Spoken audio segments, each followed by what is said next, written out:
Welcome into another edition of Insomnia, Maniacs, Tarot with your host, Tropical Empress in Spirit. Hi, beautiful people. Happy Sunday. Hopefully y'all have had a good day and a good weekend. I still wasn't sure if I was going to stream tonight. I didn't get to bed till late, and then when I did lay down, I ended up being woken up a couple hours later because my neighbor was out there cutting my yard, plus his, so I think that was like 10:30, so I didn't wake up till like almost 8:30 tonight, so I decided I'd come on, hang out with y'all for a bit. So, how's everyone doing tonight? What y'all been up to today while I was sleeping? Hi, Daphne. How you doing, beautiful?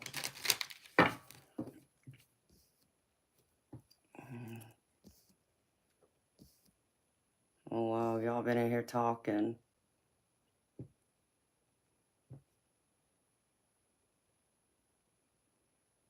Hi, Bob. Thank you, baby. Hi, Moonchild. Hey, Eternal.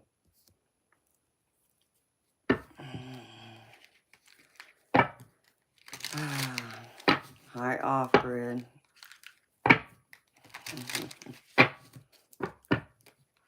Yeah, I got a little bit of sleep. Thank goodness. You're just alright, Off-Grid? Well, make you better than alright. You're okay, Daphne?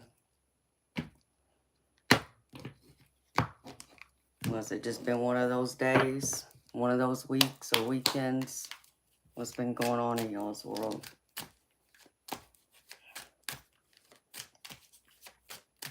Let's see.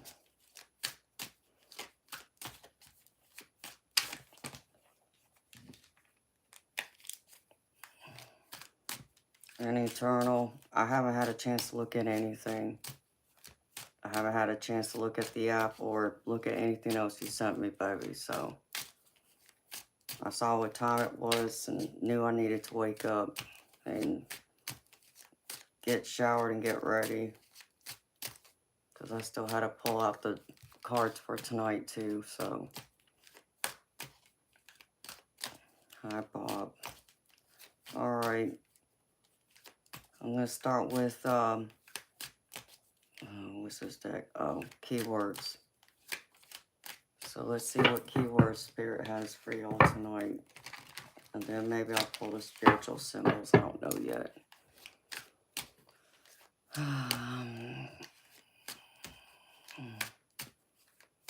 You seen plenty today on your Sunday fun day driving. Nice. Not so much done today, but yesterday you did. I hear you, honey. I know I might change up my schedule here soon. Hadn't thought of that far yet, but I'm thinking of it. Sitting in the kitchen in front of the wood fire. Is it cold, Bob? Because I know you said it's winter for y'all in Australia now. That just blows my mind. We're over here enjoying summer and you're in winter. Alright. Keywords. Spirit. Show me, please. Well, that one just came out. First keyword. Rain. Cleansing. Look at the bright side. Silver lining. Tears that heal. Going within. Soul searching. Growth potential. Washes away what was. I feel like Spirit wants to remind y'all to look at the bright side and go within, you know, for answers. If things aren't going your way, go within for those answers. You know, I don't feel like, you know, Spirit's wanting you to look at the outer world. They want you to look in your internal world, within yourself. And if there's something that's been hanging over you, like a dark rain cloud, you know, crying, releasing all those emotions, very healing too. It's very healing to release it instead of holding it within. Otherwise, that just makes you feel worse. Makes you feel crappy. At least for me, it does. If I don't, release my emotions.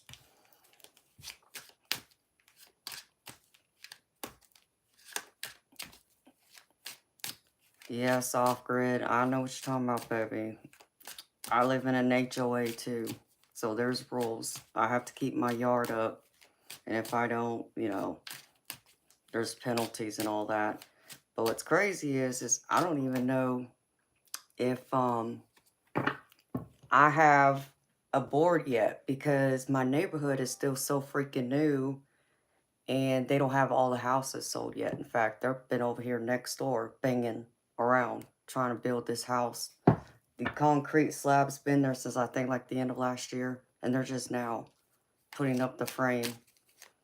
So, but I know what you mean, off-grid. I have to keep up my yard too. In fact, at my old house, I had an HOA and they went through and they actually hired a property management company to manage, the HOA. And of course, what it do, it raised our HOA dues for the year. Was it worth it? Probably, because there wasn't really anything going on when they didn't have the property management come in.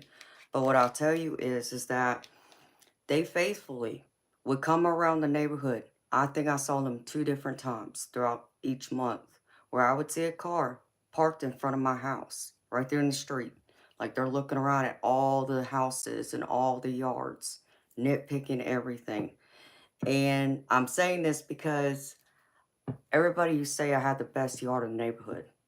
So much so because I got yard of the month twice, 2 separate times. And during the time when my insignificant other had broke his back and he was still healing from surgery, so he couldn't help me a whole lot. So there were some things that went undone, like the flower beds. Some of the weeds started taking over and such. And my landscaper, who was my other neighbor who would help like cut the yard for me, he didn't go out there and clean up the weeds. That's not what I hired him for. But so things like that would get done, or the garbage can would be left at the street, and you're supposed to bring it in and either put it inside your garage or put it in your backyard where it can't be seen from the street. Well, one of the times the garbage can got left out there. I think it was like 5 days or something. What I do, I get a letter in the mail. You need to move your garbage can, because if you don't, we're gonna fine you $25. I'm like, just because my garbage can is sitting at the street, like, come on. It's not like I had garbage, filled up, piled over it, but they weren't playing. And then I think there was something with my yard with the weeds one time too, so.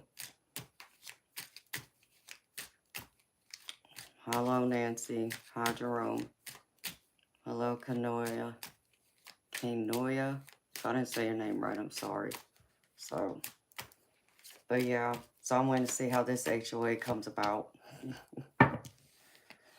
All right, next keyword is kite. Situation, blowing in, fragile, pretty, tangled, reminders.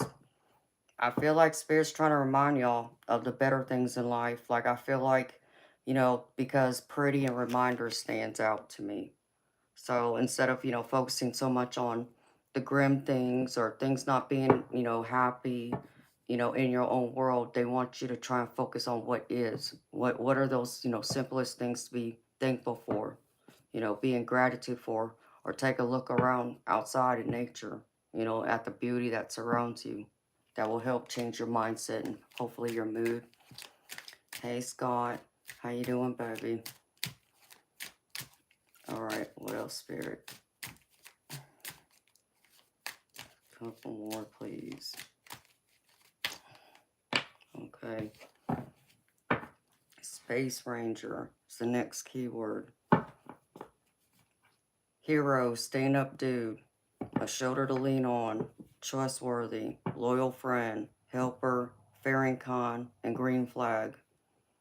I feel like, Spirit wants to remind y'all, many of y'all are a good friend, someone that your, close loved ones can lean on, count on. You might even be, looked upon as someone's hero. And for some of y'all, I feel like this is someone else in your life that you view this about. You know, I feel like you probably look at them as a hero. Maybe some of y'all are in need of a hero right now to come in and save the day. But Spirit's wanting to remind y'all that there are people out there who love and care about you that you can turn to and lean on. So don't be afraid to ask for help if y'all need it. What else, Spirit?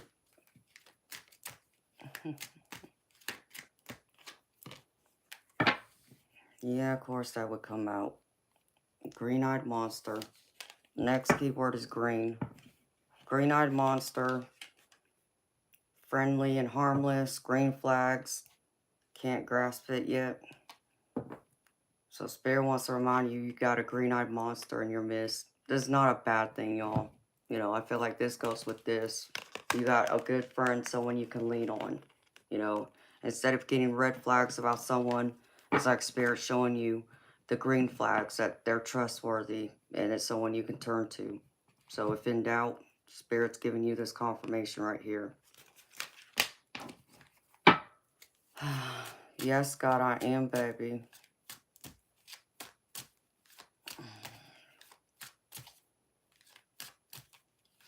You need a reading?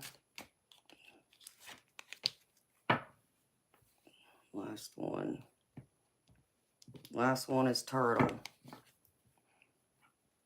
Peace, resolution, protection, fertility, persistence, patience, determination, pace yourself, taking life slow. Feel at home anywhere, emotional strength, remain true to your path. Spirits want to remind y'all, be at peace. And the other keywords that stand out to me, Spirit showing to me, is have that emotional strength to stay true to yourself and to your path, what you're being guided on. Okay. You paid for a friend. Okay, honey. All right, now I'm just doing collectives, baby. I'm just doing the collective reading. I just got started, so. Okay. I'm going to pull a couple of spiritual symbols. Then I'll get into this, the actual tarot.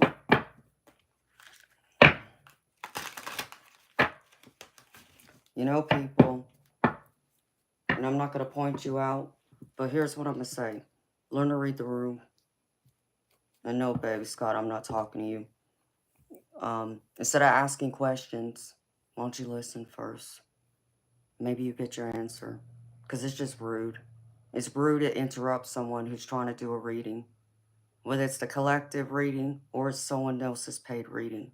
It's just rude. Doesn't show any consideration or respect for the other people who are here.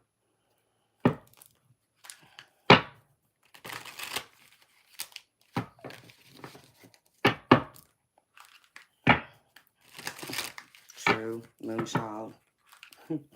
Could be. Maybe we should have played the lottery. Be your lucky day. Be our lucky day. That'd be good. Alright. Spirit.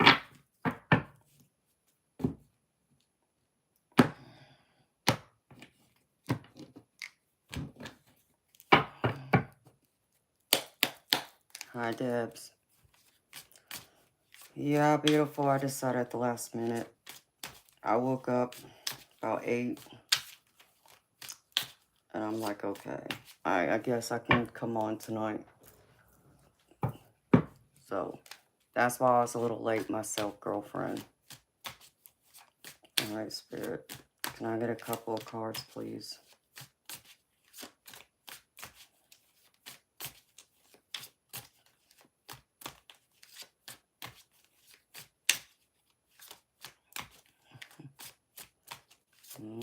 Anyone? Rebuild. Stifled by expectations. It's time to redefine limits and reclaim freedom. It's time to rebuild. And it's crazy this card came out because that's a lot of what the tarot spread I pulled is about. Can't make this up. Here, Spirit's confirming to me that Yeah, the cards are right. So if y'all are trying to figure out how to rebuild y'all's life, rebuild something in your life, whether this is, you know, we'll say a career, this is possibly a relationship, or maybe this is even your finances. So I think Spirit's trying to direct you, give you the answers. So, but lower your expectations too. What else, Spirit? Doggone it. Of course I would. Drop a few, just come right on out. That's too many, Spirit. Give me one, please. Can't make it up either. Divinely guided. Stay aligned with your highest dreams and ideas to find success. Know you're being divinely guided. You know, everything happens in divine timing. You know, like you hear me say to you all the time. Anything and everything that's meant for you will not pass you by. It will come to you at the time it's meant to. When that is, it may not be when you want it or expect it to, but it's going to be when the divine says it's supposed to happen. So just know you're being divinely guided, and where you're going or the things that are coming, you know, to fruition in your life, it's meant to come out that way. So again, don't have any doubts. One more, Spirit. Yeah. Okay, thank you. I'll take that one. Last one. Clear. Focus your intentions. Navigate decisions with clear insight and purpose. Clear. Navigate your intentions with clear insight and purpose. In all your decisions, your choices. Have the pure intention and know the purpose behind it. Okay. Alright, let me put this up.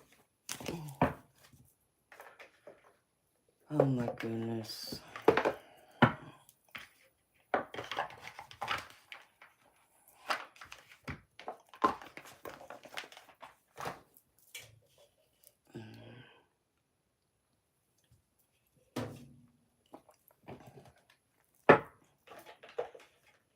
Hold on, beautiful people.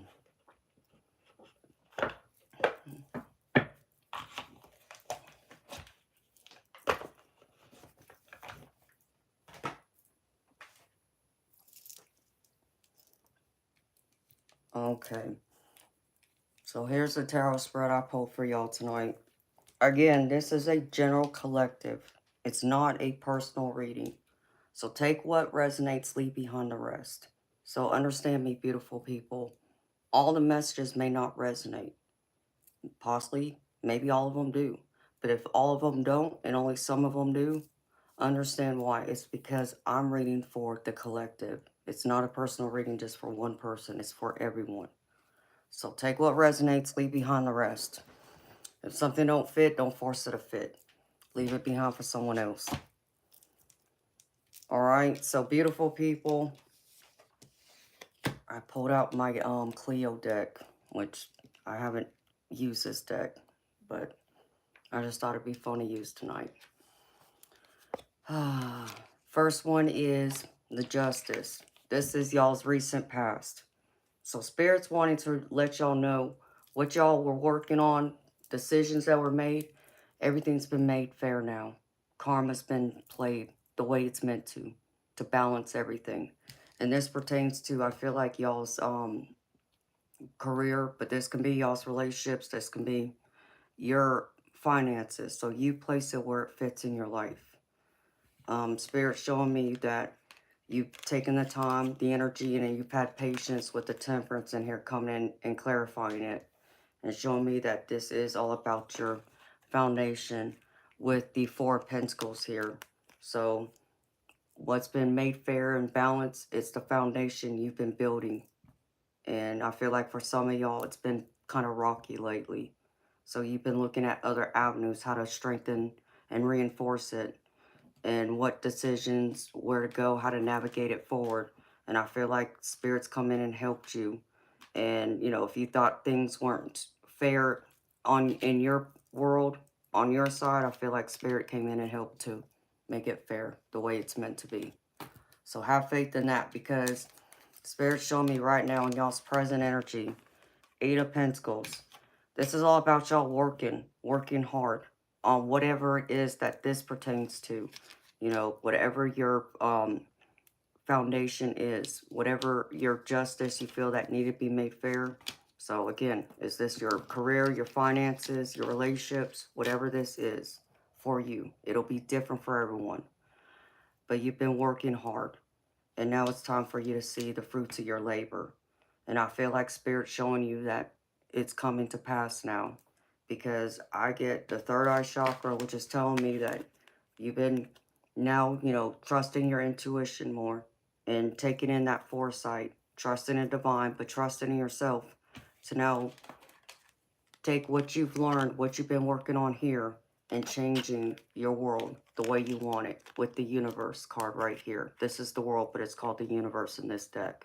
So things coming to a complete circle right now. If they haven't, they're getting ready to. So whatever you thought wasn't going right over here, it's being made right. It's been made right. And now it's coming to where things are going to start looking up. If you've had any doubts about that, things are starting to improve, or they will be.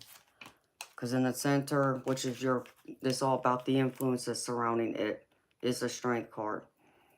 And this is just to remind you to have that inner strength, to keep going, to not, you know, lose hope. Even though it may feel that way, it may feel like you're getting stuck sometimes. And maybe some of y'all needed to with the hangman right here, to give you a different mindset, a different way of looking at things, a different point of view. But some of y'all, it made you, you know, feel stuck, like you couldn't get any movement, like no matter what you do, it wasn't going in your favor. I feel like that was Spirit trying to say to you, it's time to take a break then, reevaluate, readjust. And here it is, 4 of Swords, to confirm that. It was time to take a break, take a step back, and look at everything, you know, and do something different. Because it's like, you know, the whole saying that we've all heard, you know, about, you know, you keep doing the same thing over and over again, um, expecting a different result. You know, that's just like the definition of insanity. It's not going to change. So there's something different you have to do this time in order to create change, and change in the direction you want it to go. Not saying it's always going to, but to get any kind of movement in a different direction, you have to now approach it and do things differently, take different actions, different steps. So Spirit wants you to have that strength, inner wisdom, apply it, use it. Use what you've learned during this time, being in the hangman energy, and also taking, you know, a break to now go forward. Because Spirit's showing me the advice right here is there is opportunity coming right here, the Ace of Pentacles. So someone could be coming in, giving you an opportunity. This opportunity could be for a job. This opportunity could be someone blessing you, you know, with money that, you know, maybe you were in need of, and they just felt like, you know, they had it and they, you know, want to give it to you. You know, this could be an opportunity for a new relationship, a new friendship, whatever this is for y'all. Spirit showing me that you look for these opportunities now, because they're directing you that way. But you got to also address what's most important to you. Because I have the Two of Pentacles here with it. Two of Pentacles is all about prioritizing. What's most important to you? You know, is it your career? Is it your money, your material wealth? Is it your relationships? You know, is it your own spiritual development, your growth? You know, like you see in this card right here, you can see all these little columns where you can see there's rings, there's coins, there's clouds, there's even looks like some kind of branch or flower. What is most important? That's what Spirit wants you to pay your time and attention on in this opportunity right here. Prioritize it. Put it first, so that you will come into this 4 of Wands. Celebration, happiness, your achievements, your success, your foundation coming to be what exactly the way you want it or have been working towards. But you got to still take that action and prioritize first, and not run scared, or, as I said, have to bring in new ideas. a new perspective. The old way of doing things and looking at things wasn't working. So spirits, now it's time to change that. You got to do something different now if you want all this to come to pass. So here's your advice. Prioritize. Look for that opportunity so you can have your 4 wands in the end. Okay, because right here, Spirit's showing me in the outcome. Okay, here's 3 of Swords. 3 of Swords is normally about heartbreak and loss. And beautiful people, I'm not sitting here and tell you, well, Amanda, you're telling me, things are going to get better. Now what? I'm going to lose it all? No. This card is to say that you've gone through that healing process, that evaluation process. And yeah, some of it's been hard. Maybe it's been an internal struggle for you to see through, get past. But it's coming to pass now. On the other side of it is now this 3 of Cups right here. Celebration for your hard work, where you've put your time and attention and investment in, what you've been most focused on. Now, Spirit's saying it's still not going to be ideal. It's still not going to be exactly the way you want it to be, but it's going to be more towards what you've been shooting for than what hasn't come to pass yet. There's still going to be some challenges, changes, okay? That's life. So be prepared for that. There are still going to be some challenges ahead when this happens, because I get the Tower. And, people always look at the Tower as, well, that just tells me my whole world's going to fall apart. No.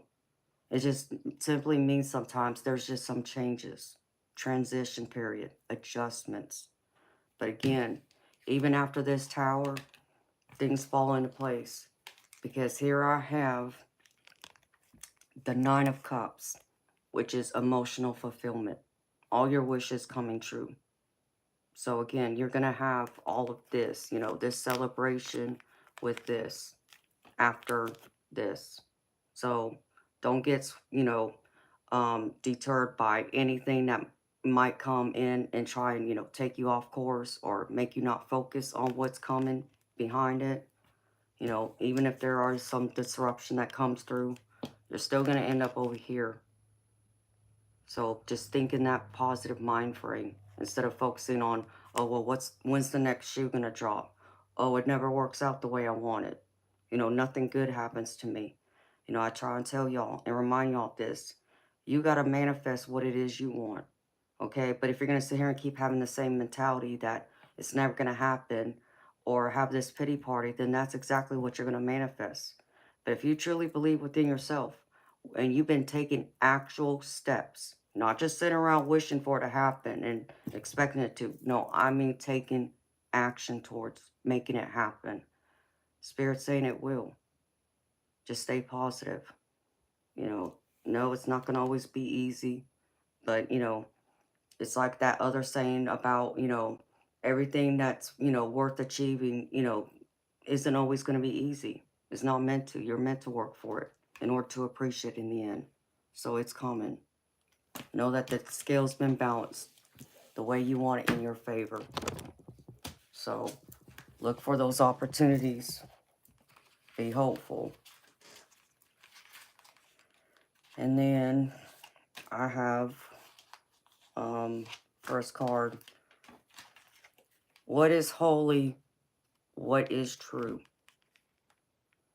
And it says, there are moments when your entire being resonates with the sacred knowing that you are in the right place you stand in, a place of witnessing, of being present and in deep appreciation. This can happen effortlessly when you practice daily gratitude and choose to see the world and everything in it as a sacred gift from the divine.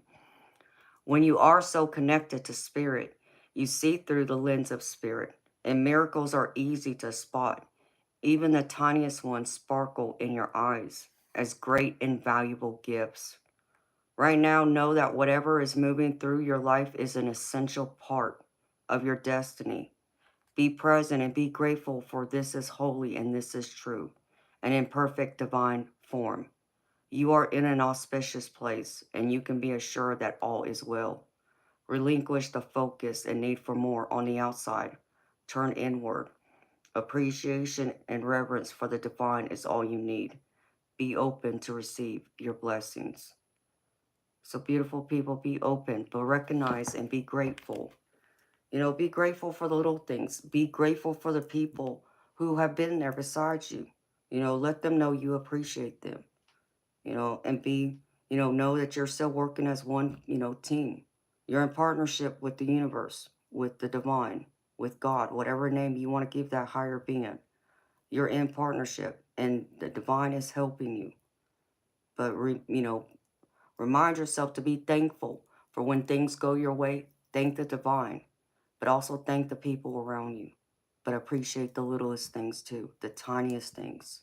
You know, it's the tiniest things that gives us the extra boost of energy in those most difficult times to remind us. You know, it's like, no, things will get better. No, it's not, on a big gold platter as you want, but it will get better. You know, it's to energize you. Just keep focused instead of giving up. Because I feel like many of y'all wanted to give up. And Spirit's saying don't give up. And I say that because I got 9 of Wands at the bottom. And this is all about giving up. Okay? It's all about going through all the hardship, all the challenges, obstacles. And you're almost at the finish line, but you got to find that inner strength to keep going.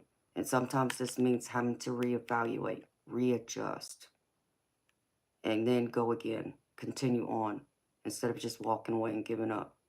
So appreciate, have gratitude, recognize those little things in life. And the next one is, this is the Trickster from one of my other Oracle decks. And all this is pretty much to remind y'all is to not take everything at face value, okay? So let's just say that, trying to think of an example.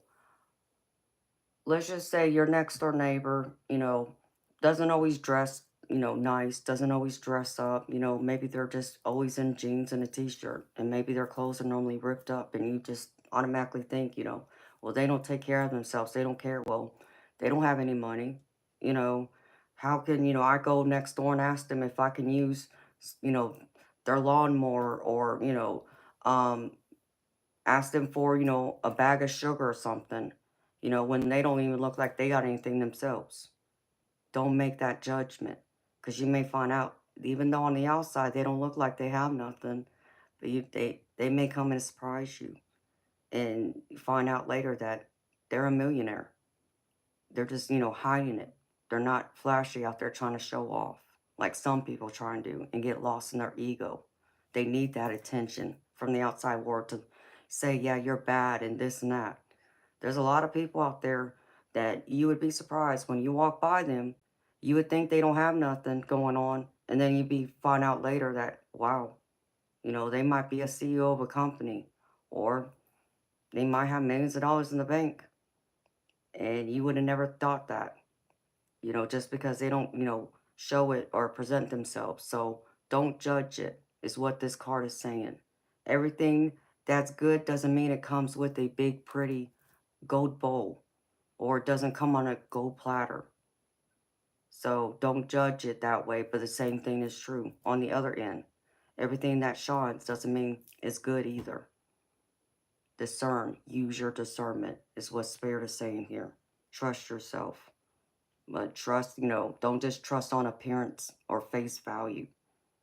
Really ask yourself and ask your spirit guides, is this someone you can trust? Or, does this opportunity sound right? If something's telling you it sounds too good to be true, whatever, it probably is. But the other side of it can also be true. All right. And then I pulled from one of my other decks that I haven't used this in a while. This is one of my wolf decks, and Spirit wants me to remind y'all, like this rainy situation y'all might be going through right now that's been hard. They want to remind you it's a temporary situation. It's temporary. The sun will still shine tomorrow or the next day, okay? Just because it's hard to go through now, it's only temporary. So don't feel like it's going to last forever. And you also need to release control. You can't be in control of everything, okay? You can only control what you do. Like you always hear me say that. You can only control what you do. You can't control what everybody else does around you. So be mindful of that. And, you know, release the need to always control. And then the last few cards, here, from my other deck. Allow your inner child to come out. Be playful. You know, have fun. You know, that's when your imagination and creativity come to life. But that also, allowing your inner child to come out, gives you more opportunity and chance to enjoy life. So don't always feel like you can't, you know, have fun, or things are just too, you know, too much is going on that you can't take a break and have some fun. Sometimes that's what you need, is to have a little bit of fun, to remind you, to give you that extra energy to go back and reground and refocus on what you've been working on. Because this spirit wants to remind you, brings your manifestations. So again, what you're working on, what you're trying to achieve, what you're trying to manifest, it starts with the inner child first. Then manifest it and trust the journey. The journey, you know, all the things that go on in your life, the people in it, the good, the bad, the ugly. Enjoy the journey. But at the end of the journey, at the end of, you know, that road of success, what you're trying to manifest, comes your abundance. If you stay focused and determined and work towards it. So, again, allow that inner child come out. Don't, you know, lose hope. You know, nothing's, you know, hopeless. Even when things seem so grim, there's always a chance, because miracles do happen. And then the angel card I pulled for y'all is Metatron.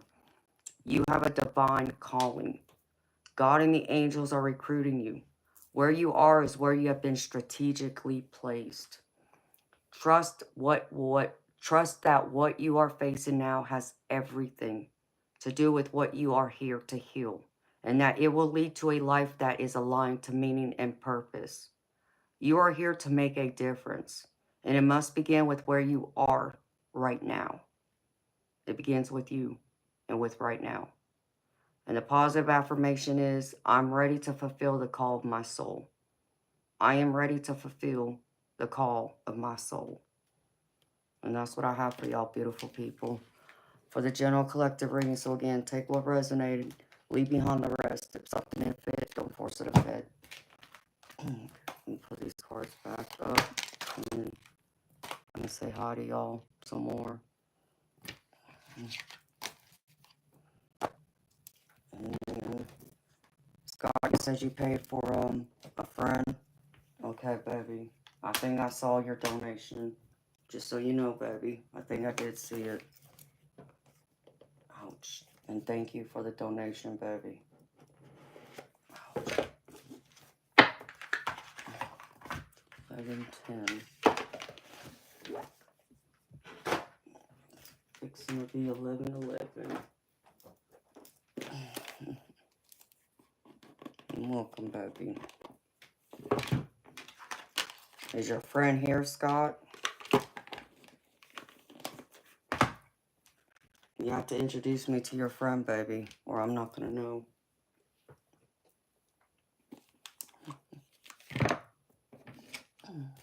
You're welcome, baby.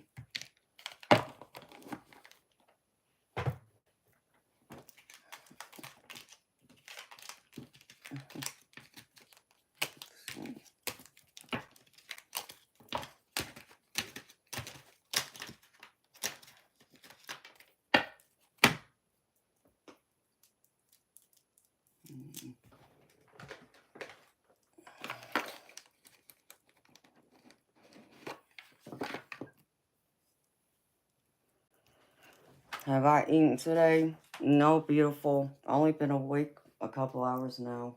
I haven't had a chance to even think about food.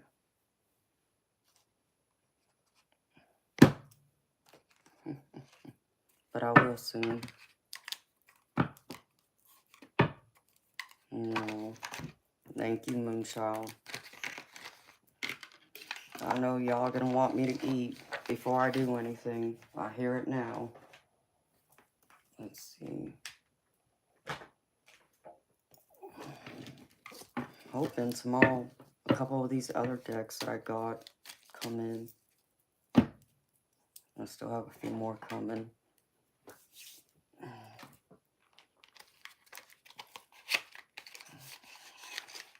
Okay, baby. Well, you just have to let me know, baby, when they come, so I'll know. Hello, Bobby. How you doing, honey?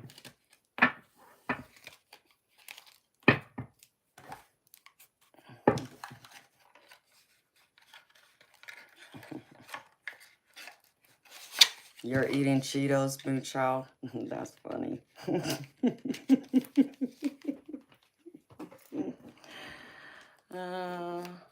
Peace and love to you too, Bobby. No, Bob. Baby, I normally don't eat breakfast. Like, okay, even pancakes. They're nice every once in a while, but that's just bread. That's just carbohydrates. What fuels me is red meat with a little bit of cheese and potatoes for energy, and I'm gravy then. Y'all are so funny. Because I ate some pepperoni last night with some cheese, which I think I pretty much ate almost that whole bag of pepperoni. I'm sure he probably went in there looking for it and wanted to know where all the pepperoni went. Oh, fries would be good too, honey. I would enjoy some fries. I actually hear him right now banging around, so I don't know. I'm gonna have to go see what I have to munch on, because I think I might have already eaten most, if not all, of that beef jerky. Let me see. Be right back.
should find something.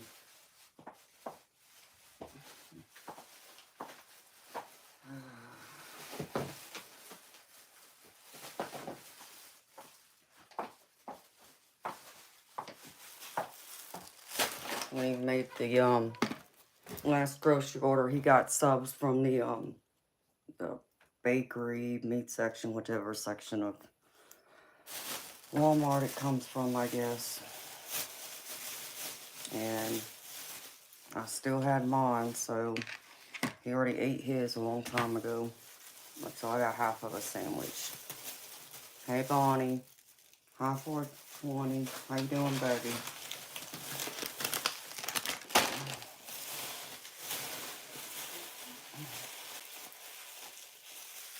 Oh.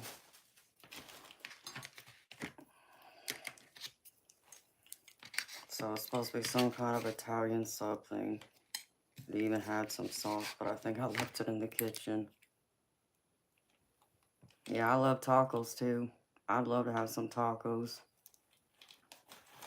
I know I got the stuff in there to make it, but he's not in there making nothing. He's in there like cutting up to look like onions to make, I think, hot dogs, because I saw hot dogs sitting in the little pot on the stove.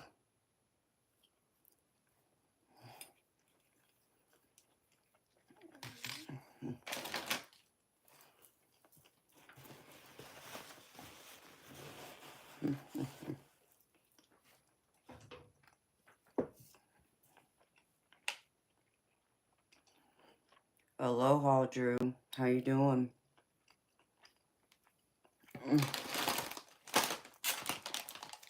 What time is it where you're at right now, Drew?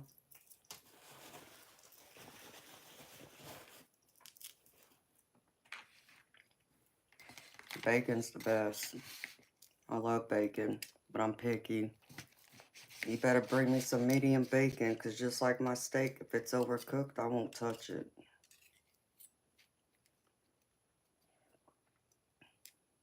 That sounds good off-grid. I'm gravy, Drew. Thank you for asking.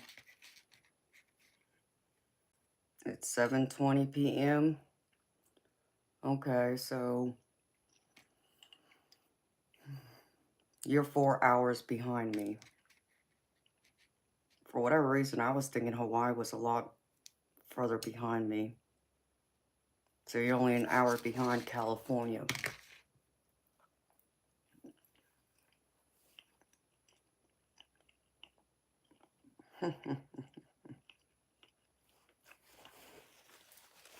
Hi, Gina. Hi, Champagne. How you doing, honey?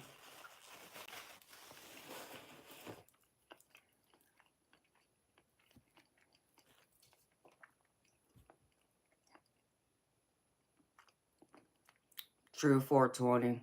Well, I mean, too much pork isn't good for you, period.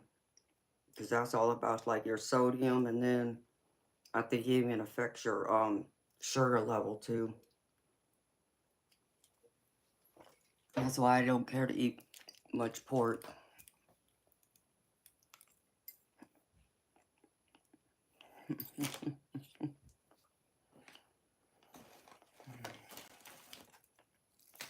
So I'll have to find me something to munch on tomorrow.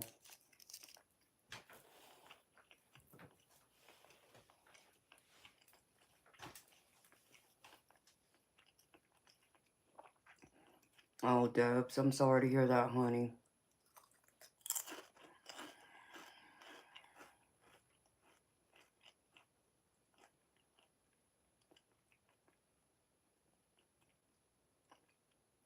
Oh, it's 5:22?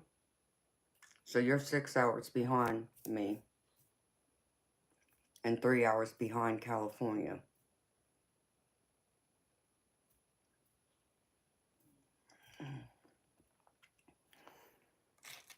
No, I'm picky about my bacon. I gotta have medium bacon, or I won't touch it.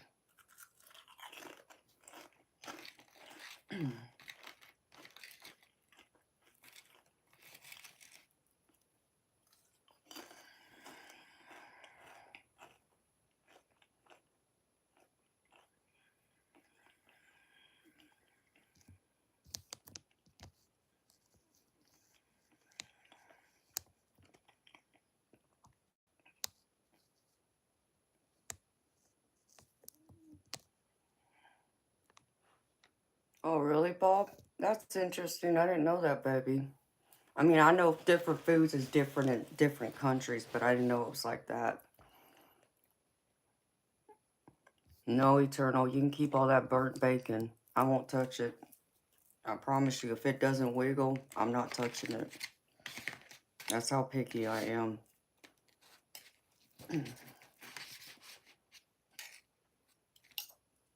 Yeah, the fats and bread. Bread is bad for you. So I don't eat a lot of bread. Just like I don't eat a lot of pasta.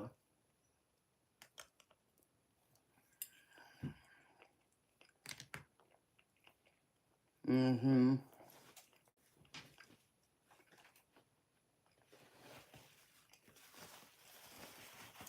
That's it, Drew. And Debs, yeah, beef bacon's better. I agree with that.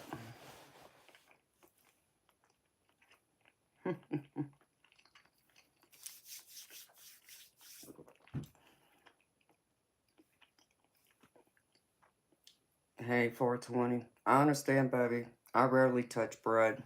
I'm not a bread person. I'm not a pasta person. I'm not a rice person either. So, I hardly ever touch any of those foods. It's probably why I don't eat a lot of sandwiches either, because I'm not going to sit here and eat the bread. And even when I eat like a cheeseburger, I don't eat the bun. Most times I take the top of the bun off. I might leave the bottom portion of it, but I always remove the top. I don't want the bread, I want the meat.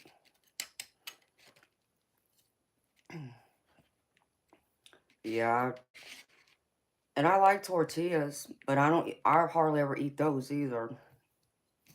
So I avoid it in general.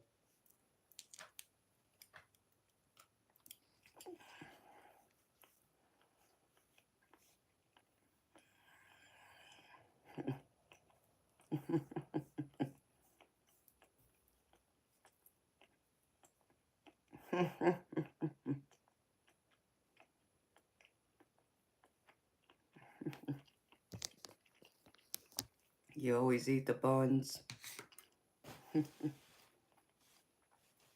Hello.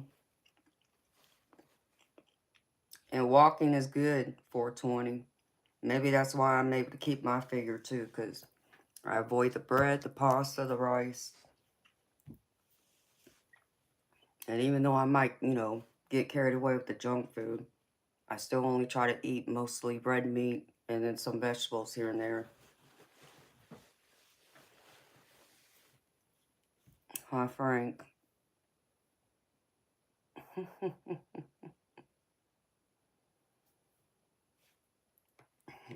You eat everything eternal. Not me, baby. I'm picky. Hi, Patrick. Thank you.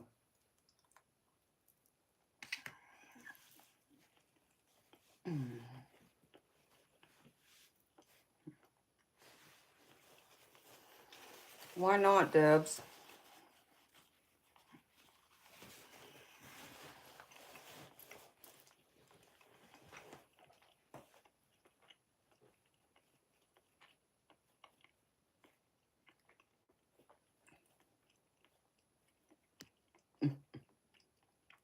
Hey, Gina, I get it, honey. No, Daphne, I've never even thought of it. I've never thought of asking for the lettuce. It's just, you know, even when I get a Big Mac from, we'll say, McDonald's, and y'all see me eat the Big Mac, there's no top bun on it. I always remove it. The rest of it I'll leave, but I always remove that top bun. It's like, it's just, I don't need it. I love vegetables. You cheat but can't gain weight to save your life.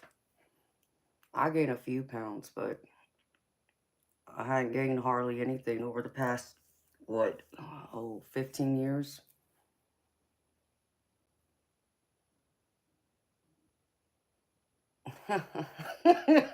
No, child.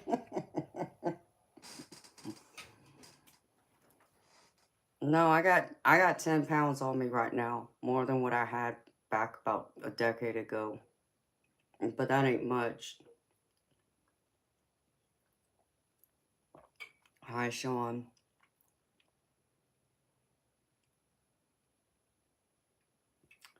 So I like what else? Yeah, cause even when I get a cheeseburger from a restaurant, I always tell them keep the bun. I don't want it, you know. And none of the servers have ever even offered to give me like a lettuce wrap. I don't think it crosses their mind either. But sometimes I'll even forget to tell them to remove the bun. I just remove it when I get it.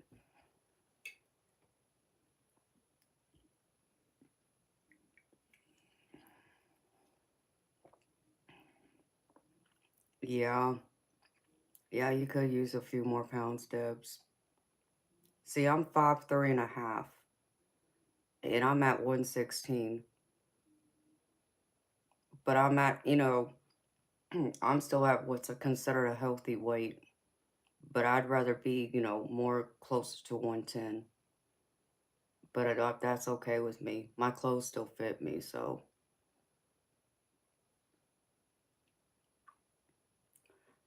Sean, because it's protein, you should get a lot of energy from it.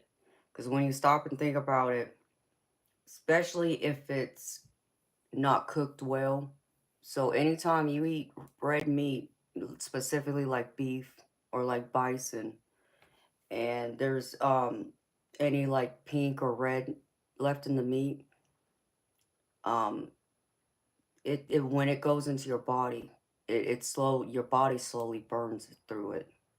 And because the red part is still raw, or part of it is, your metabolism goes into overdrive because they're trying to kill the bacteria so it don't get to you. That's what happens. Hi Doiji, how you doing, honey?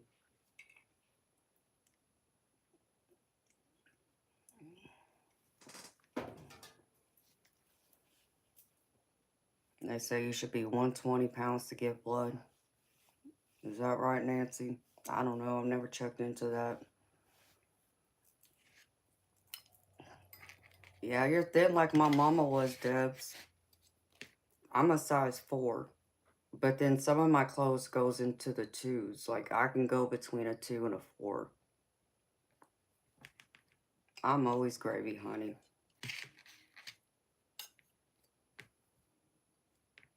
Nancy, what do you do for a living?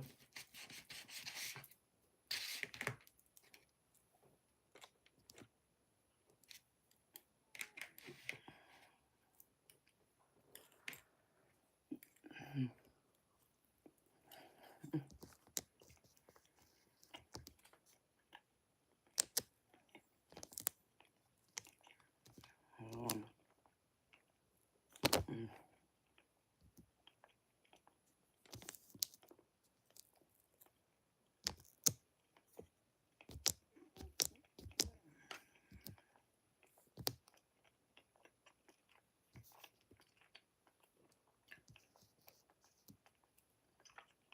oh, that's right. I forgot you work at the movie theater.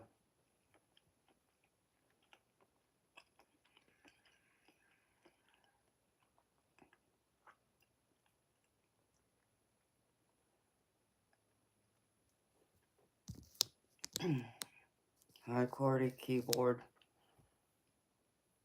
Water fasting for 30 days. Why is that? Shotgun Mike.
Yeah, Bob, I reported him. I saw the comment. I just wasn't going to address him.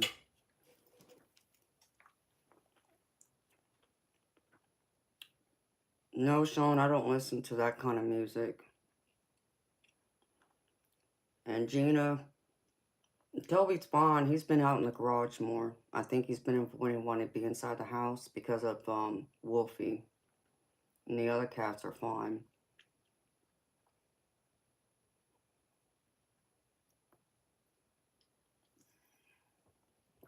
Hi, Shelby. How you doing, honey? It's good to see you, girlfriend. Yeah, I know, Moonchild. They get bad in here. So I just, I'm to the point sometimes if I have the time, I just go through and report them, and I just don't even bother with saying nothing.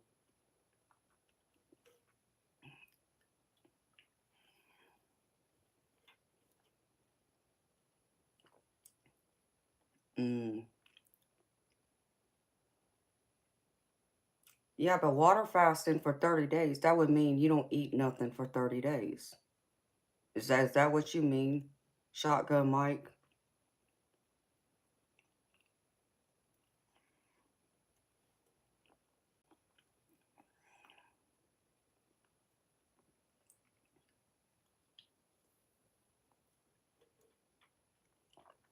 Nice, Shelby. I could have been. I didn't wake up till like 8 o'clock, but I didn't go to sleep either till later.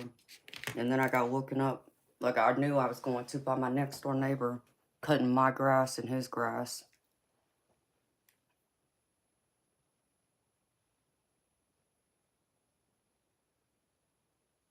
I know, Debs, exactly.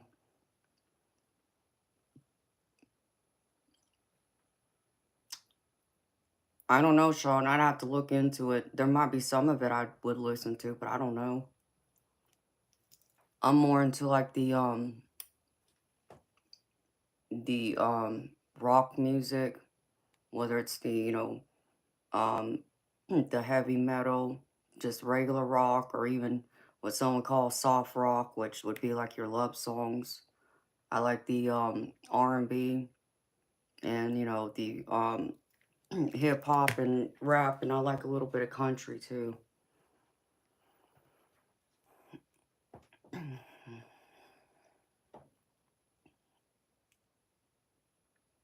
So I mean, I listen to a lot of everything, I guess. It depends on my mood. Yeah, shotgun, but you know what, baby? I did something similar, but it wasn't because I was trying to do it.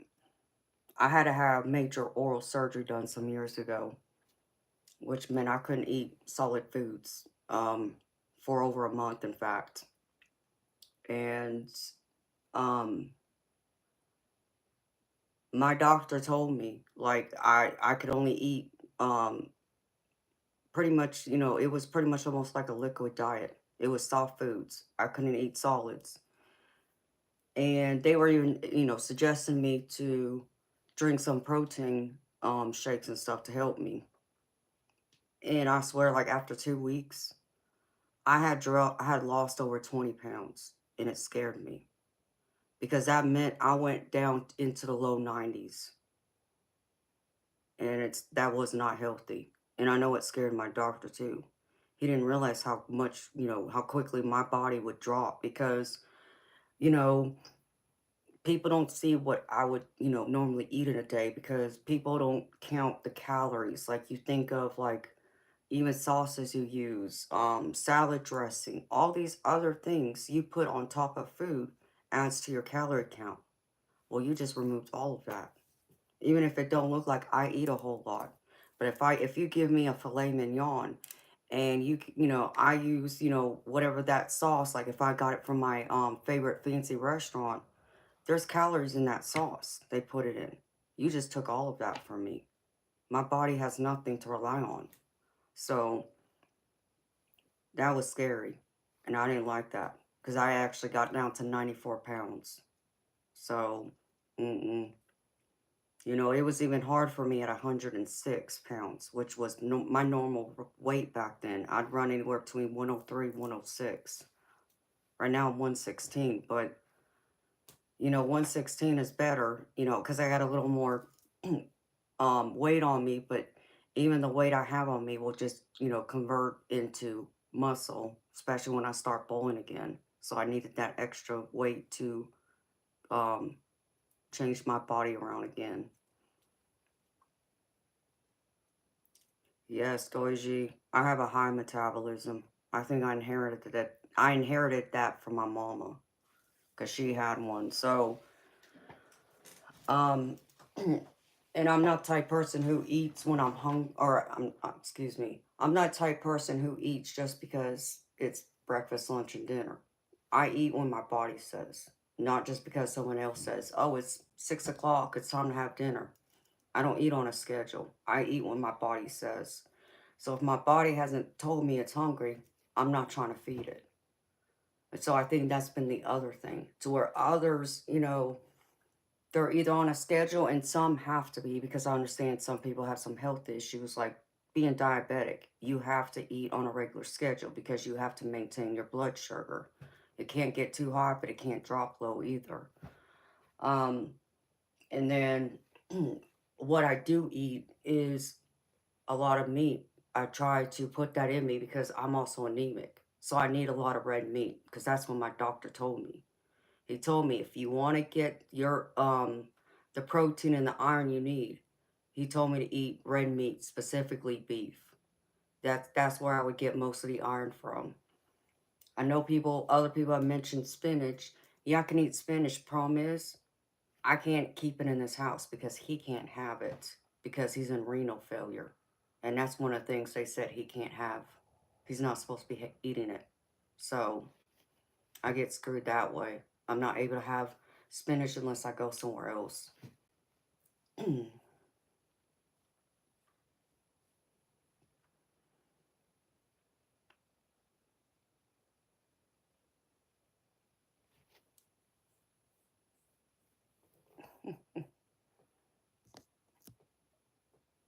Beets. I think I've heard that too, Daphne. And I would eat beets.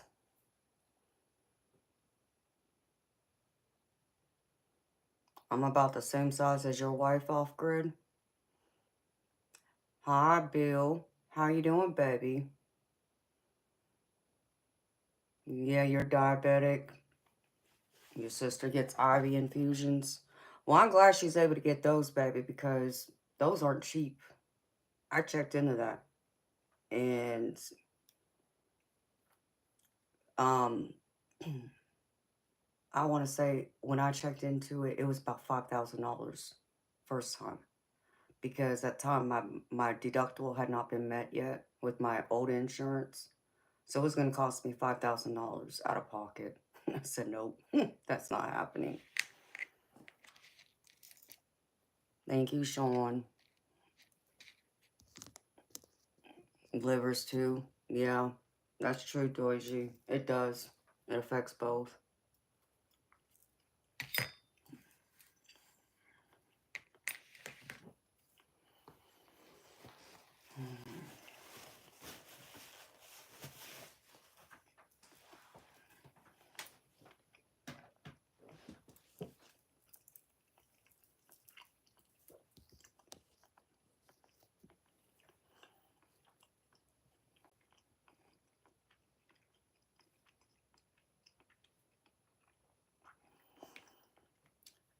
And off grid, it's good that you know that, baby, and you're being careful with it, because some people ignore it.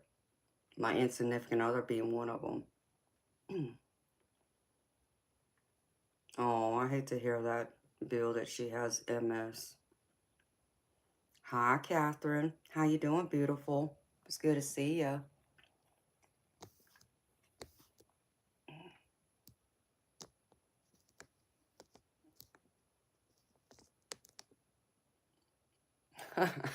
Yeah, I understand, Shelby. Sean, I'm just eating this sub that he got from the I guess it was the bakery part of Walmart. I don't even know. Came from Walmart though. Some kind of Italian sub. I've missed you too, Catherine. How you doing, girlfriend? So yeah, like I said, like when I eat a salad, I'm the type of person, I don't just put like a little salad dressing. Like I drown the lettuce in the salad dressing. I have to have extra dressing. So I think that's where I get like a lot of my calories from.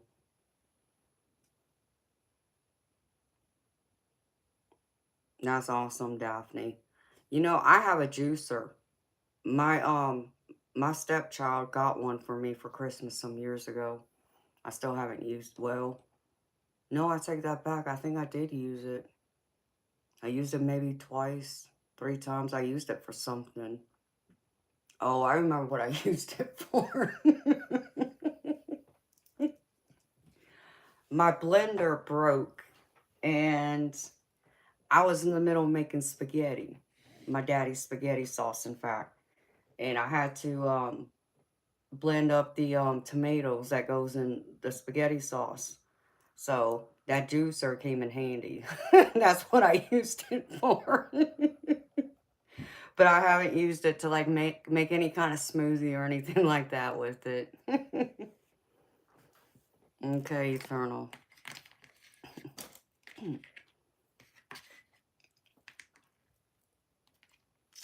What kind of cancer? Off grid. Cancer runs in my family too, baby. Colon cancer.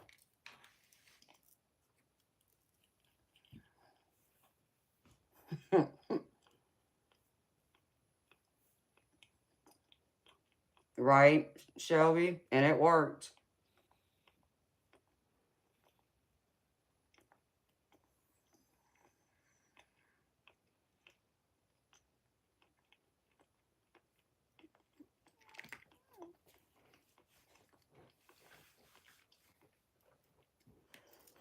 Yeah, Daphne. I've been meaning to try some. I just haven't gotten around to it yet. I don't even think about it. But I know that that juicer, it did come with a book of recipes. And I got to look through it. I browsed through it. So I'd have to make a whole grocery list just to even try some of that stuff.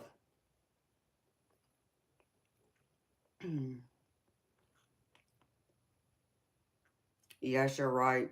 Colon cancer is pretty common. It got the women in my family, though. The men, nope, it's the women.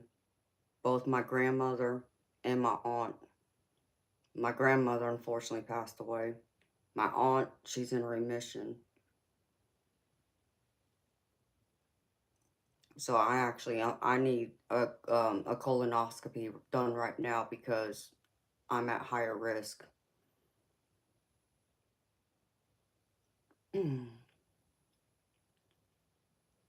Yep, stress is bad.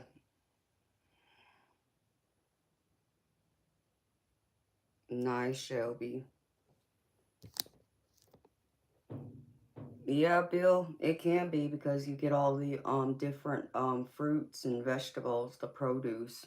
The produce is not cheap. You're right about that, baby. And that's probably part of the other reason why I haven't tried it yet, because I know how expensive it can get.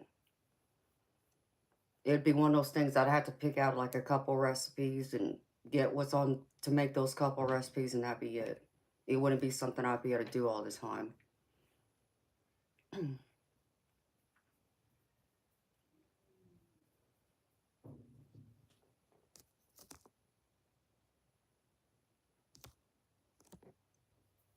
Oh, that's cool. Shotgun, Mike. And I bet that works. Some people do have some of those old herbal recipes like that.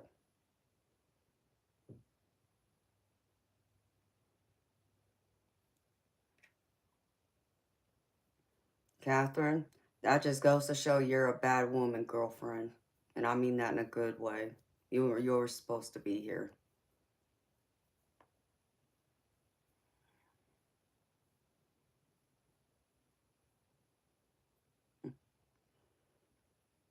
Oh, yeah. I know, Nancy. I watched my insignificant other go through it. I actually had to go through something similar to prep for my back surgery, because instead of them cutting me through the back, they actually cut me through my stomach. So, to get to my spine. So, I had to make sure I was clean out so there was nothing in there when they went and cut me through my stomach. And that was pretty rough. But yeah, I watched him go through it twice. And that's what everybody says. The test is nothing, it's the actual prep going into it.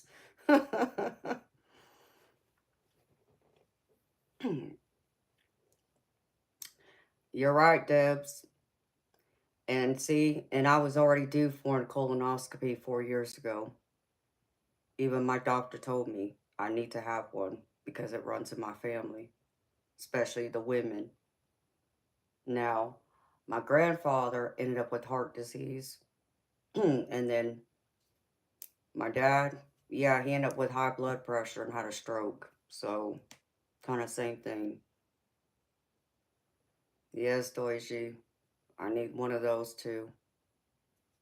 I actually had a schedule to get a mammogram done, and the week it was scheduled for is when he ended up going in the hospital when it was emergency. So I had to reschedule the mammogram. Well, because it was so intense trying to get him taken care of, because it was when his kidneys failed.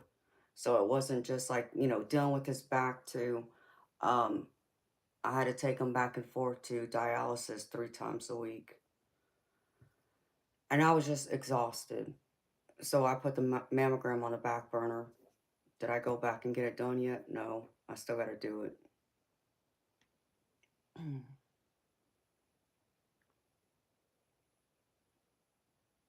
Hi, Christina.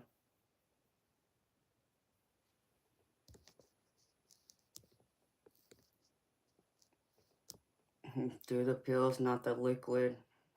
Okay, I'll remember that. Does it, Doji? It does run in my family too, but thankfully I've been lucky enough it hasn't gotten to me.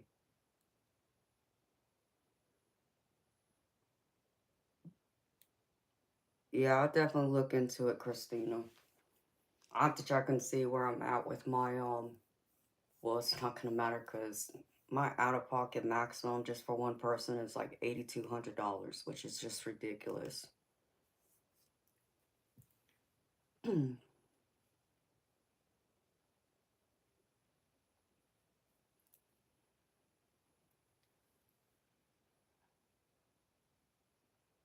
Oh, that's a blessing, Shelby. I'm happy they found it in time.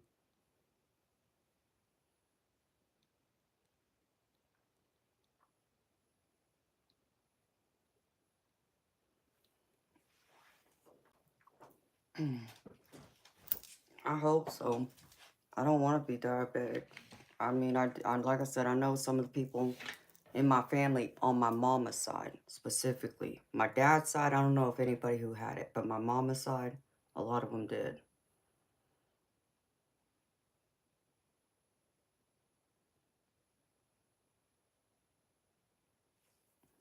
And I agree with a lot of that, Shelby.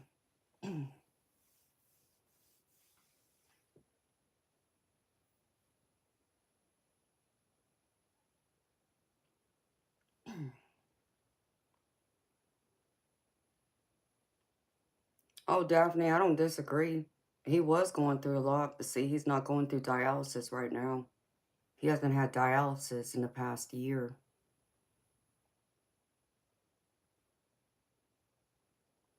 He was able to get part of his kidney function back, but it's only at 13%.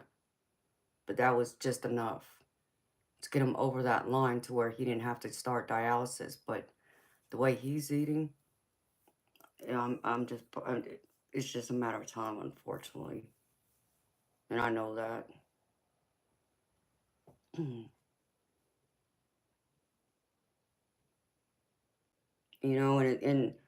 And Daphne, it's so hard, honey. It'd be one thing if he was genuinely doing something to change his eating habits, change his lifestyle, so his kidneys don't fail any or get any worse. But he's not. He's doing the exact opposite.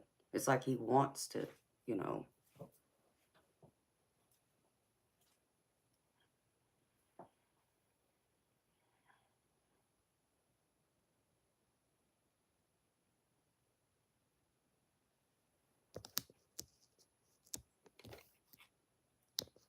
David Bender, that's true for some people. Hi, Surreal.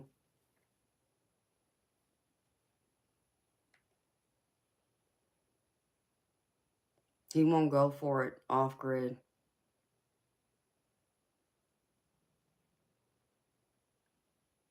Hello, Victoria. Moonchild, Scott did. He got one for a friend of his. So I was waiting for his friend to come. But nobody else has asked for a reading yet. Or has paid for one, I should say.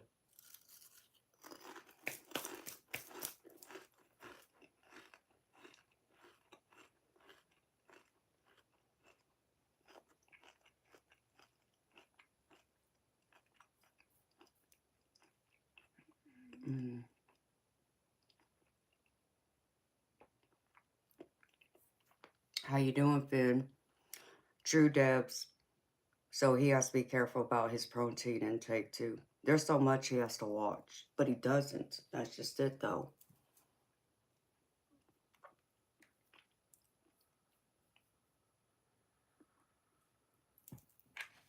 Hi, Victoria. Victoria, if you look in the link in the bottom of the chat, you should see my name highlighted in yellow.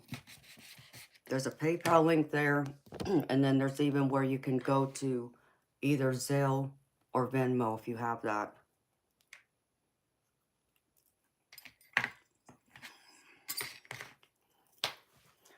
Oh, beautiful. I've done all that, girlfriend. You have no idea what I went through with that man.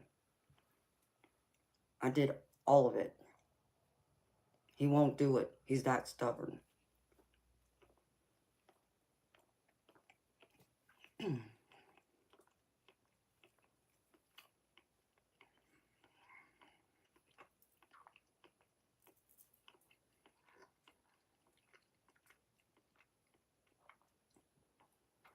Hi, Skeletor.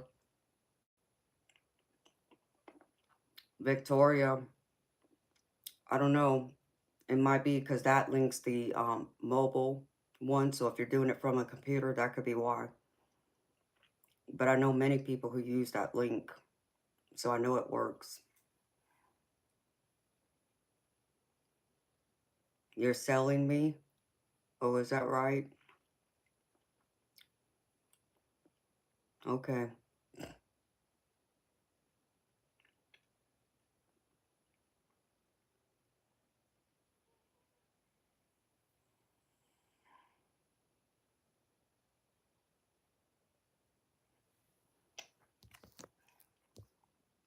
That will never happen off-grid. There's a lot of vegetables he won't touch. I mean, if I gave y'all a list of the vegetables he probably should be eating, he won't touch them. I don't know, Moonchild, or not Moonchild, Daphne. I was trying to figure out the same thing. She's trying to sell me. Okay. Good luck with that. Trying to sell me. I don't know if she said she wanted to pay for a reading, but she's saying the link don't work. But I know for the rest of y'all who've used that link, it works. So, you can try it again. I was like, Victoria, what I can tell you is, you can always go to the PayPal link and type in my name, and you'd find me that way, too. Of course, I would have to sit here and spell out my name. Hi, Cheryl. Yep, Zelle and Venmo work, too. So, alright, beautiful people. I'm gonna go brush my teeth and use the ladies' room. In case this person does pay for a reading. So I can get that out of the way while they're trying to figure it out. So I'll be back in a few minutes, y'all.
doing.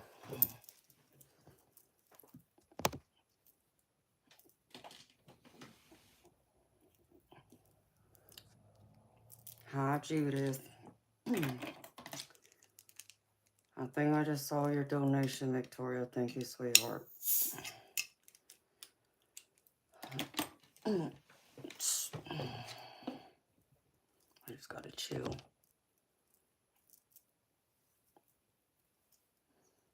You just want a general, Victoria? Is that what you're saying to me, sweetheart? Whatever spirit wants to share with you is good with you, honey? Or do you have a question?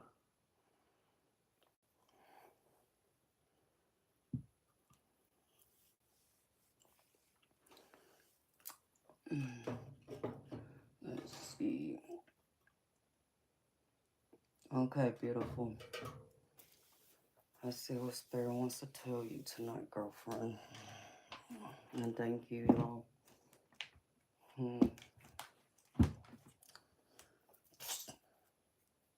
Oh, dang, I didn't even know I was still on this thing. Crap.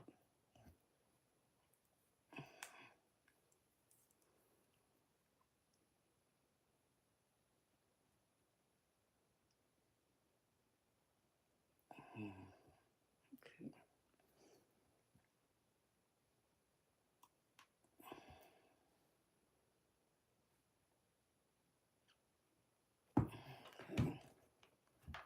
I gave you chills. I'm sorry.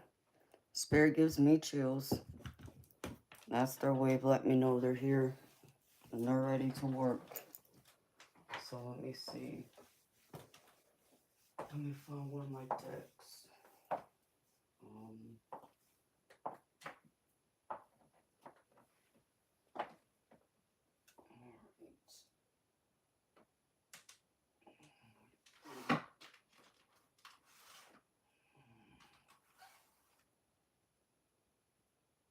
Which deck, Spirit?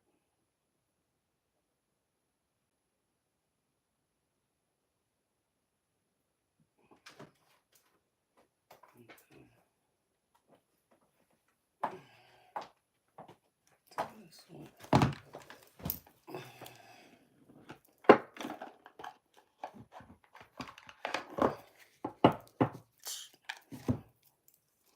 And you burnt some sage? Oh, well, thank you, honey. Hi, Razel. Yeah, I like sage, but I prefer Palo Santo. I got them both over here. And I burned some before I started the stream, along with my prayers and all that good stuff. Oh, all right, Spirit. Let's see. Man, I got this one gorgeous deck, and I still haven't been able to mess with it. It's a new deck, but outside of just looking, browsing through it, I haven't put it together yet, but it's probably one of the ones that will probably be in my private collection for my my readings I do that aren't streamed, that are private one-on-one, but those are more expensive too. But I can't wait to use it because it's a beautiful deck and it shuffles beautifully too. All right, Spirit, show me what we need to know. Okay.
No, Spirit, one at a time.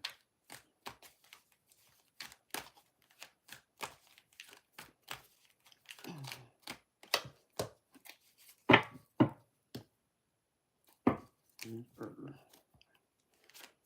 Alright.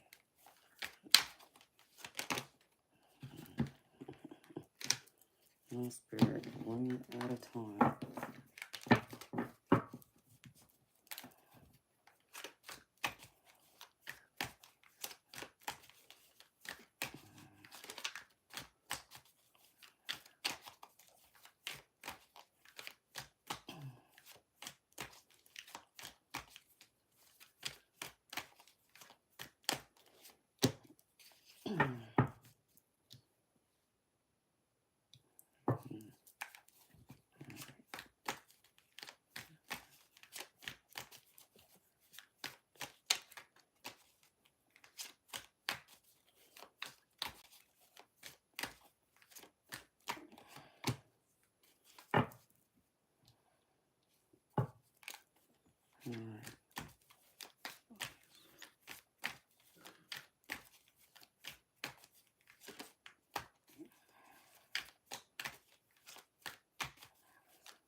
Victoria, you in a relationship, girlfriend? Or is there someone you're trying to connect with here?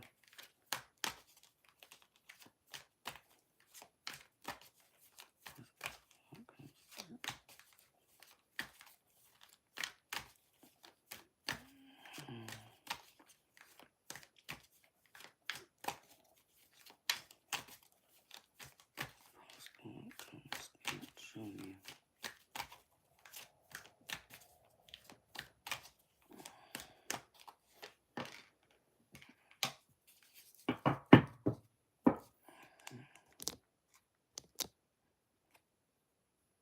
Let's see. What are you trying to move away from?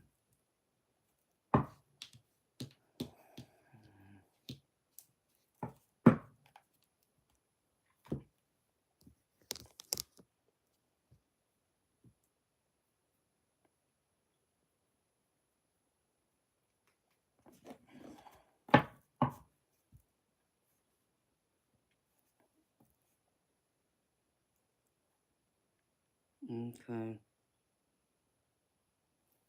That's weird. Hold on. I need to clarify this. This is like more in your present. This is something else than Spirit. Let's see. I need this.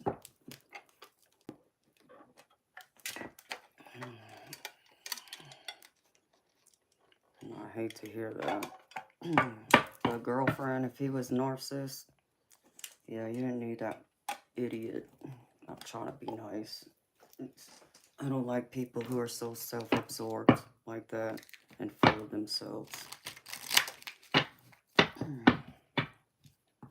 Alright, Spirit, I need you to clarify this. Yeah, Victoria, if you can help me out, girlfriend, can you type in all caps so your comments will stand out? So I'm not, because I'm just trying to focus on you, beautiful. I'm trying to ignore everyone else so I can stay tapped into your energy. So that helps separate your comments from everyone else's. Alright, Spirit, show me. I need you to clarify this for me.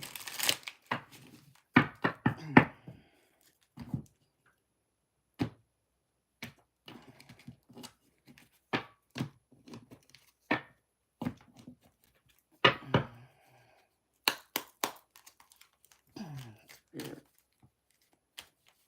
What is this?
I'm so sorry, honey. I'm so deeply sorry for your loss, girlfriend.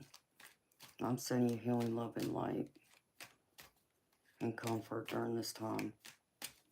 And I can relate, beautiful. I unfortunately lost all three of my parents by the time I was 30. I lost my mom at 19, my birth father at 25, and then my daddy, who was my stepfather, but that was daddy. I lost him at 30. So I'm deeply sorry, girlfriend.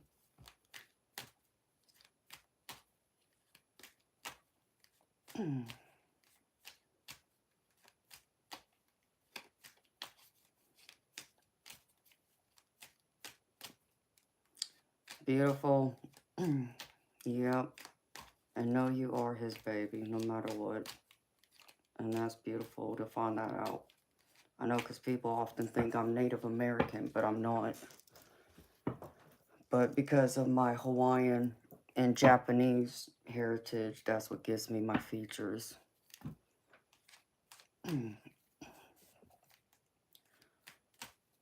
So I see, now I understand why this healing card's here. Okay. Spirit, show me, why is this here?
No, I'm sorry, honey.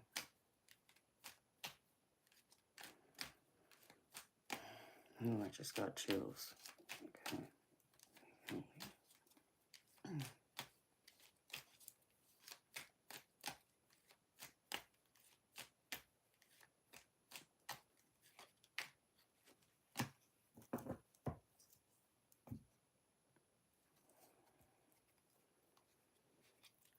And beautiful, since it's so recent, I wish I could pull cards for you, just to try and connect to a spirit, but I need you to understand because it's so new, it's hard to connect to him right now. Because normally, um, it takes about a year in our time for them to kind of get adjusted to their new life in heaven in their spirit body. And so, you got to think of, when they pass that, there's obviously, they get reunited with all loved ones who passed on before them. And then they go through what most people have heard as the life review, where they go through and they get to watch their whole life they lived here play out. And they, sit with their spirit guides, guardian angels, and all that to go over all those different aspects of their life and, bring forward what is it that they learned, where is it that they could have done better, that kind of thing. And then they also, believe it or not, they also are assigned a job. Yes, in heaven we work too. Um, Most times they pick being like a spirit guide for someone, but people automatically think, oh well, my dad, my mama, there's your spirit guides. Not technically under that label.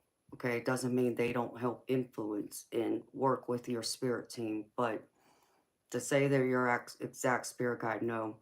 Um, it's rare that I've heard of that happening. Most times, they're a spirit guide to someone else who, we'll just say, for an example, let's just say your dad was a doctor in this life. Well, he'll more than likely pick a student who's in medical school right now, or someone who's already in practice, and maybe his part of what he needs to still learn is how to help someone in the spirit, in the physical world, to be a better doctor and so forth. So it works kind of that way. It's a little too soon to try and connect to him. Beautiful is what I'm saying. You need to give him a year, because the thing about it is he's too busy up there right now. And even like to try and connect to him, because he doesn't understand what's going on just yet. He's still going through that process. And like even with getting messages, or even for you to see messages, he still has to adapt to his spirit body. And that works completely different than our physical body. So you have to think about, in this life, in this physical world, we have this vessel, we're able to use, you're able to hear me, see my face and such. In heaven, in the spirit world, we're just energy. So in order, for energy to transmute, to manifest, you need another source, which means they need an energy source from somewhere else, which usually that's when you'll hear like paranormal activity. Like you'll hear someone talk about their lights flickering, turning on and off, maybe even their devices get messed with. That's spirit trying to get your attention, let you know they're there. But if you ever notice, like your cell phone, for an example, say it was fully charged, 30 minutes ago, but suddenly it's dead, and it normally doesn't do that. That means the spirit tapped into your energy to your phone to drain the battery so they can manifest. So they could potentially try and reach out to you, whether that's to talk to you, try and touch you, mess with the lights, whatever they feel they can do and they've learned to do in order to get your attention. So just because, understand me, beautiful, um, if you feel like you're experiencing that right now, I don't feel like it's him. I feel like it's someone else. Um, I feel like it's like a great grandmother. So who's your great grandmother? That's who I'd be looking to. And, she could be trying to get your attention and let you know that it's okay and he's okay. Now, that could be what's going on. That's what I feel like probably is happening. Because, like I said, your dad's busy up there right now. It's not to say that he's too busy for you. It's just they have to go through, there's certain things that have to go on up there first. And um, there's different ways that even, even though as badly as we want, we have someone in mind that we want to connect to. And I've had this happen too, where I had someone come to me um, about a year ago, and she wanted to connect to her mother, um, but it wasn't her mother who came through. It was her grandfather. And I told her, I said, I can't control who comes through. They make those decisions. And she felt hurt. She felt like her mother, forgot about her. Didn't want to talk to her. And I told her it's not that. Maybe she just doesn't have any messages for you right now that can help you. But your grandfather obviously has a lot to say to you. So don't you want to hear what he has to say? And I know it hurt her, and I get that. Because understand me, beautiful, even for someone like me who can connect to the spirit world, I didn't get to hear from my mama for 12 years. That's how long I had to wait. And a lot of it had to do because I was still grieving. I was in deep grief. And I can only imagine what you're feeling right now. That hurt, that raw hurt, because it just happened. You got to understand that in itself will block them from coming through, because you're not focusing necessarily on what messages they may have, or you subconsciously aren't realizing it. And you're stuck in your pain, and don't think I'm judging, because I'm not. It's understandable you're so hurt.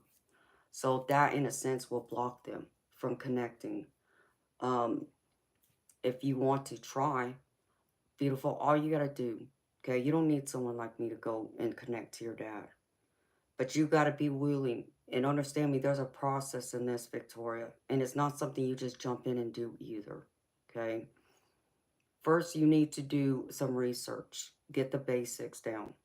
And the first basic would be trying to ground yourself.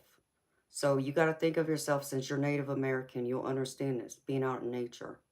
Like take a walk, where is an area, around your house or in your neighborhood or in your area where you can like walk in the grass and just be in nature. Don't have any distractions. Don't have any distractions at all. Focus in to ground and center your energy, your spirit, yourself. Okay. Um, but there's one other thing you got to still bring into this. You got to put up what is known as a psychic shield, and you can Google it. And all you got to type in the Google bar is psychic shielding. And it'll bring up all these different websites that can take you to different ones, and it doesn't matter which one you go to. I would encourage you to look at all of them. There's many different shields that are used for different reasons. Find one that works for you. But you want to put this shield up, and here's the reason why. Because you need this protective shield to keep out anything evil or negative that would want to come into your energy. Because they will. If you try and connect, try and open up that channel, you're going to attract everything. Good, bad, everything in between. Which is why it always is a risk for someone like me. Because I'm not just trying to connect to your energy, even though that's a risk in itself. Because, I don't know what you've been doing. I don't know what you could have, attached onto you. But then I try and go on and connect to, someone else in the spirit world. That opens a whole nother door. So there's always this huge risk in that. So the best way I can put it to you in the simplest way, but I encourage you, Victoria, to do some research, is think of yourself in a bubble that surrounds you. Make it whatever color you want. And then you say to your spirit guides and your guardian angels, this shield is for your protection, that nothing is welcome inside it, except for any and all benevolent entities and energies. And you specifically say again, all evil and negative be banned from here. This is your sacred space. And they will help to strengthen that shield and surround you. But you got to visualize it. Okay? And then, far as grounding, you got to think of yourself. Think of your feet being like two roots from a tree going into the ground. But it's going into the earth's core. So think of yourself either standing or sitting. And think of these vines coming out of your feet. And it's going into the ground. And it's going to connect to the rock below in the earth's core. Think of there being like crystals you're going to wrap those vines around. And that's what's going to hold you in place to keep you grounded. So those are the two things. And then think of whatever, blah. Why am I having trouble talking? Whatever crystals, like colors, that call to you, make those vines pretty. Add whatever color crystals you want to add to them. But you're drawing in the energy from the earth's core. So think of those vines pulling in gold light, and it's coming up and it's filling up your body. Okay? So gradually start with your feet and gradually fill up your entire being, your body. That will help ground you. It will help center you. It will also help to get rid of all the clutter that's going on in your head, because you have to put your ego to the side. Okay? You got to allow whatever comes, comes. Don't try and control it. Okay? So I'm going to give you an example. Just say, for an example, just say you asked your dad, are you here watching over, you say you have a daughter, whatever your daughter's name, say you asked him, Dad, are you here? Are you watching over so-and-so? Okay, you're looking for an answer, right? But you may not get an answer right away. And that's the other thing. You have to be patient. But let's just say you go and do something, and a few hours later, you get a sign, or you get this thought, this random thought that comes to your head. And it's not something you had been thinking of in those last couple minutes. It just comes. And even though it's in your head, it's not your thought. Maybe it sounds like your dad. That's your dad coming through, answering you. So pay attention. It's not by coincidence. It's things like that that happen that are meant to look like coincidence, but it's not. but it's meant to look that way to not scare you. See, people have this desire and want, and I get it. Everybody wants to see their past or loved one manifest in front of them in like a full body apparition, like a ghost. And we all think, oh, we'll be okay.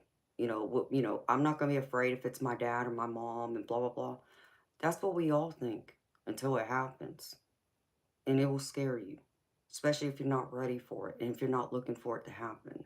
So they won't do that because the last thing they want to do is try and scare you.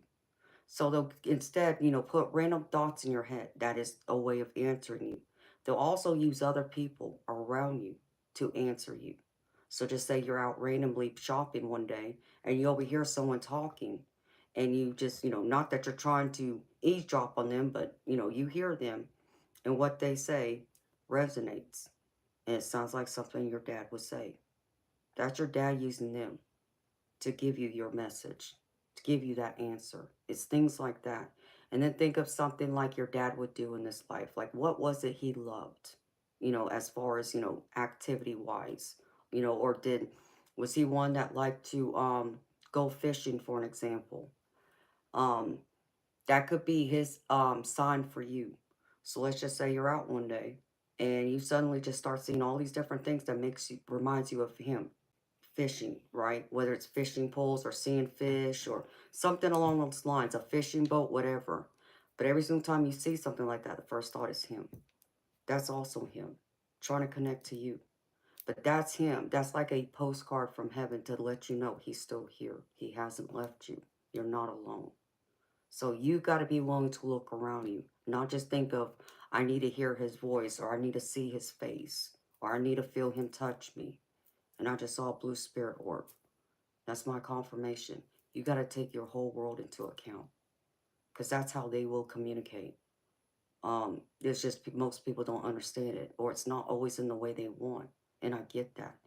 I cannot even begin to express to you how much I needed to hear my mama's voice after she died. I needed that desperately. And I even remember I hollered up at God and I cursed him. I cursed him into the next millennium, telling him how angry I was. And I told him I needed to hear her voice one last time. I needed to see her. Let me know she's here. I didn't get that answer then. Like I said, I had to wait 12 years before I got to hear her voice again. But I could tell you, the time I heard her voice was the time I needed to hear it the most. The most. And it was the perfect timing. And it let me know, too, she had not left. She knew exactly what was going on in my life and what I was facing at that point. So just know that, too. So if you see eagles and that seems to make you think of your dad, like if your dad loved eagles, like my dad loved hawks. So if I see hawks flying around constantly, that's my daddy. Take that as a sign from your dad. He's still here. That's him letting you know he's still around. And just trust in that. When you see those eagles fly around beautiful, that's when you kind of calm your head then and close your eyes and listen. What do you hear? Not just the outside noise, but what thoughts are coming to your mind. Don't try and control it. Even have a notebook and pen handy. Write what comes through. Okay? It may not all make sense. Okay? But you'll be able to understand what they're trying to convey in there. And trust that. That's one way you connect to them. Okay? You got to put yourself in a quiet place with no distractions. Talk to him. What is it that you want to say to him? And understand me, Victoria, you don't have to say it out loud. You can write it down. You can say it in your mind. He's going to hear it. It doesn't matter how you do it. And then allow him to speak through you. What are those thoughts? Burn a candle. Put a picture of him up next to it. Welcome him in. And just let him know, Dad, I need to hear from you. I need to know you're here. But understand me, beautiful, it may not happen that quickly either. So you have to be patient. He needs time still, especially right now because it's so soon. It's rare for them to come through that soon. It's rare. I'm not saying it's not impossible. I'm saying it's rare. I understand that, beautiful. I know what you mean. Wanting to hug him again. I do. And that's the one thing that sucks even for someone like me. Um, have I felt my loved ones hug me or touch me since I've been gone? Yes, I have. But I gotta tell you, beautiful, even feeling what I feel, I'm so thankful for those times that I've been able to feel hugged or felt them kiss me, or touch me in other ways, like stroking my hair or something. But it still don't feel the same like having their arms wrapped around you. And that I do get. But another thing I would tell you, I would tell you to go through and do something your daddy loved in this life. Okay, what was it that brought him happiness? What was it that brought him fulfillment? That he just, was like allowed his inner child to come out per se. Go and do that. They eat that up there. And let him know, Dad, I'm going to do this for you. I remember how much you loved doing this when you were alive. And, I want to do this now. He'll come with you. Because now what he's able to do is he's able to live through your eyes and be able to see things through your eyes, your thoughts. And he gets to know you that much better in the process. So when I'm doing that, okay, so gardening, fishing, trucking, and camping. It's funny I said fishing. So yeah, go do gardening, fishing, or go camping. Whatever that speaks to you, do that and invite him in. Because I can tell you, Victoria, I'll tell you a story with my daddy, since we're talking about your dad. Um, when my daddy died, my stepdad, he was the one that taught me how to shoot billiards pool. And so when it came to the 1 year death anniversary of his death, which will be this month in June, um, I didn't want to be sad. And I was trying my hardest to not be sad. I needed a distraction, but I needed to do something for him too. So I thought about, pool. So a couple days after Father's Day, which he just so happened to die a couple days after Father's Day, there was a pool tournament going on, and I signed up for it. And I remember after I signed up for it, I told him, I said, Daddy, I'm doing this for you. I said, I hope you'll come with me and support me and be here when I, play in this tournament. The morning of the tournament, as soon as I opened up my eyes, I felt him. He was there in the room with me. I didn't see him, but boy, God, did I feel him. And I knew exactly where he was standing in my room. His energy vibrated that loudly. I knew it was him. And when I went to the tournament throughout the day, periodically, when I would, be sitting out, I would feel him on occasion, or if I was on the pool table in the middle of a match, I would feel him. He was there. And later on that night, after I left the tournament to go home, on my way home, halfway to the house, I had slid. My car slid off the road. And it was crazy because it was late. It was like 2 o'clock in the morning, so there's no cars on the road. Barely any cars. So thank God for that, because I probably could have gotten in a wreck. Um, so I pulled the car over, thinking, it's got to be the tires, because Daddy taught me about cars too. So sure enough, get out of the car, look at the tires. Yeah, it's the tires. I done lost, I didn't have any tread left pretty much. So I got back in the car and I told my daddy, because I knew he was still there. I said, Daddy, I need your help. I said, I need you to get me home safely. I said, I know you're probably cussing me out right now because I should have had already new tires on this car. Yes, I know better, but, I wasn't paying any attention to the tires. So, and he did. He guided me to get that car back on the road because I have a sports car. So it doesn't take much to hit the gas pedal to get the car to move. So he did. He walked me through it and got me home. And as soon as I pulled in the garage and closed the door, I just said, thank you, Daddy, for being here with me. Thank you. And I saw a blue spirit orb leave out of my car, out the window. That was him leaving. So trust in those messages, trust in those signs. It may not seem like, it could be him. It may seem like coincidence, but it's not. So talk to him. Say whatever you need to say, whenever. But allow him to speak through you. And you got to put your ego to the side, though. Was blue his favorite color? Because I know blue was my mom and my daddy's favorite color. So oftentimes when I see a blue spirit orb, it's normally them.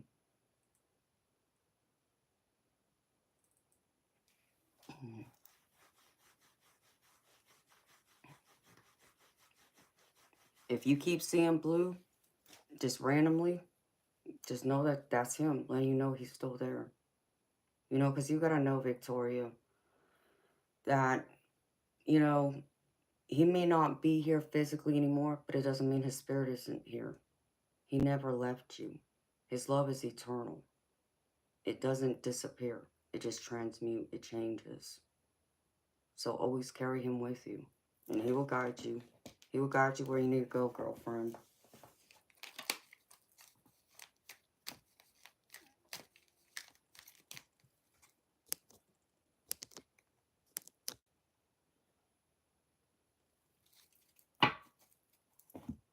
So let me pull some other cards, girlfriend. I'm still going to go over this reading with you. I'm just going to pull a few cards, but it's crazy because I do have a couple of Native American themed decks. So let me see.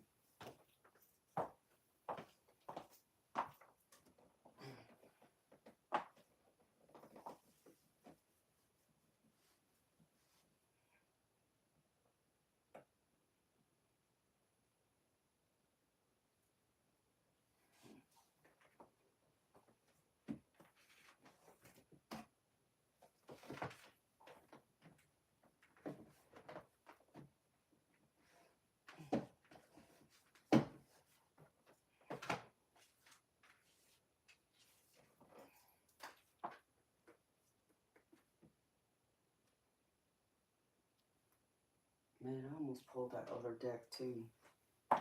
That's what I get for not listening to myself.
I know somebody said something about they need more stories like what I have to say.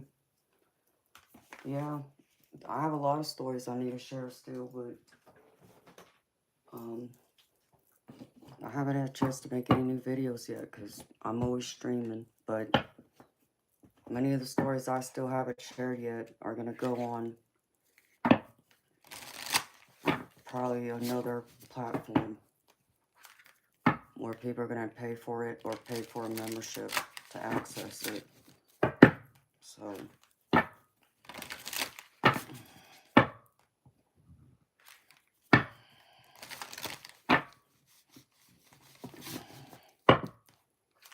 alright, Spirit, show me what does Victoria need to hear right now?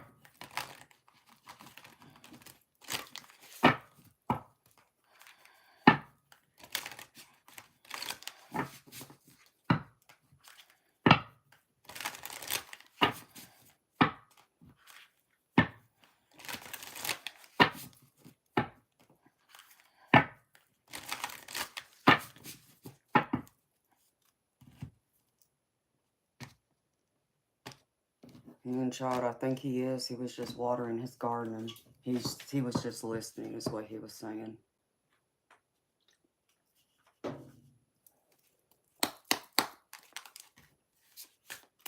Alright, Spirit. From Miss Victoria, please. Show me.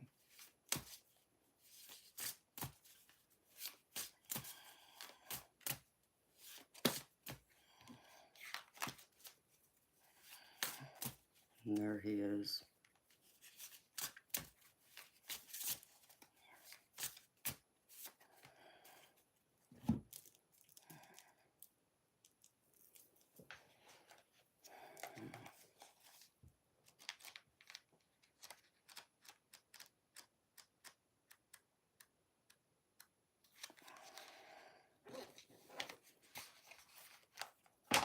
Oh, I want to see something else too.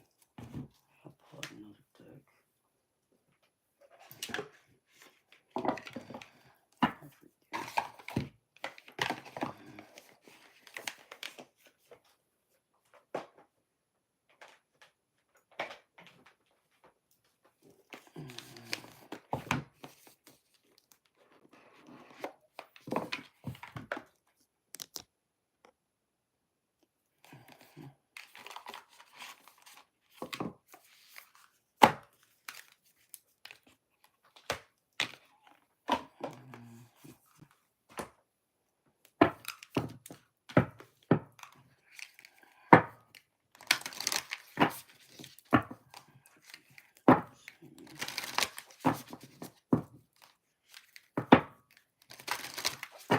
And you know, Victoria, one of my main spirit guides just so happens to be a Native American Indian chief of a wolf clan. And that's what he showed me.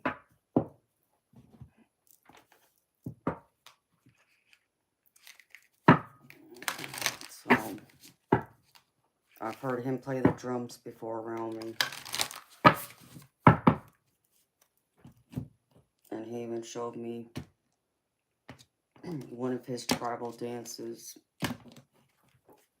where I saw him and his people. I saw them wearing a headdress of a wolf.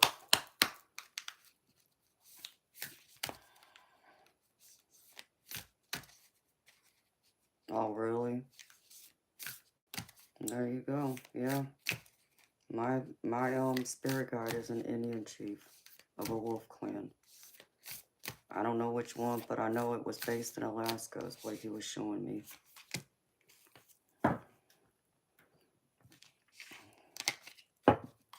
So that's beautiful to know.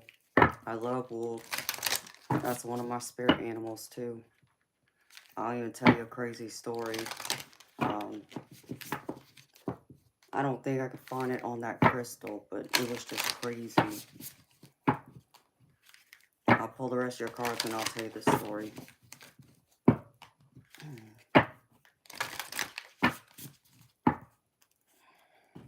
So I'll have to go find that crystal.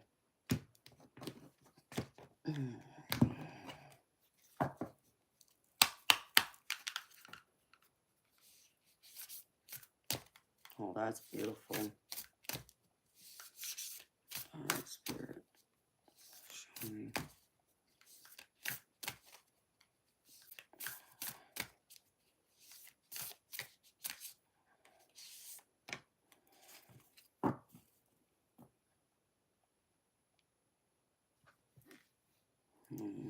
That's beautiful. Okay. Which one this is?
What do you mean you're supposed to do with it?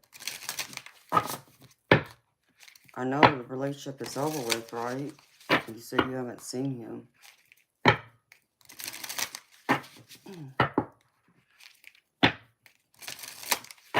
You gotta let that go, beautiful. Open yourself up to new love.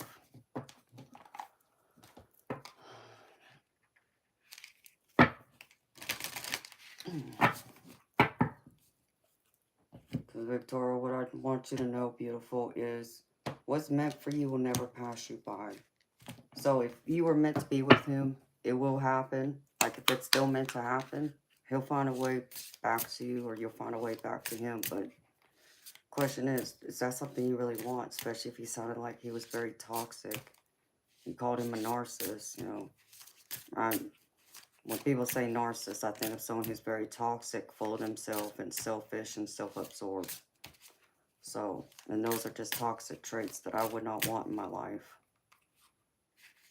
They're not looking to help others or be loving. They're only looking to love and help themselves.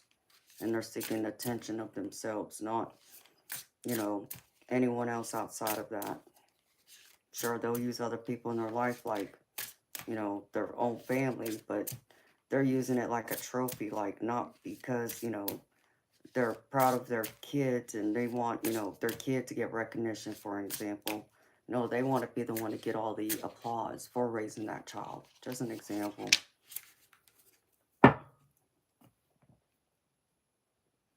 And it's crazy. And of all the ones that come out, there it is.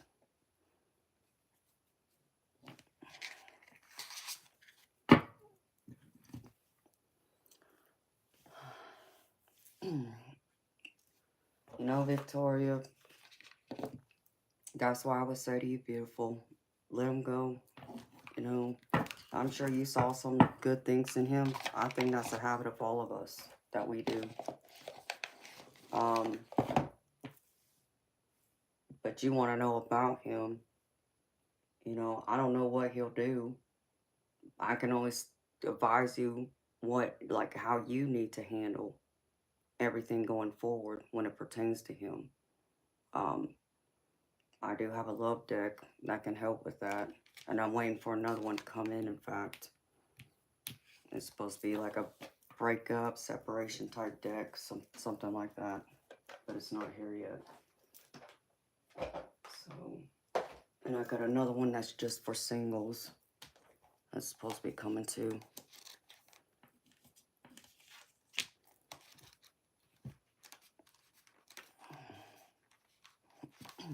But yeah, out of all the cards come out, this one would. Whew. Alright. Okay.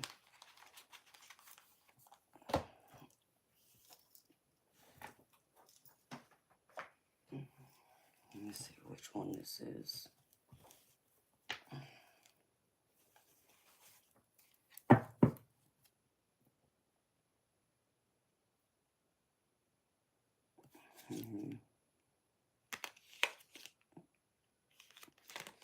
And beautiful, don't be looking to rekindle that just because you might feel lonely right now. That's not a healthy way to want to reconnect with anybody just because you're lonely. You know, that's when you reinvest your time and energy into yourself, into the relationships you have, and the people who have still been there with you.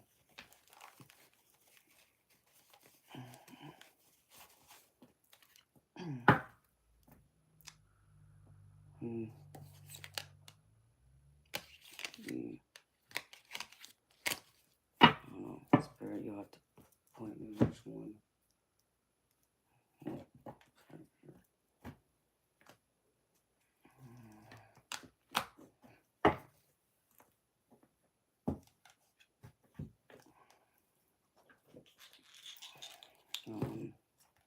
See what this one says.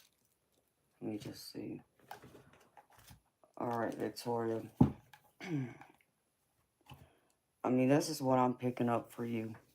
And this is what the cards that are coming out for you, beautiful. And thank you again for your donation. I greatly appreciate it. This is your recent past, and I feel like this is your dad kind of coming through. This is recent past. This is the Emperor. And your dad seemed like he was, head of household. He was the leader. You know, that's the way, men are supposed to be. They're supposed to lead, take charge. So this is your dad. And I feel like your dad's wanting you to now take charge of your life because he's not here physically anymore. He taught you the way. It's up to you to now trust yourself, what to go, what to do, where to go from here. And I feel like one of the things he wants you to focus on is your overall well-being, your material wealth, as far as, material possessions, your career, your money, because the card that came out with this is Nine of Pentacles. And this is all about, making all your hopes, wishes, and dreams come true right here in the material. So again, this is your money, your material possessions. This can even be your career. Pentacles also can apply to your physical well-being, your health overall. I don't read on health, but just so you know, that's another thing it can cover. So I feel like your dad wants you to now take charge, take the lead. Lead by example is what I just heard, because you got a child now. Because in the present, this is where I see you. And I feel like someone's wanting to come step forward into your life. This is the Knight of Cups. Someone wants to come in and be that romantic person in your life. So I don't know if you've been aware of anyone in your life recently that may have been, flirting with you. Could be a friend. This could be someone that's getting ready to come. But someone, has their eye on you. And they want to, like, take you out, dine you, that kind of thing. But it's a romantic relationship. That's what the Knight of Cups is. But I don't feel like it's going to be an easy road, because right now, you're right here. You're in this Eight of Cups, understandably so. You're emotionally withdrawn because dealing with the grief and the death of your father. It's understandable.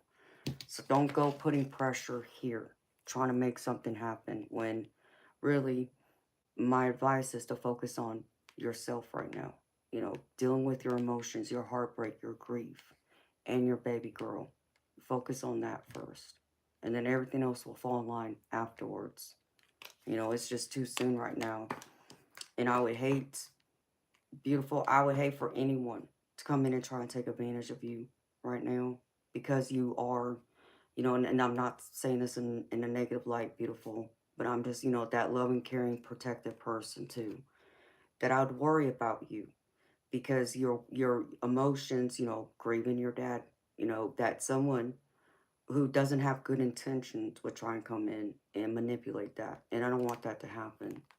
So be mindful of that. I'm not saying shut everybody out, but, you know, I'm not saying right now is the time to open up to romance either, unless someone has already gone through this. Like, if I were you, I would be looking towards someone who has already gone through a deep loss, like losing a mother or a father.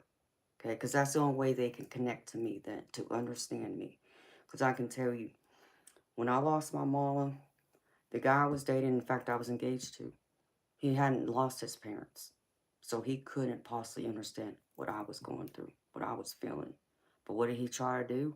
He tried to say, oh, I understand what you're going through. I lost my grandma. It's not the same thing, okay? Your parents raised you, not your grandma. Okay, it'd be different if your grandmother played the mother role, okay? And she was the one, in charge of you, not your mama, like your mama left you with your grandma. No, that wasn't the case. So it ticked me off. I understood he was trying to be there, but it wasn't the same that I could get him to understand. Going through my life at that point at 19 years old, he couldn't possibly understand what me and my siblings have been going through and what we were going to continue going through. Having an absence, an emptiness in our life because she wasn't there anymore. She wasn't going to be there to watch us graduate. She wasn't going to be there to watch us get married and have our children and so forth. That's a void that can't be filled. But it's hard to get someone to understand that. So if I were you, I would look for a group. Like, you could probably do a search online. There are grieving groups that they get together like once a month, and that would probably be where I would go. And they could probably help you through your grief. And probably give you some pointers on other things you can do that will help you. So you don't allow this to swallow you whole either and go down a rabbit hole that you can't come back from. Or that you fall into such a deep depression that you can't come out of. I don't want to see that happen to you. You know, I understand why people go through it, but I hate to see it happen. And I'd hate to see anyone to turn to anything else to kind of help them cope. You know, looking into drinking, alcohol, doing drugs, or anything else like that. You know, that's what I don't want anyone to go through. Thankfully, I didn't, but it was different for me in many ways. And I don't want you to be depressed, beautiful, but it's understandable that you are. I get that, okay? And I'm not judging you for that, okay? I was depressed when I lost my parents, too. You know, I had the blues, but I still had to find a way to get up and fight every day. Because, you know, I had to remind myself that my mama wasn't here anymore. My dad's not here anymore. I had to live for them because they're not. So I had to keep getting up and doing what I had to do every day. Even though my heart was ripping out of my chest, it still hurt. But I had to find a way. And sometimes it meant I had to numb up my heart to the point I couldn't feel. I couldn't feel nothing. Just to be able to face the world and do what I had to do. And then the moment I came home and walked through that door, I released it all. My tears, turned on the radio, did whatever I had to do to get all that pain out of me so I'd feel better. And I know it's hard to do that. I know it's hard to try and act like you're okay when you're not. I get that. But if you allow yourself to get lost and focused on one area like that, you might, you know, lose yourself altogether. And that's what I don't want to see. But I don't want you to ignore your emotions in the same process either. There's just a way of doing it that's healthy, that makes sense. But understand me, beautiful, what works for one person may not work for the next. That's also true too. We all handle grief differently. And it's going to come and in stages, you know. Because what I want you to know is, you know, you might have people out there, they may not know what to say to you or not know how to help you right now. You know, maybe they're afraid to ask you how you're doing because they don't want to make you sad. So maybe it's then you. You know, if you feel like maybe they're unsure, bring up your dad. Be willing to talk about him. Share him with your friends and family. Let them know who he was. You know, what it is that made him such a great father, a great man. Share with him the memories you have of him. Keep his memory alive. And that'll help. It'll help to talk about him, but it helps you to keep those memories strong because it's those positive memories that are going to get you through some of the darkest days of your life as you move forward. But I can tell you, you know, it won't last forever either. I can promise you there will come a day that you will, you know, the next time you think of him, that day will come. You'll wake up, you'll be able to face the day, and you'll be able to smile before a tear comes running down your eyes again, the first thought of him. Does that mean you won't ever cry over him again? No, it's still going to happen. It's just those moments will be much farther and fewer, but when they do happen, they will catch you off guard when you least expect it. I can also tell you that going through it, I tell people, you know, and I'm going to tell you this. If anyone comes to you at some point down the road, let's just say a year from now, you know, it's been a year, and you're still sad, grieving, and they try and say to you, it's time to move on. You know, it's already been long enough. It's time to move on. You know, forget about him or whatever they want to say. Tell them to take a hike. Okay, and I'm being nice by saying that, but I would tell them F off is what I would say to him. And I've had to do that with a couple people too. Because you will never, ever get over it. No matter how much time goes by. There's only living with it and living through it. But you'll never ever be completely over it. Because there's still going to be those days that come into your life that you're going to want more than anything to have him there. Whether that's holidays, your birthday, maybe it's a major milestone in your life. Maybe you are going through something difficult and that the only person you would turn to is your dad. Those days will happen, okay? So It's his presence that you will miss. And that's the thing that you'll never get over. Until you leave this world, it will be there. It just may not be front and center all the time, but it will still come in at times. So anyone who hasn't lost someone like that will never understand. It's going to take them having to lose someone close like that to truly understand and appreciate it for what it is. And you know, Victoria, what I would tell you on Father's Day, what I do. Even though my daddy and my dad aren't here, I still celebrate Father's Day like they're still here. So what does that mean? I go either to the pool hall or I go to the bowling alley for them because that's what they enjoy doing in life. That's what they taught me. And then I go eat at their favorite restaurant or I order their favorite dish. I celebrate them like they're still here.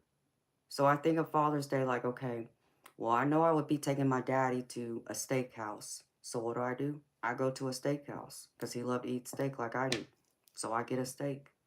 What else will we be doing? Maybe we'd go playing putt-putt. Or I said, maybe me and my daddy would have gone to the pool hall. I do something like that. Okay, I don't ignore the day. And just because he's not physically here, I don't acknowledge it. I still do. In fact, I will still even buy flowers for my parents on those days because I would have given it to them if they were alive. And even like for my mama, I would buy her something for Mother's Day. You know, no, I can't physically give it to her, but it's something I would have gone for her if she was alive. It's something she would have loved, and I know that. But I still have it, and I'll get it, you know, and I'll tell her, Mama, this for you. But I end up, you know, enjoying it instead. But that's what she would want. She would want to see me enjoy it. So, and Daddy's the same way. So that's what you do. So this Father's Day, try that, because I do understand. Father's Day is going to be difficult for me. Very difficult. The month of June is always difficult because of both my mama's birthday, which is June 6th, um, Father's Day, naturally, because of my dad's not being here, and then you take in the anniversary date of death, a few days after Father's Day, the day my daddy died, one of them. June's not an easy month, so I get that. So I'm going to have those few days this month. It's going to hit me, but I'm going to have to handle it that way, and I will. And it helps me. It makes me feel better.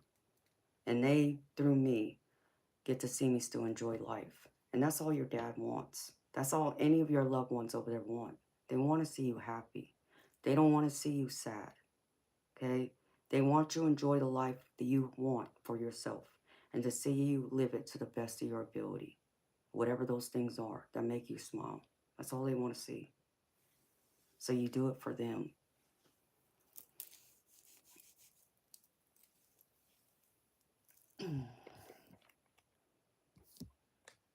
But I get that. Victoria, I do, beautiful. Because I see, you know, the influences, like, I feel like your dad right here, this is the world card. And what's in the center of your world right now?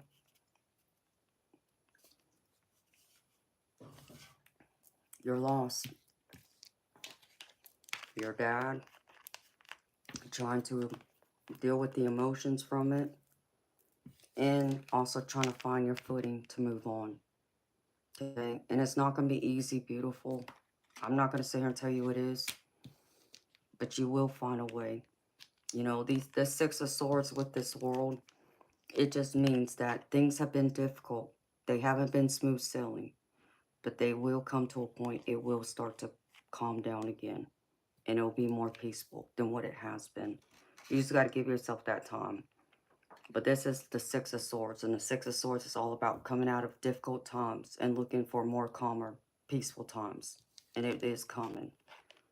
You know, just take it one day at a time. Don't rush it. Don't put a time frame on yourself. Don't put any pressure on yourself. Don't put unexpected pressure or try and take on more than you can handle. You do the best you can with what you have and what you know. And that's all you can do. Okay? Because Spirit's showing me you are going to be okay. You're going to make it. Here's the Six of Wands right here. And this is all about victory. Celebration.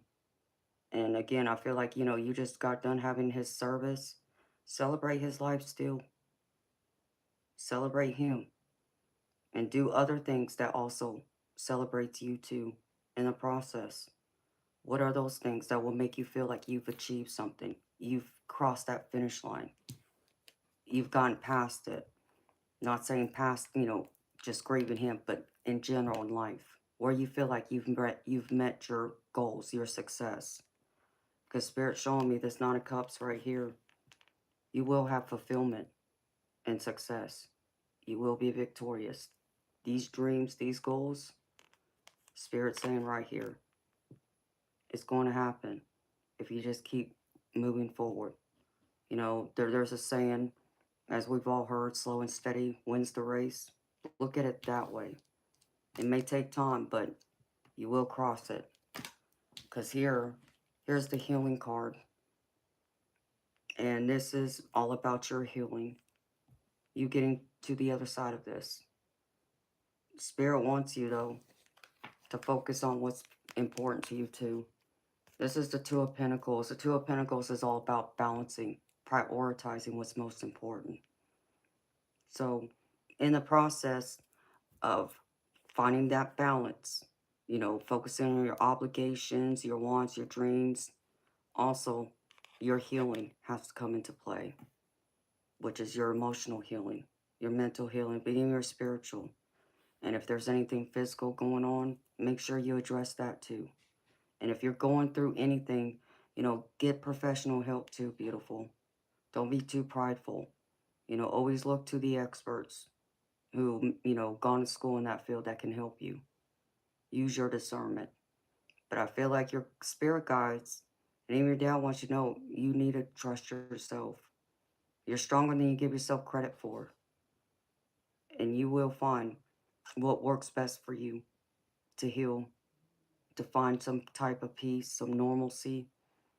You know, I can tell you for me, it took me 12 years, like I said, to hear my mama's voice. For me to find some type of peace and acceptance with it. Before then, I didn't have it.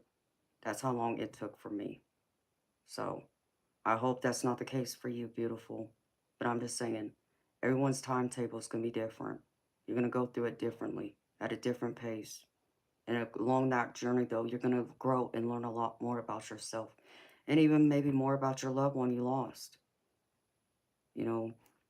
Invest in both. You know, I know you probably feel like you've been left behind or abandoned, but you haven't been. They're still very much with you. And I know he will still very much will be with you. Even if you can't see him or feel him, he's there. Just look to the signs around you. The eagles, going fishing. You see random things that remind you or makes you want to go fishing. That could even be him nudging you to go fishing. Maybe there's something there he needs you to see or experience it the way he did. It could be all of those things. To welcome it all in. But don't be too prideful to lean on others or ask for help or let them know that, yeah, you're not having a good day. You just need someone to talk to. The ones who truly love and care about you will be there no matter what. Okay? Because the other thing I could tell you is, we all come into this life with a spirit soul tribe. People think of soulmates only being romantic. It's not. It's also your friends and your family. It's the ones that you just know that they're like a soulmate. You can't explain it. You just know. It's a different way it hits you. It hits your spirit, it hits your soul.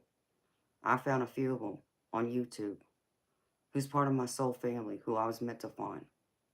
And I wouldn't have found them if I didn't start this channel. Is that coincidence that I started this channel when I had no intentions on doing this? No. They were calling me here. And so I answered. And I found them. And I can only be thankful that I did. But here's the few oracle cards I pulled. Here's the first one. Victoria, this is deep emotions, unknown feelings, and past life influences. And it says, this priestess of the depths welcomes you to a side of life that most people never explore. The sacred triangle above her head represents the trinity of time, past, present, and future. This is surrounded by the circle of eternity, reminding you of the unending nature of life, continuous and connected, the cycles. The ocean is layered with currents of all different speeds and directions. These layers of moving vibrations are like the emotions of your life. It's time to understand your patterns of motivation and reaction and recognize how you are affected by things going on beneath the surface. Profound feelings you might not be facing are often still strong enough to direct your destiny, whether you want them to or not. Longing, attachment, and fear could send you in an entirely different directions than you desire. Such influences may stem from past lives, but whatever the origin, you need not be stuck with them forever. Look honestly at the patterns of your life to identify the undercurrents of emotion that are misdirecting you. Affirm that you can release toxic emotions and let go of longing and need. Call upon your own eternal spirit to help you navigate these depths of feeling and influence. The power of your soul transcends all limits of time, space, and energetic currents. When you feel the depth of peace it brings you, you will be able to take conscious advantage of each moment and achieve joy in all the currents of your present experience. The present is a drop of life that cannot be separated from the vast ocean that is your eternal truth. So choose to infuse it with power and space, or power and peace, I'm sorry. And the positive affirmation here is, I release longing and fear. I peacefully direct the current of my life in every present moment.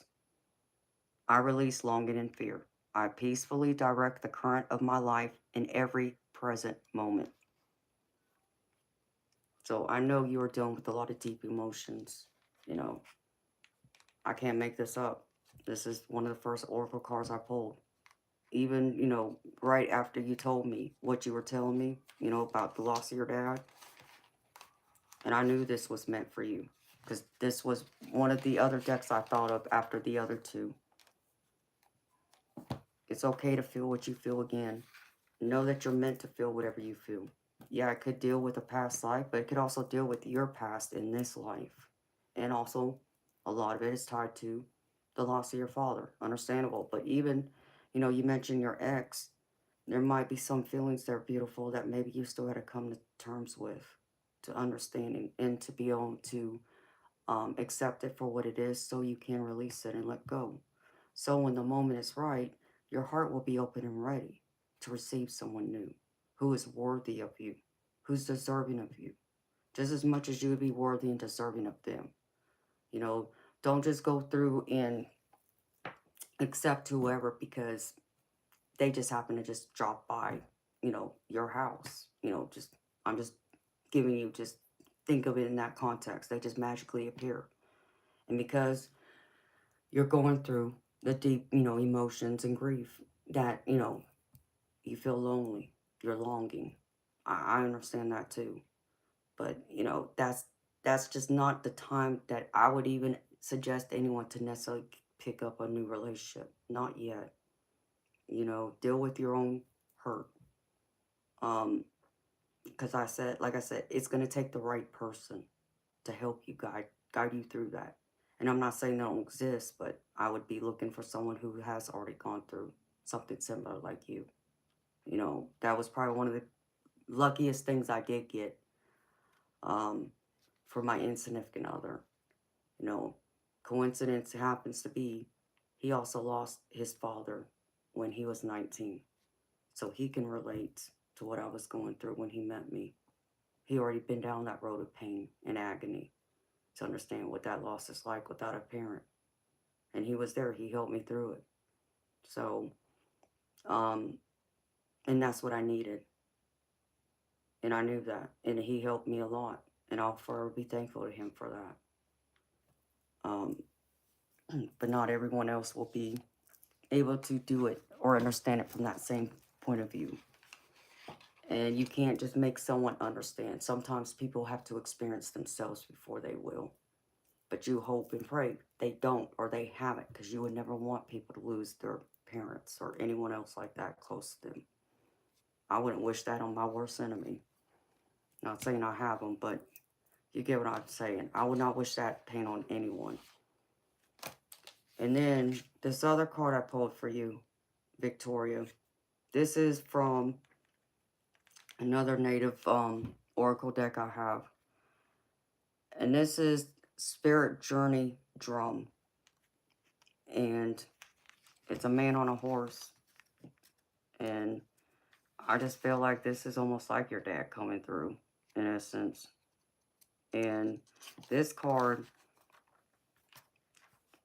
says, free yourself from all ailments of mind and body, and step outside to open up to the powerful visual properties of the natural world.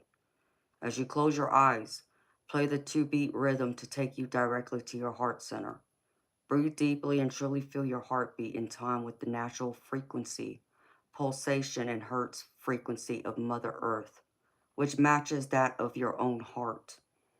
As your heart opens up, so too does your spiritual sight, inviting in a new resonance and giving you direct access to other realms.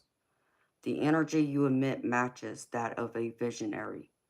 It is time to let go into an altered state of consciousness. The beats will help you to drop down into trance, into profound relaxation, to enhance your meditation practice. Soon you will journey deeply into non-physical realities, to communicate with the spirits, and gain valuable information for soul retrievals and healing. Seeking the inner realms through the 2-beat and the heartbeat of Mother Earth will deepen your visions and connection with spirit. As you open up to the magic of the natural world, you will see that there are all signs around you. So, trust in this. Trust in this, beautiful. I feel like Spirit wants you. You know, you want to know how to connect. Turn to your roots. And that's the other message I got. You know, turn to your Native American heritage. Y'all have so many beautiful practices that I wish, you know, I knew more about, but I don't. But maybe in the coming of time, between my spirit guide, who's an Indian chief, and doing my own research, I'll learn more about it. But I think it's beautiful. Learn how to do that, and it will connect you to where you can open that doorway, where it will be made more clear to you. When spirit speaks to you, whether that's your spirit guides or even your dad, open your mind. Because the other way I would go about this, Victoria, and understand me, meditation, people always think of meditation as someone sitting quietly in, you know, Indian style with their hands out. No, not necessarily. Okay. I meditate with my eyes open. And that might sound crazy to people because they're like, what? How do you do that? Because my mind will have a way of running away from me when I'm doing something that I'm not focused on. That's like muscle memory. Think of like washing your dishes, for an example. We all know how to wash dishes. We don't need to be so focused on every little thing we're doing to, you know, wash dishes. That's the time that your mind will wander. And you won't realize it at first. But then that's when spirit will come in and give you messages that you'll be like, huh? Where did that come from? Yeah, that's them. Because your mind is empty. You don't have all this chatter going on. That's when they're able to come through the loudest. You know, or think of, you know, like taking a shower. Same thing. And water is very healing. So I would try and take a shower, and there's times when they come through loud and clear. When I'm not even looking to talk to them and they just come through. Late at night, I've even had them do it to me, Victoria, right before I go to sleep. Um, I'll, I have a rule for the spirit world because I'm connected. I'm like this big lighthouse to the spirit world. So I attract any spirit, good, bad, you know, the worst of the worst. They have a way of finding me because my light shines brighter. And I always tell them, if they want to talk to me, they got to do it when I'm in this office. Once I walk out that door, I'm off limits. The only people that can come through When I walk out that door, when I'm done working, is my loved ones and my spirit guides and my guardian angels. But anyone else, no. That's my own personal time now. So if you want to talk to me, you're going to have to do it while I'm in this office. And they will. They will show up. In fact, I just had someone do it to me a few nights ago. And I had a spirit come forward to share some things with me that was meant for someone who I was doing a reading for later that day. And I delivered the messages to them. That's how it happens. So understand me, they'll come through to you, even at the times that may not seem like they're ideal. Like you would have the time to talk to them, but you kind of find a way to make that time too. Or you at least ask them, like, listen, I'm busy right now. Can you wait till I'm done here? Then we can talk. But still be open to receiving. That's the biggest message I keep getting here. And be focused on your well-being and your healing. And focus on your baby. You know, do whatever you got to do as a mama to take care of her. You know, because just as much as you're missing your dad, I'm sure she's missing her granddad too. You know, I'm sure she'll be asking, I don't know how old she is, but if she's very young, you know, she's not going to understand right now. So make time for that, you know, to kind of help her along too. But she be the other one, you know. I know you probably want to shield her from your own emotions, but, you know, she be the other one, you know. Let her see you cry. Let her comfort you. Let her, you know, ask you, Mom, are you okay? Why are you crying? Talk to her. And I'm sure she'll open up to you too. You know, she'll tell you if she's been, you know, sad because she misses your dad. Allow her to be willing to come to you too. You know, because she may be afraid to upset you. She's 11. Yeah, she's at that age. She understands. So let her come to you too. She might be afraid she's gonna upset you, but I know she's missing him too. Um, there's one more book I pulled from for you. And the card I pulled from this is family connections, respect, people, and kinship. And it says, it's time to reconnect with your family. You don't need to live with or spend a lot of time with them, like the Samoans, but perhaps you could call or visit a family member. Your family doesn't have to be biological. They could be your adopted family or friends. Sometimes our biological families are no longer part of our lives, and that is okay. It is important to create your own family in whatever way suits you. You may even view your pets as your furry children or family. This is also a sign that family members passed away or living are trying to contact you. So here it is. You want to know if your dad's been trying to reach out? I believe he probably has been, but I don't think he's going to be able to make that connection strong just yet. Just be patient, Victoria. Give him that time. He's still trying to figure it all out. You know, like I said, it don't work the same way for him as it does for us. He needs another outlet to draw up that energy, to be able to make his messages or get your attention, make it more clear so you understand. So you know without a shadow of a doubt, it's him. Because I also know people make mistakes. They'll be like, okay, well, we'll just say, Dad, if this is you, can you, can you make, the lights go out, or can you, can I smell like, your cologne? Something like that. They may not be able to do that. And people don't understand that. You got to accept the messages they are able to give you. And, and just think of it. When those signs happen, just, that seem like it's paranormal or, you think it's a spirit. Who's the first person that comes to mind? Trust that. That's normally right. And then what you do, Victoria, acknowledge it. And so say, if you think it's your dad, say, Dad, I know that's you. Thank you for the messages. Because they also need to know whatever messages or whatever ways they're trying to get your attention that it's working. Because understand me, your loved ones on the other side will never give up trying to connect to you. They'll never ever give up trying to reach out to you. It's a matter of what messages do reach you that make you say, oh, wait, that's dad, without hesitation. So acknowledge him, and you will understand it as time progresses forward.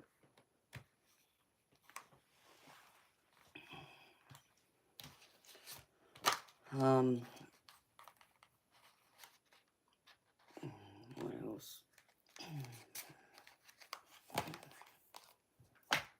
Let me see. Victoria, I just want to know about your ex real quick, because I know that's top of mind. I just want to see something, because I'm sure you're still wondering what to do about him. But I don't think this is really about him, and it's more about you, girlfriend. Having that confirmation that he's no good for you.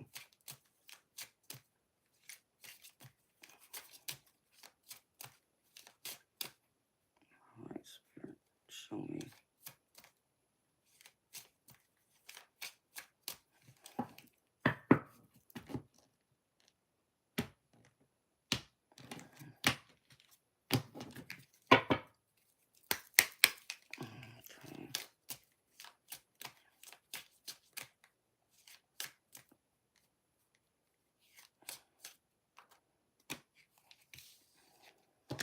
Okay.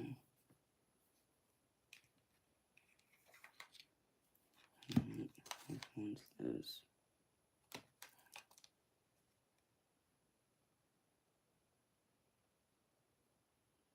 Yeah. Well, two came out, but one came out upright, the other one's in the reverse.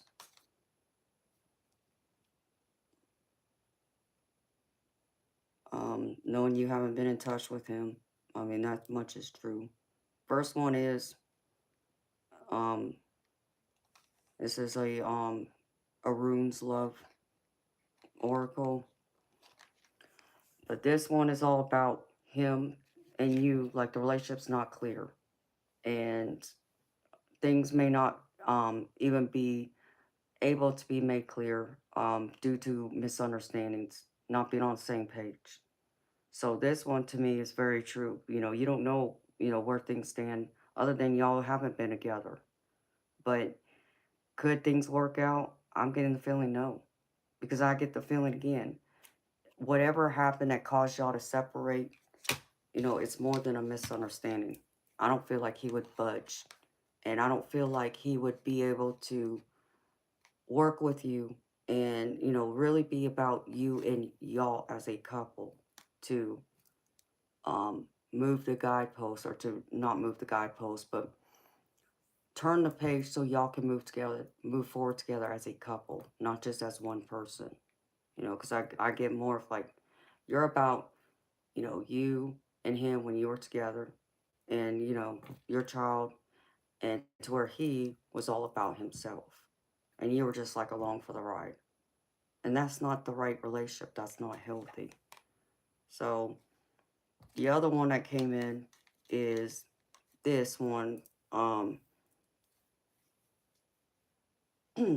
It tells me that you'll have someone that's going to come forward that will help you, that will be the right choice for you, that you will be able to lean on, and that will be more loving. There'll be more stability, the relationship in itself. You'll be able to work with them and see a long-term goal in wanting to, be together and be on each other's team, not just be on, his team like with your ex. So I don't know when this is going to happen, but know that there's someone else out there. I feel is what Spirit wants you to know, Victoria, that will be coming towards you in the future. And that's what I got for you, beautiful Victoria. So, beautiful Victoria, I hope this reading has resonated with you. I hope it's helped you, honey. I hope it's helped to answer some of the questions you had. I hope it's helped to uplift you And I hope it's helped to, you know, provide the guidance for you to, you know, see a path forward, to be able to move forward and know you're going to be okay. You're going to be more than okay. Just give yourself that time, that space to grieve, to get through all those, you know, emotions you're going through right now, understandably so. And more will come, you know. Even in those rainy days, those storms don't last forever. Know that the sun will shine again, and it will. Just give it time, beautiful. Keep your head up high. Don't look down and focus on you and your baby girl. Just keep making life as best as you can for you and her. So thank you so much again for trusting me to read for you. It's been an honor, girlfriend. So maybe in a year, you can come back to me and I'll see if I can connect to him then. The earliest it could happen would be like 6 months. That'd be about the earliest I've ever experienced someone coming through. So it's possible, but to be on the safe side, I would say a year. So thank you so much again, beautiful. Thank you again for your donation and being here. And thank you again for trusting me to read for you.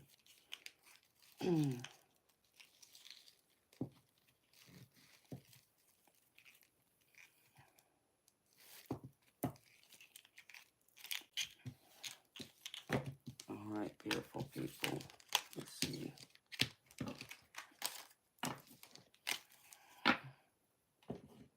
November 12th. Wow. That day will stand out for many reasons. You want to hear something else crazy? My mom, my mama, and my real dad, they both died in November. November 2nd and November 22nd. My mom actually died Thanksgiving Day over 20 years ago. So, I understand it. So, yeah, beautiful. Come to me like in November.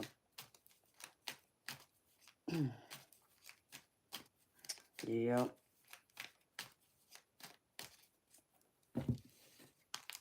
Numbers have significance too, beautiful.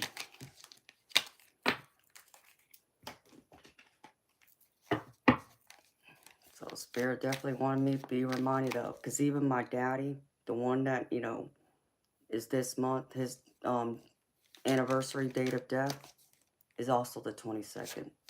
It's just June 22nd. So all three of my parents that died on a 2 or 22. That's just wild to me.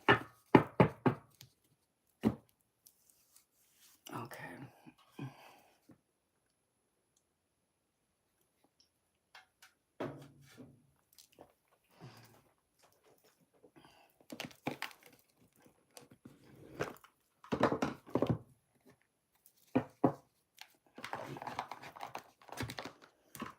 Let's see.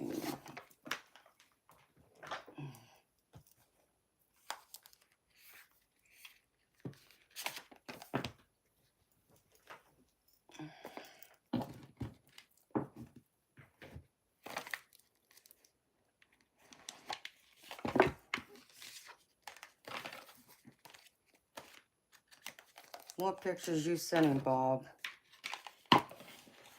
Did you send them to me, baby? Ouch. I'm gonna wake up. It was 8. Hang this much longer.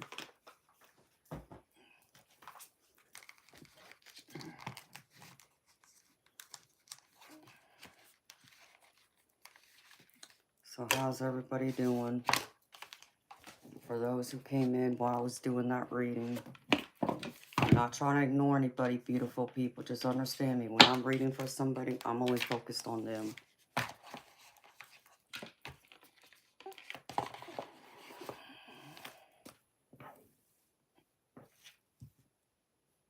Wow, Bob, that's crazy. You're doing good, Eternal. Hi, Finn. Oh, thank you, Finn. You are too, baby. Hi, Alec. How you doing, honey? It's been a minute since I've seen you. Please tell me life's gotten better for you, baby, since you were in here last. Ouch.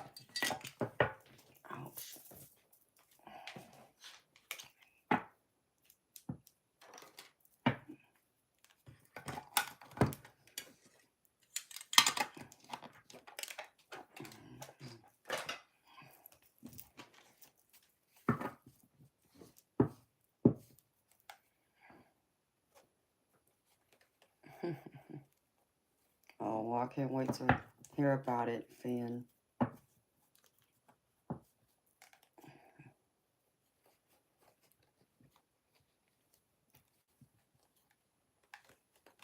Well, hopefully it's good changes, Alec. I know you talking about you was leaving your job because it was too stressful, baby. So I don't know if that's what you were referring to. But it sounded like it was something that needed to happen, considering what was going on in your life then.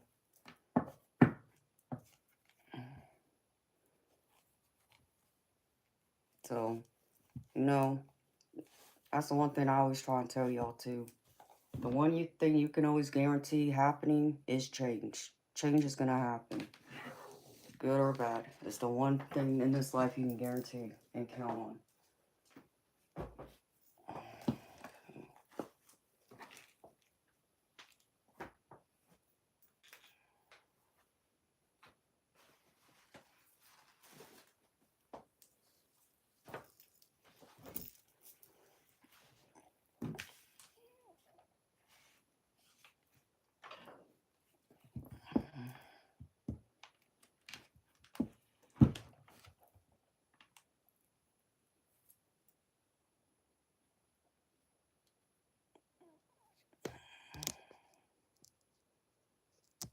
Oh, you finally did just turn in everything so you can quit?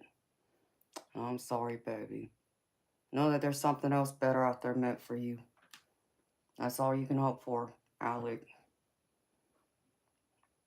Ugh. Why does my throat feel dry?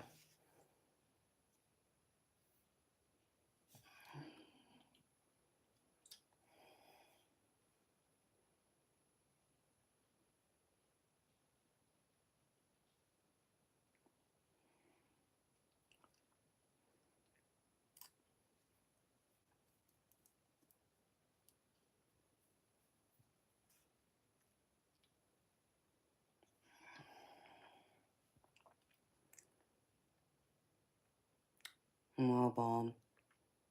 Isn't that crazy? Synchronicities. Like I said, all three of my parents. Never ever thought that would happen. Well, Alec, I'm glad you feel like you're making the right choices, baby.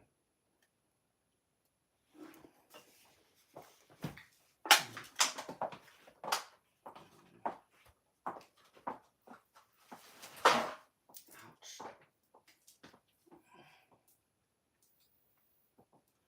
I'm not taking muscle relaxer.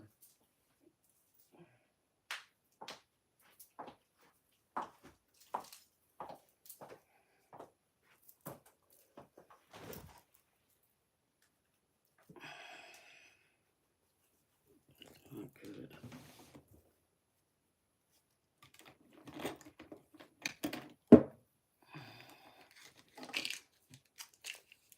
Lane, are you here, sweetheart?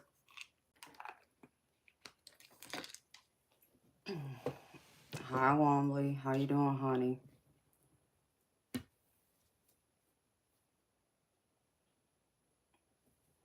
Well, thank you for being here, Judith.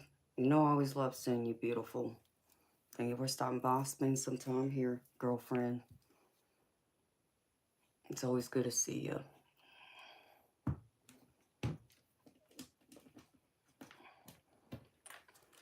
How you doing, Antiquity? Ouch.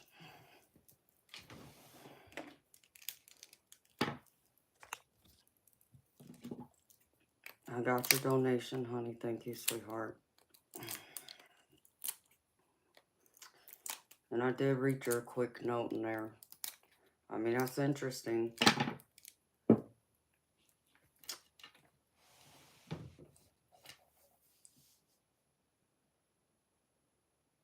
Is your sister passed, or is she here in the physical? I'm gravy, Wombly. You know me, sweetheart. I'm here, I'm gravy. Thank you for asking. I'm happy to hear your gravy too, honey.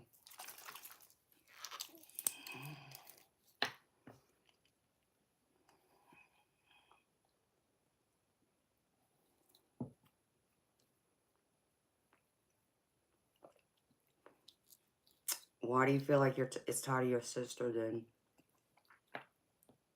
I guess I need some understanding there, beautiful.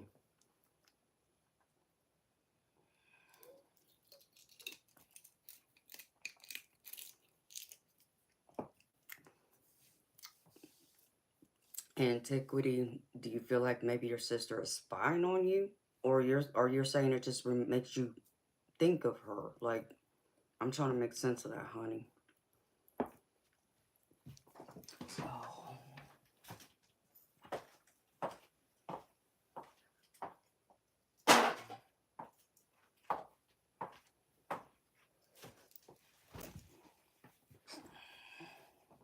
Oh, okay. No contact. Oh, okay.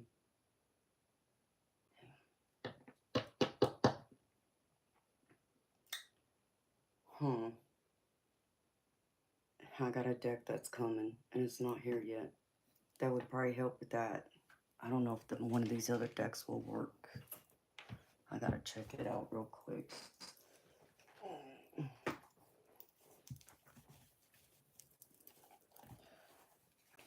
You know, beautiful, how about I do this? Let me just focus on your relationships and just see what Spirit wants to bring up.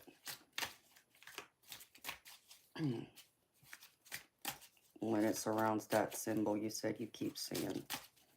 So, that's the best way I can address this. And I'm sorry that y'all aren't talking. I'm sorry y'all are estranged. I have one that way too, beautiful.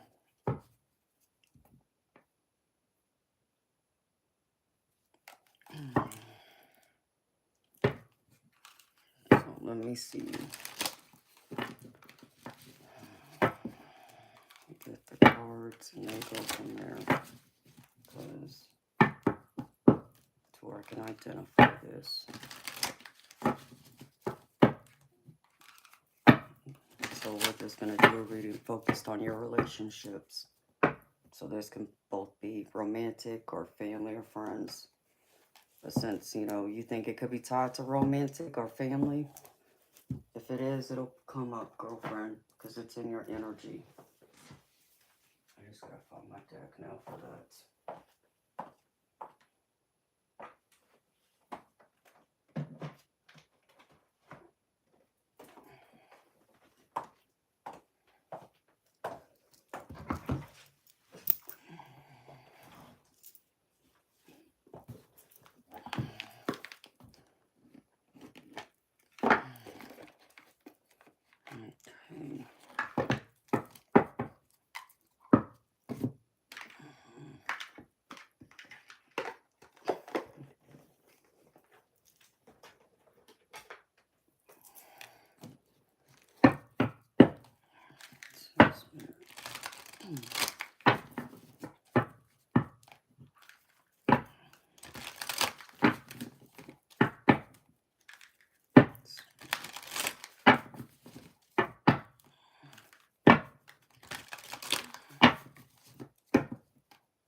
Hey, Eric. Yeah, baby, I wasn't sure. But I woke up at 8 o'clock and I said, okay, I guess I'll get on. Which I'm glad I did. But I almost didn't. So how you doing, baby? And Antiquity, can you do me a favor, beautiful? Because I'm just trying to focus on your energy. And the easiest way I can do that, so I'm just focused on your comments only, is for you to type everything in caps. That way yours will stand out. So I can stay in tune in your energy while I do your reading. It's always good to see you too, Eric. And you know, baby, I'm hoping those dang decks come, but unfortunately, I'm not holding my breath for it, Eric. And I'm going to be disappointed because that means I'm going to have to go out there and search again. So, I'm trying to wait a week or two, but we'll see.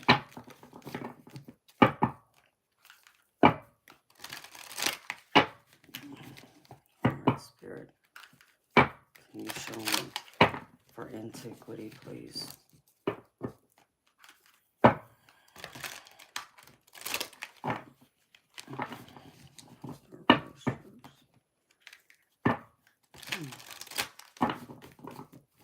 And by chance, antiquity,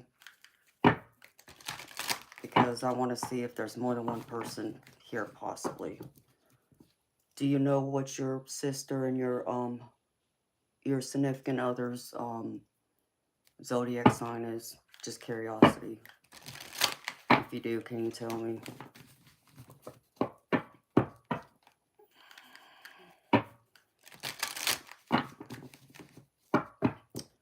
Yeah, Eric, I mean, it can, baby. And I agree. But guess what? They claim it's in California right now. And it hasn't moved this whole week. Like, that sounds suspicious to me. Oh, they are both Pisces. Oh, wow. I'm a Pisces, too.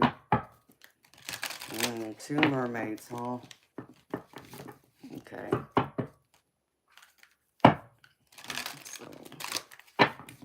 okay. So let's see. Come out. Spirit, show me.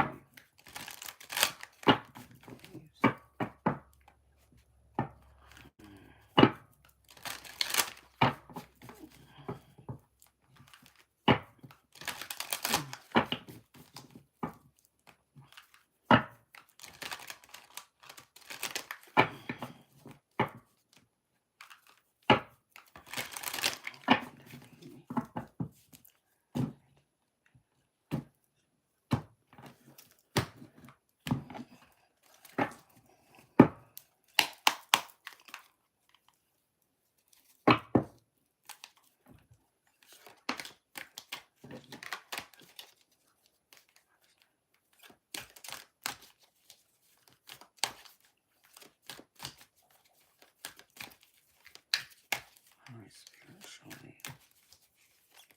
Relationships, antiquities, life. What's going on surrounding her relationships?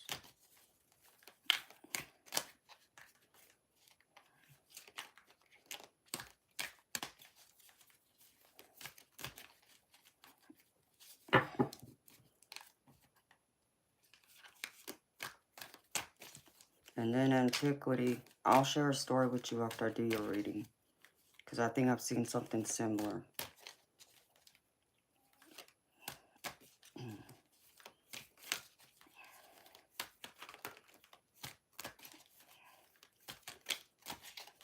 Alright.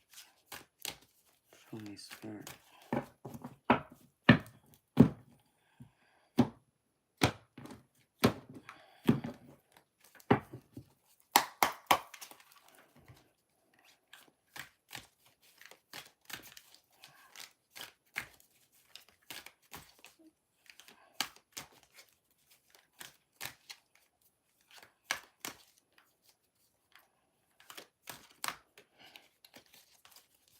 Recent past.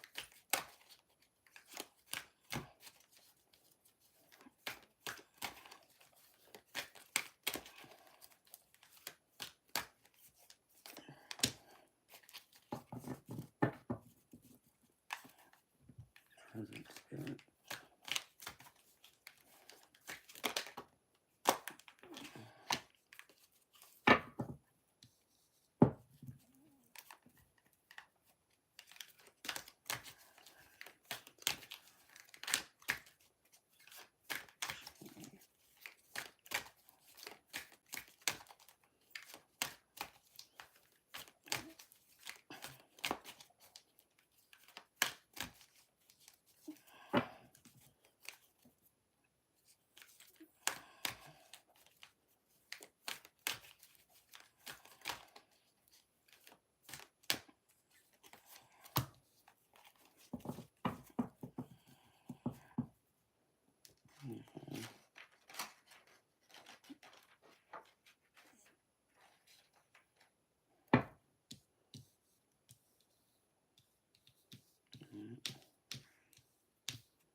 Pulling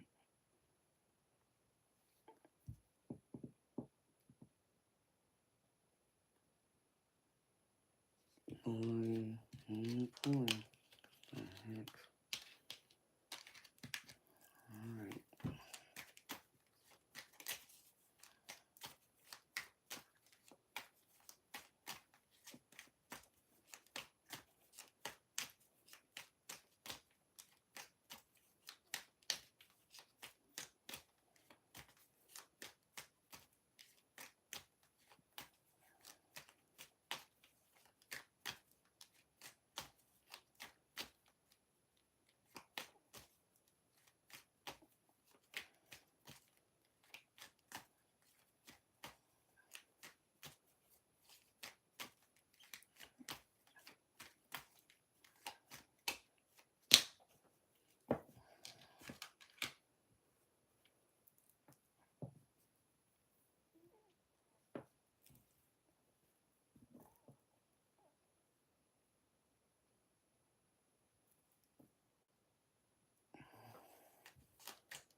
Okay.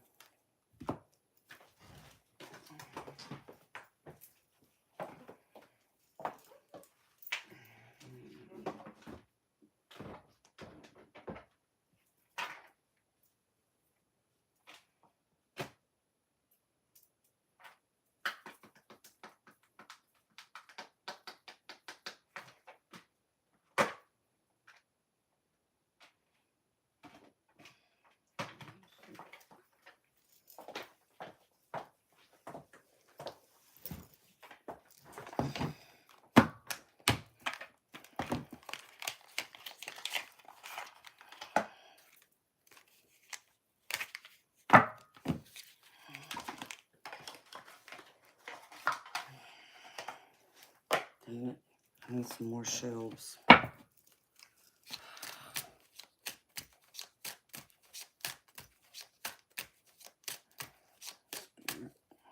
Show me.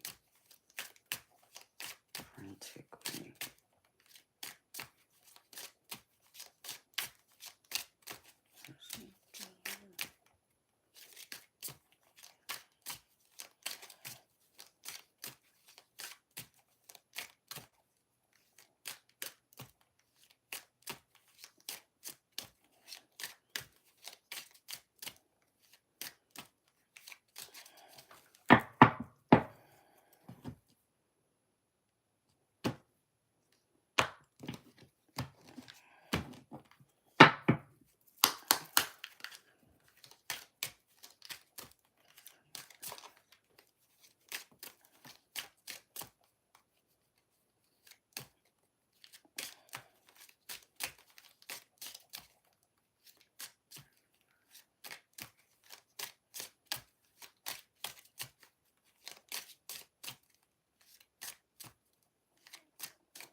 Alright.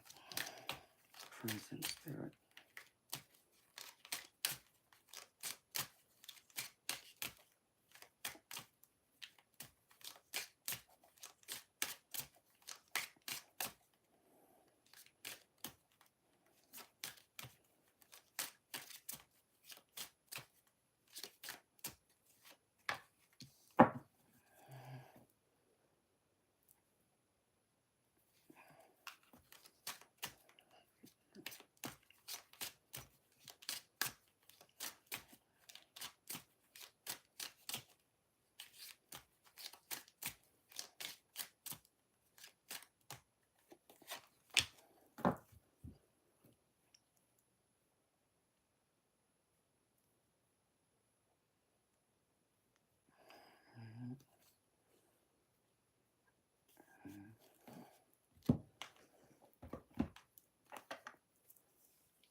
and cold.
Yeah, that's rare.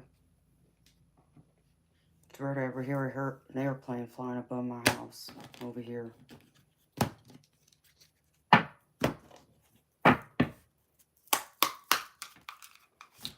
Take that as a sign.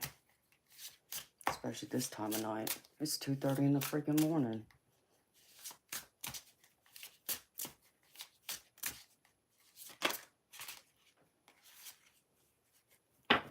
Yeah, that's what it feels like to me. There it is.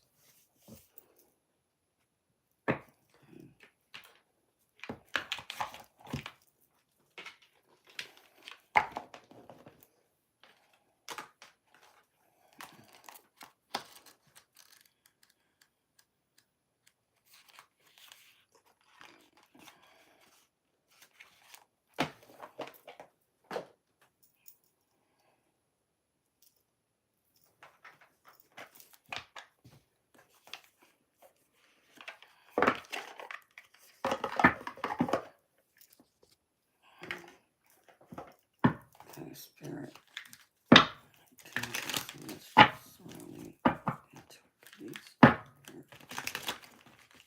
Give me the energy, any thoughts and emotions around marriage.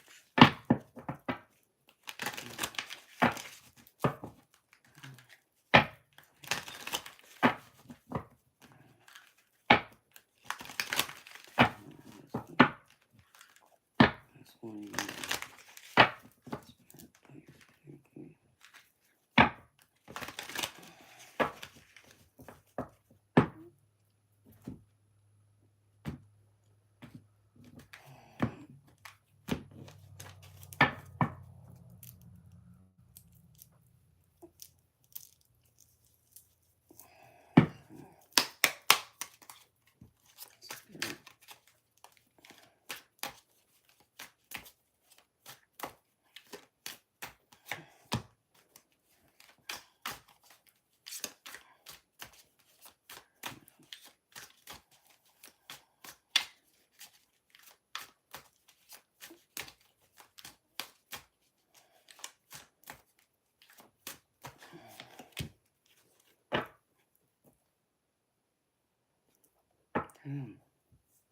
Antiquity. Are you having problems in your marriage, beautiful? Like, have y'all not been getting along lately?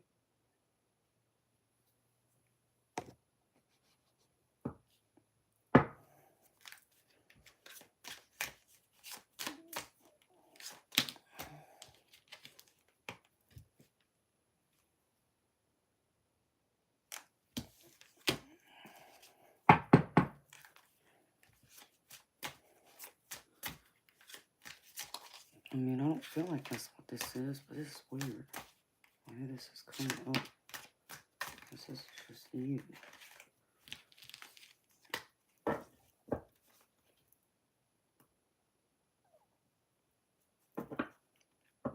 Antiquity. You still here, beautiful?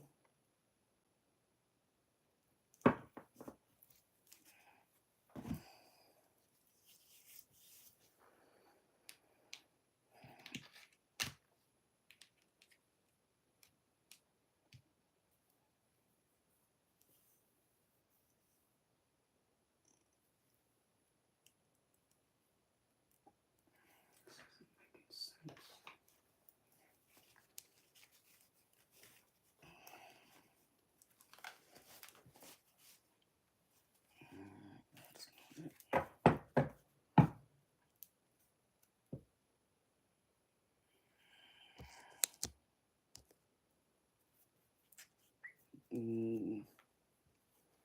Oh, well, maybe he had a problem with it.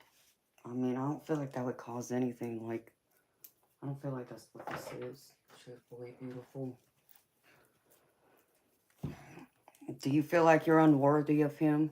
Just curious. Like, do you feel like you don't deserve him? Do you feel like he's too good for you? You know, or possibly has he expressed that to you? Like, so reverse it. Like, do you feel unworthy of him and you've expressed that? Or maybe you just haven't expressed it and you just kept it to yourself, or has he ever expressed that to you?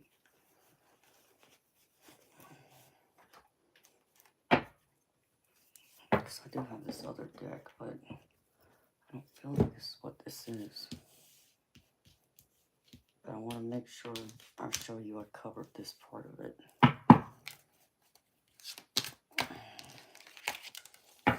Spirit showing.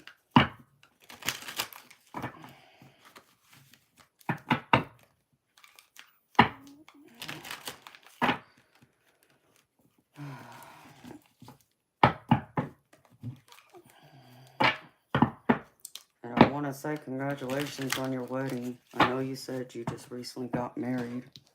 This is a time for celebration, beautiful. That's why I'm just kind of shocked that you would be worried about your marriage. It's too early to be worrying about things going bad.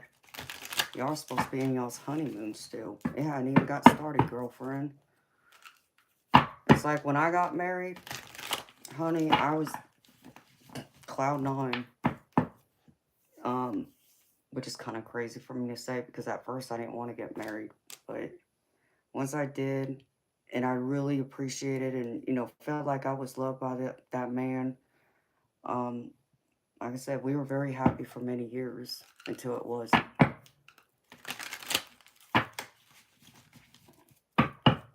So, antiquity, I just feel like, you know, you should be more focused on making your marriage be as solid and happy as it would be for anyone else, because y'all should still be in y'all's honeymoon.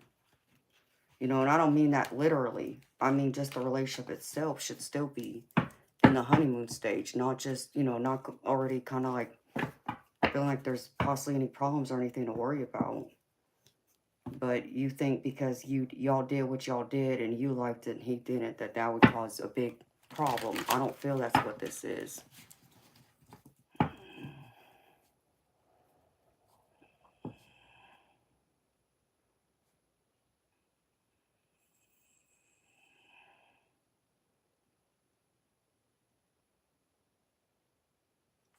No, I don't feel like that's what this is, beautiful.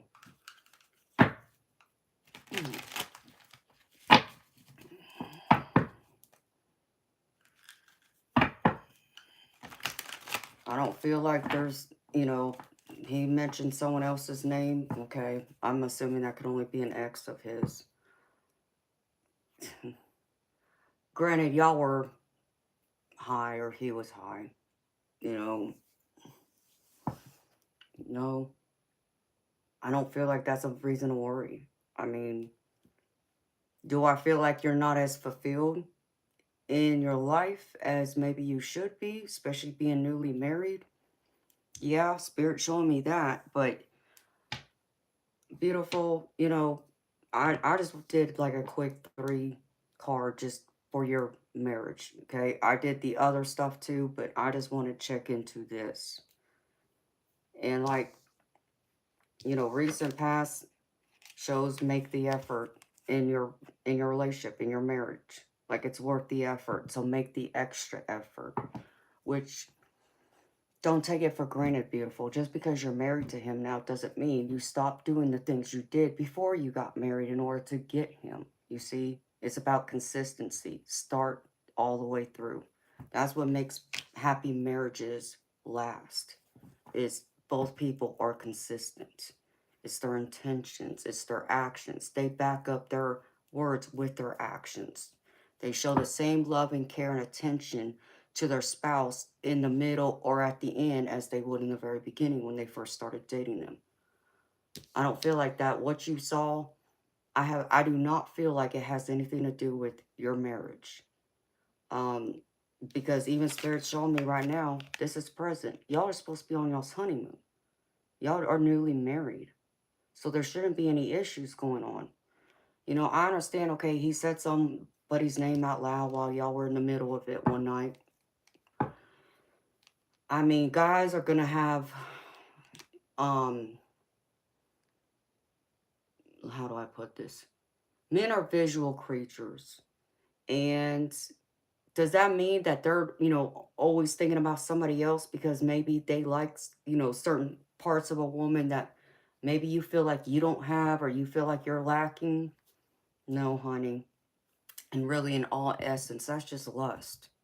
Unless there was something that was going on before y'all got married.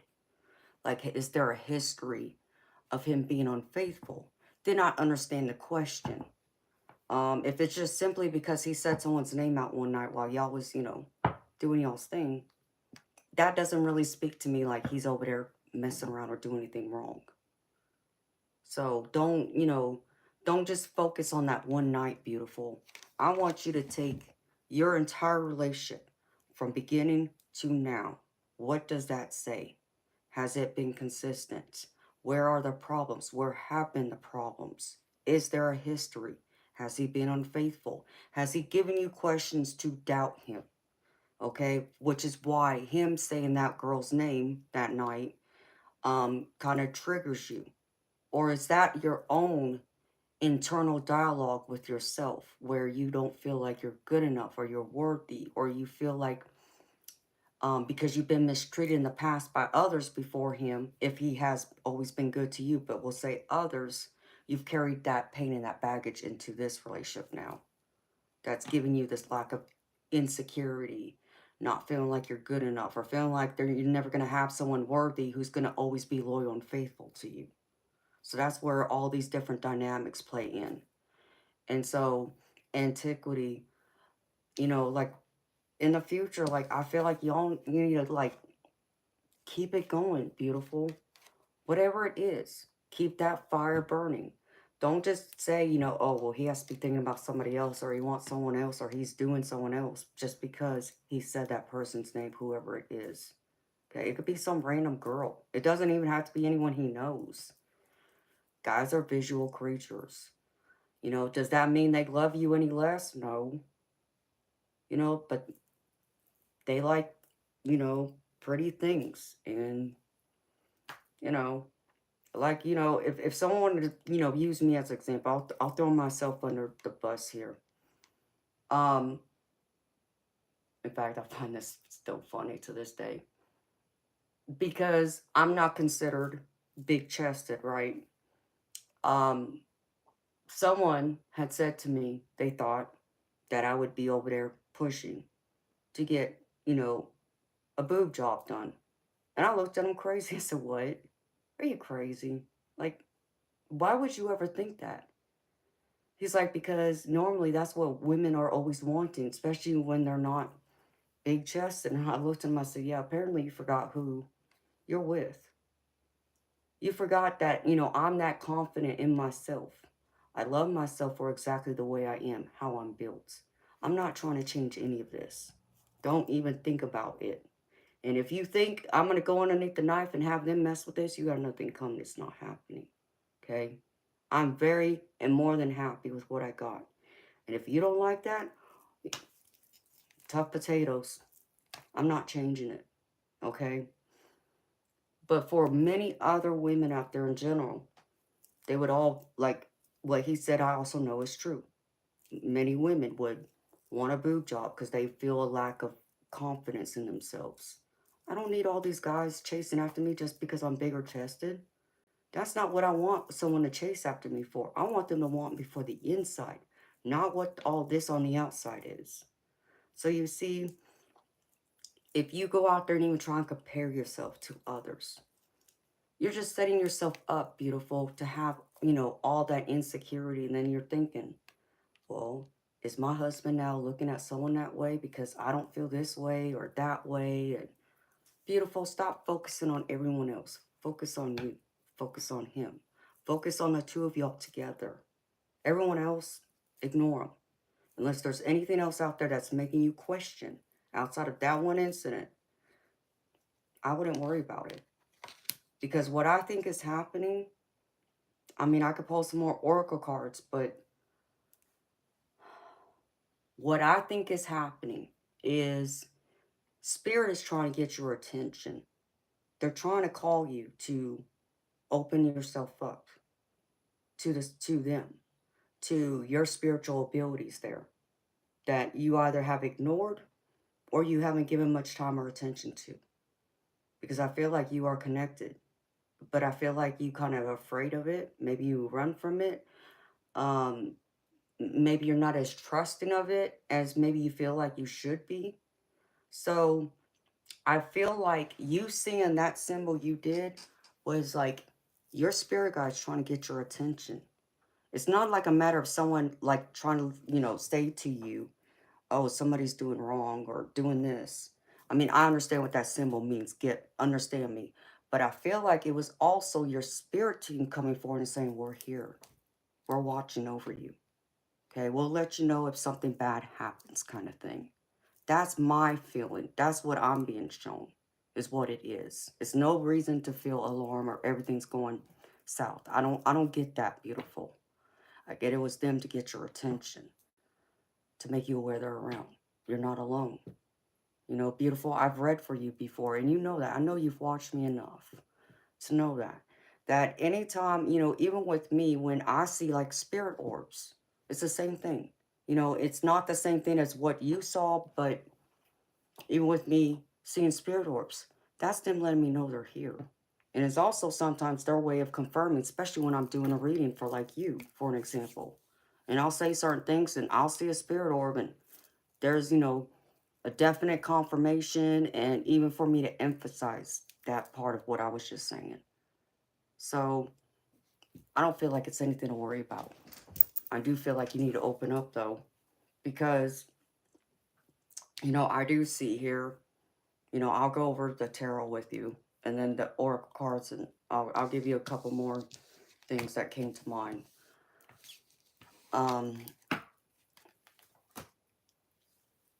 For you, antiquity, my beautiful lady,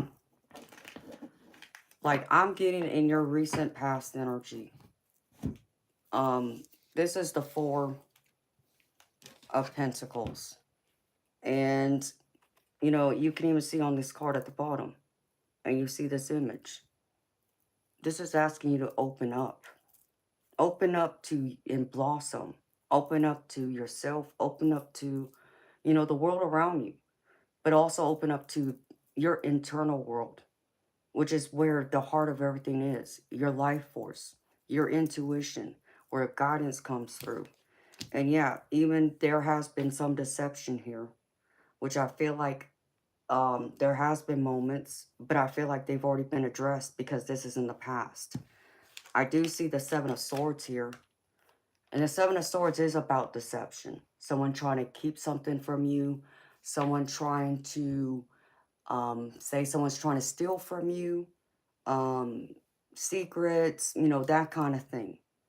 But this is still past energy. Do I feel like this is more possibly tied to your sibling?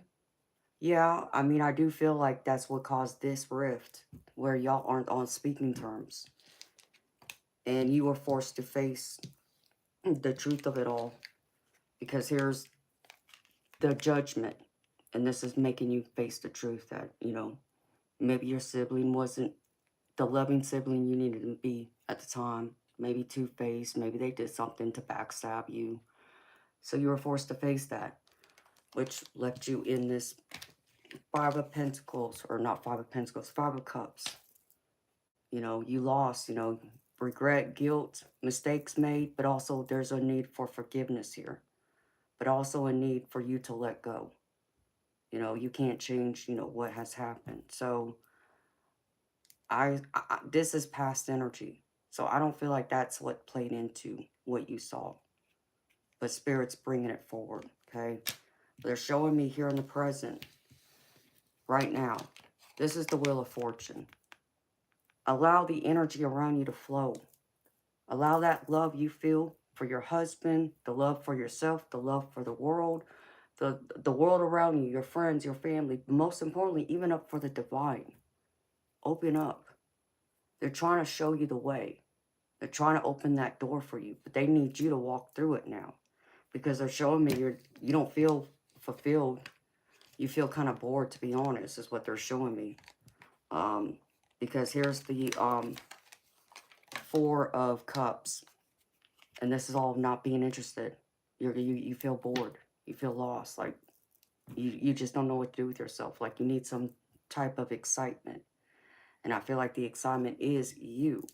But it's you opening up to your spirituality more, to your psychic gifts, to your purpose. Find that direction. Instead of looking for fulfillment in your relationships, like with your husband, with, your siblings, anyone else, you need to find the fulfillment within yourself first. Because even though you're married, and that's a beautiful thing, and I wish you nothing but blessings and love. I hope y'all have a forever happy life together. But I don't want you to always look to your husband, too, as being the one that has to be in control of your happiness, okay? I want you to focus on yourself, and I wish you and I had talked a few months ago before you got married, because I would have told you this. I would have told you to invest more time in you, to make sure you're happy with you. So I would have asked you to take yourself out of the equation of being in a relationship. Not saying to break up with him. That's not what that's not what I'm saying. But just, take a step back and think to yourself, okay, if he wasn't there, would you truly be happy right now with yourself, with your life? Can you see yourself being happy and fulfilled without the need of having someone in your life to share your life with, like a significant other? If you said no, then that means there's still more work there that needs to be done with yourself. Because you see, you'll know when you're ready for a relationship and it's going to be healthy on your part, because you can be happy whether they're there or not. Why? Because you're happy within yourself. You're happy with your life. You found fulfillment. You're not looking for somebody else to give you that happiness. Now, when they come into your life, can they add to your happiness? Absolutely. And that's the other reason why we want them in our lives. But are they the center of our happiness? Not necessarily. It still needs to come down to us. So what are those things in life you love to do? What brings you happiness, joy, fulfillment? What are those activities? What about your career? What are those things? That's where you got to invest in. And part of that, I feel like Spirit's trying to guide you down and remind you of that, but also remind you of opening the door that they're still there too, to lean on. Like they're trying to direct you, because there's a void here somewhere. I feel it empty. I feel a void within you. Now you're looking for it. And, it doesn't say you can't, start working on this now. Antiquity. I know you can, beautiful. It's just being aware of it. Feeling like you're being called home to it. I feel like that's what Spirit's trying to do. Because they want you to know in the center of this is the Three of Cups. This is all about celebration. You know, sharing the love, the joy, the happiness. So for you, share your love. Share your love with your husband. Share it with everyone else, but with yourself and with the divine and your spirit team. And if you can continue doing that, you'll find success. Things will continue getting better. They're not going to go, south. I'm not saying it's going to always be roses. You're going to have those challenges. We all do. But can you go through more of the good and focus on the good times than the bad? Does the good outweigh the bad? That's the way, to find that scale. But what you do work towards, as long as you don't allow yourself to get tied in your head with this devil energy, or feel like, your codependency, because this is where it can come from. You can find yourself being too codependent on your relationships too, to fulfill you, like your marriage. Try and avoid that. Don't allow that to influence your life, or, what decides when you wake up in the morning, are you happy or sad? That needs to come from you. Okay, if you can focus on that and find that balance within yourself, I mean, you got success coming here. Ace of Swords. You'll gain more clarity, more knowledge, more insights, even foresight. In those quiet moments when your husband isn't there and maybe you're at home by yourself, just doing some laundry or something. You may just get those random messages from your spirit guides. Pay attention. That's them, finding that time to give that message to you when you would most likely pay attention and, hear it, or pay attention to the thought that comes through. Those messages are important, because the advice is to look at yourself.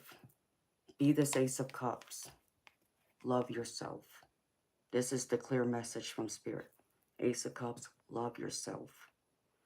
Go in, love yourself, and then also love your marriage. This is the Hierophant. The Hierophant is one of those that is in love readings, it represents marriage for me, or at a higher level of commitment. So, but focus first is you, and then marriage, okay? But you can do it together. If you can focus on that and making sure those two bonds are solid, the love you have with yourself and your spirit team and in your marriage, everything else comes second. Could there be some things that come down the road that might blur things and make things, not as clear? Sure, but that's part of life. Those are the challenges we're supposed to gain. We're supposed to experience them in order for us to grow. And that's where Spirit's saying you need to go out and seek wisdom within yourself, which is the Hermit right here. The Hermit is the one that goes within, self-discovery. Seek those answers instead of the outside world, inside world. And go out in nature. Like, you see this woman here, just sitting out in nature, trying to meditate. Allow nature to speak to you. And allow your team to come through. Because there you will find both the light and your shadow. Because here's the moon card with it. So it's like there's the light side of you, but then there's also the shadow side of you. Something internal that you still got to work on, that needs some healing, that needs to be, brought to the surface, to be worked on and to find some acceptance and peace with it so you can move forward. So that doesn't come and surface up later down the road and bites you or catches you off guard when you least expect it. So work on yourself, beautiful. That's what I feel like many of us take for granted, our relationships with ourselves and with our divine, our spirit team. And antiquity, I get it, beautiful. I get it when we're so caught up in our, day-to-day life. It's hard. Where do you find all this, time to do this, time to do that? Yeah, I get it. But maybe it's late at night after your husband goes to sleep. Just sit quietly. You know, stay up another hour if you have it. Right. Just open a notebook. What comes to mind? And just sit silent, quietly. Ask your spirit team, you know, is there anything you can tell me right now? You know, what do I need to know? Or allow your mind to wander. And that's when those messages will come through too, and write them down. Don't be afraid of it, antiquity. Because Spirit's showing me you're a high priestess. You may not realize that, beautiful, but you are. I didn't pull one of these cards for nothing. You're going through a rebirth, a transformation right now. So again, that symbol you saw, I feel like that's what they were trying to let you know. And to be open to receiving it. This transformation. I mean, going through this with newly married. You just got married. You said you only been married about a month. That's brand new, beautiful. That's transformation in itself. It's a transitional period. So it still takes time to adapt to the new things that come forward with being newly married. You know, some people look at it, it's like, oh, well, it's just a piece of paper. No, it's not. And it's sad when people look at it that way. Because I will never, ever look at it that way. You know, some people, you know, they have their own choices. Some choose to get married, some don't. You know, to each their own. But for me, marriage is sacred.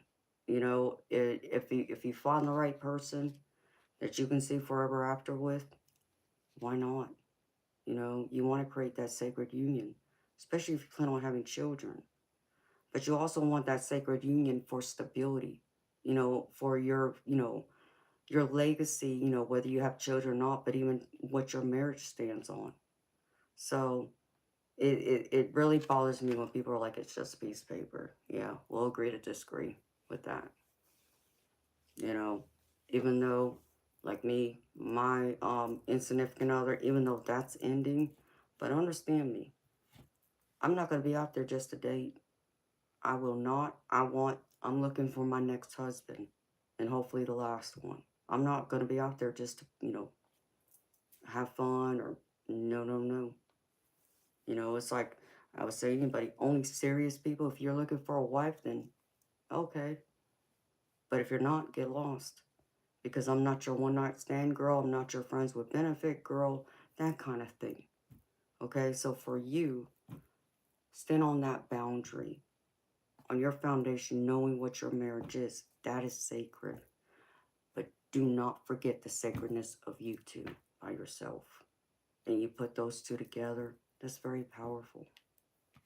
So welcome to Rebirth, Antiquity. And so for you, Antiquity, I pulled this High Priestess card first. Let me get to this. This is duality.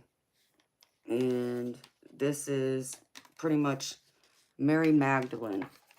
And it's many meanings and misunderstandings. And this is what it says for you, Antiquity. It says, the disciple priestess sits at the entrance to a cave, a place of retreat. The skull in her lap indicates her spiritual side, whereas the open book represents her scholarly and educated side. Her red dress and white sash beneath her are symbols of the divine feminine and divine masculine combined. Your life is also full of dualities. You're at the same time masculine and feminine, physical and ethereal, fully human and fully divine.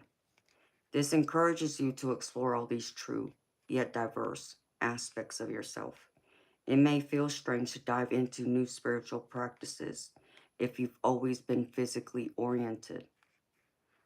An active masculine approach to life may feel unnatural if you've traditionally been in a more reflective and feminine mode. But these deeper layers of yourself now long to be expressed.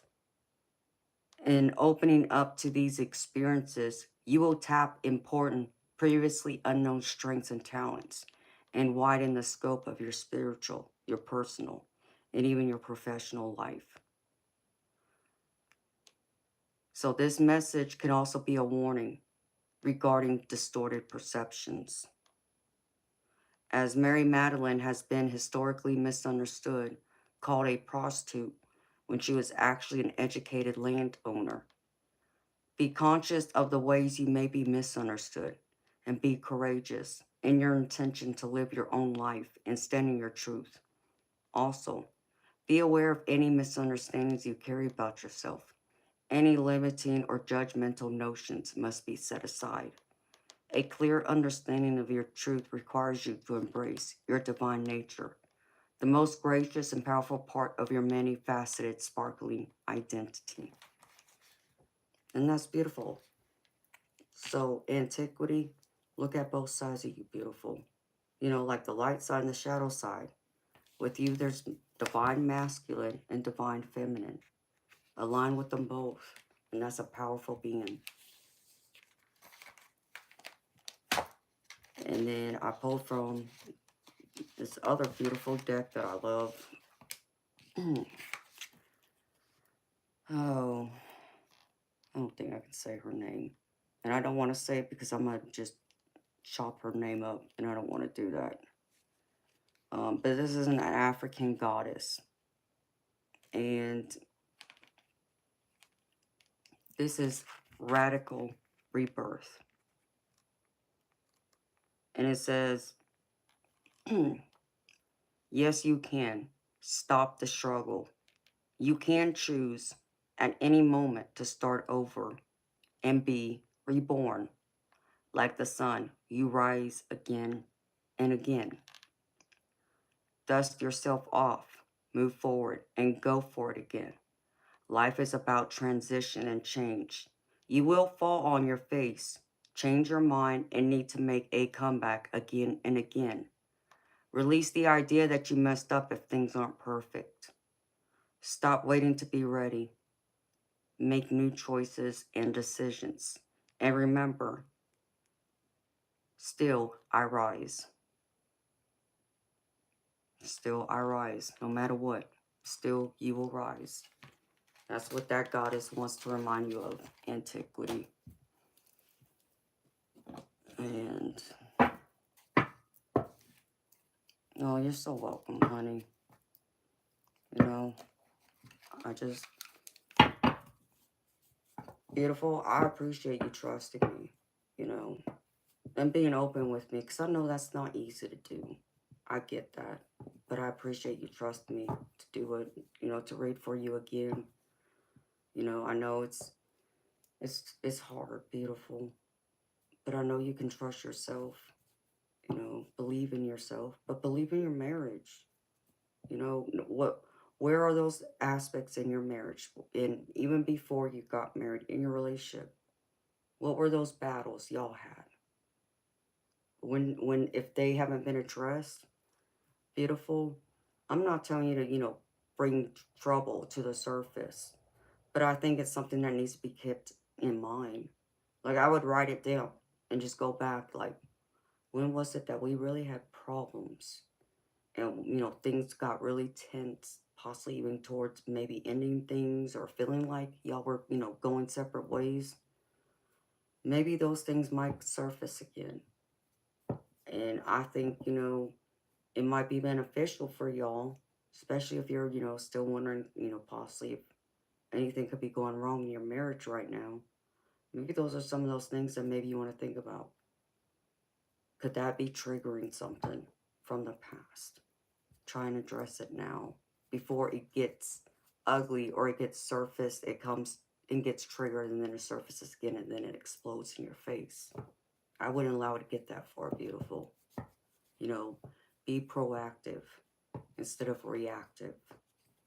That's what I was trying to tell y'all.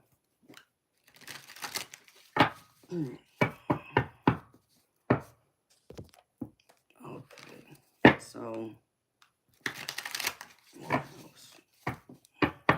Does that help answer your question, antiquity, and give you some advice, beautiful, and guidance? So I pulled both those love cards and those.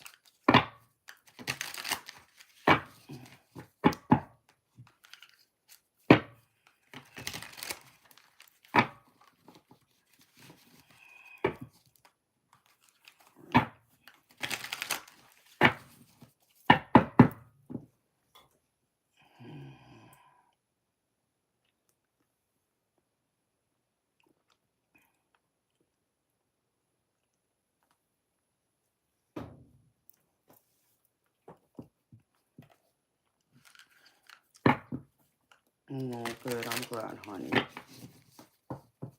Well, let me pull you this last angel card, beautiful.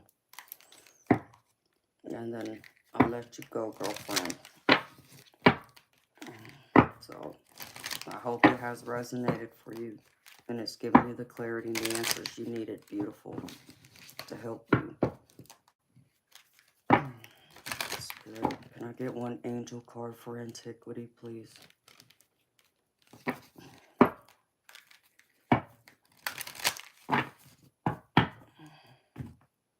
You're welcome, honey. Anytime. Let's see. One card for antiquity, please, Spirit.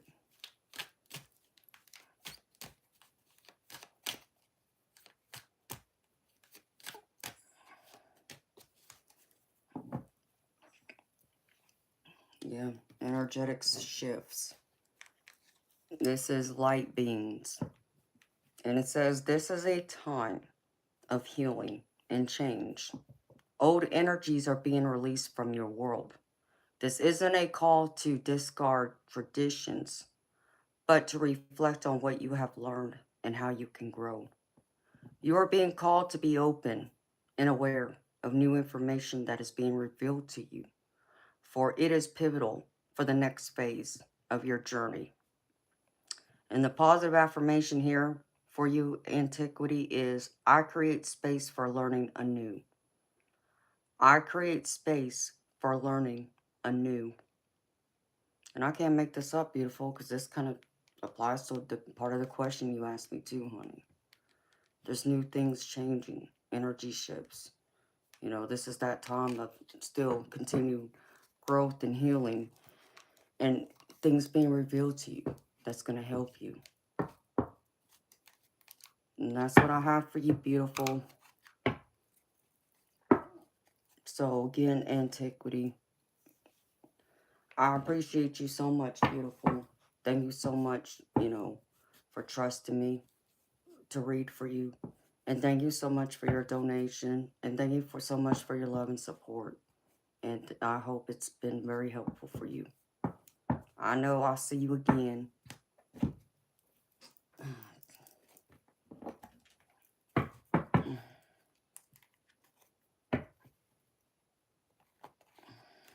right. Put this up. You're welcome. Anytime, antiquity. You know, if you need answers, you know where to find me, gorgeous. I'll be here. Oh.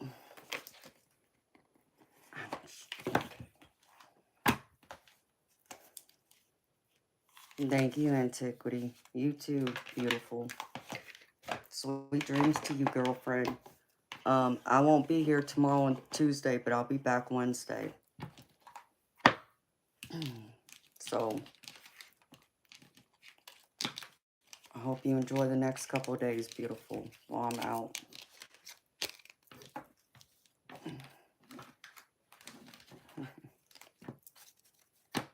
And thank you, Eric.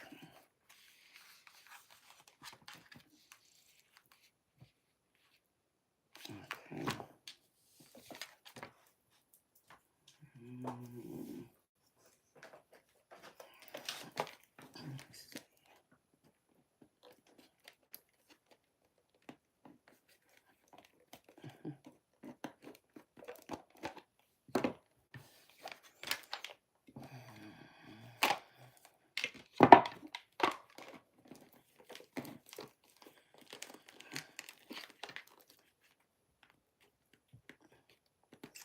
All right. Oh, crap. Of course, this thing got stuck. Why? What the heck? Come on. I was going to say.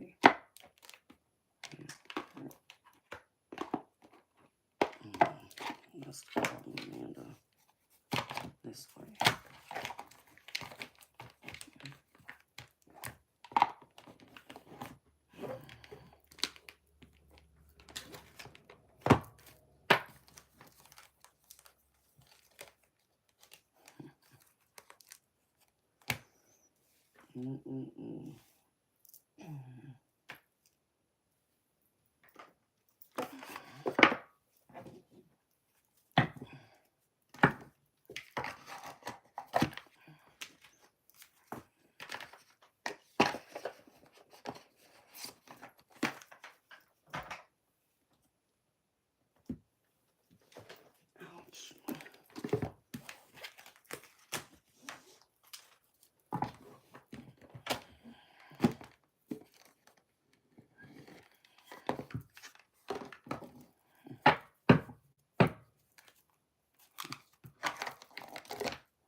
Unfortunately, yes, she still is. Last I checked.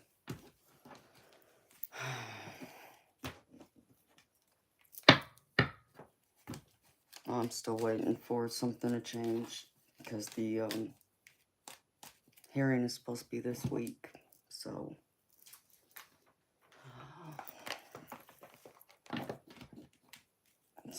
thank you, y'all.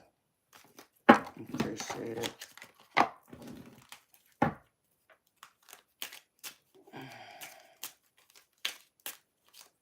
Yes, baby. It's sad. But I still feel she's gonna wake up soon. I can't explain it. It's just something I know. It's not just a want or a wish. There's something else there. Let's see. I think she's just in heaven right now, enjoying her time with her husband while she can before coming back to reunite with her children.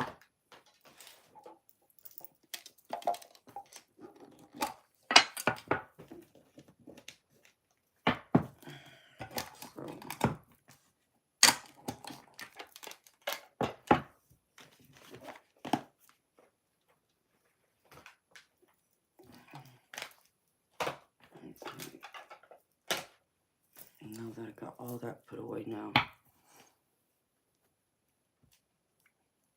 you predict within the next couple weeks?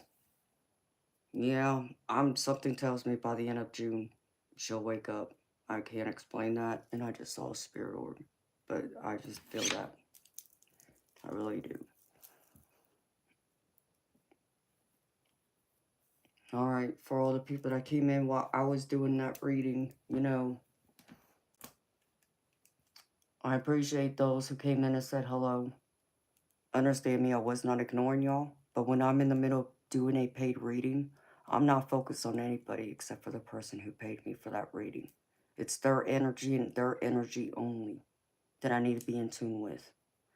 So please do not think I was being rude. I wasn't, but I need to stay focused because I'm paid to do a job, and I'm doing my job. So, but I appreciate y'all being here and saying hi, hanging out. My mods are great. I know they probably let y'all know what I was doing. Yep, and you're not going to come in here and disrupt my stream. I'm not having it. So.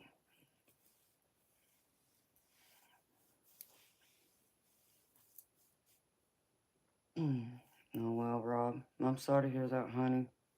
But it's a good thing you're here. You made it. You came back. I had somebody almost die themselves. Almost. When I say almost, they probably should have been dead already.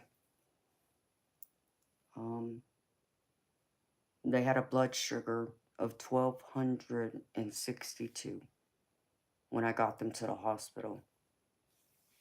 Should have already been dead. Even the doctor said he was lucky. And it just so happened I listened to my spirit guides who told me to not go to sleep and go check on him. And I did.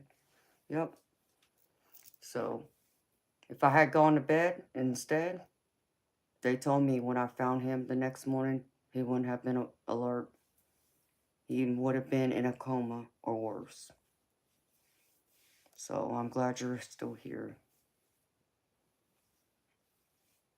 Hi, Sergeant Curtis. How you doing, baby?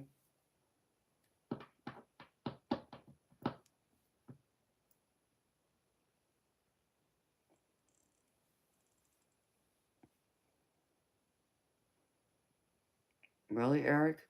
It's crazy how that works. It's crazy how they go through and, because they should have checked your A1C. There's the, glucose that's in that very moment. But then you have the A1C that's what is it, a month or 3 months? I can't remember. But it's over a period. And, because even Even the hospital thought the first reading, that was just a glucose number. So they did send it off to the lab to like check the A1C. And they said it was right. Well, they still didn't want to believe that it was possible for him to have a 1262 blood sugar level.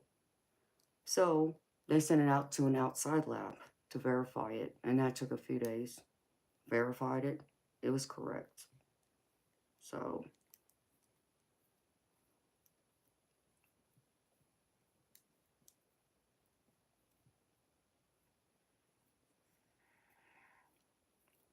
I don't remember what the exact A1C was, but I know his blood sugar, 1262. I know his A1C was getting up though. I mean, I was trying to remember how the doctor had explained it. At 1262, how did he say it? It averaged out to so much. I think they were saying it was like the high 500s, you know. Anyway, I don't think that, well, my perspective, he doesn't understand. He doesn't appreciate the life he's been given. So, but there's nothing I can do about that. It runs in your family. Yeah, I mean, my mama's side, there's a few diabetics, but my mama wasn't diabetic. I know my grandmother was, and one of my well, actually, two of my uncles are. I'm not sure about my aunt, but there's a few of them. On my dad's side, it isn't diabetes, it's high blood pressure. I always get told. It's high blood pressure. Make sure you keep up your blood pressure. Okay. So, oh my goodness. Oh.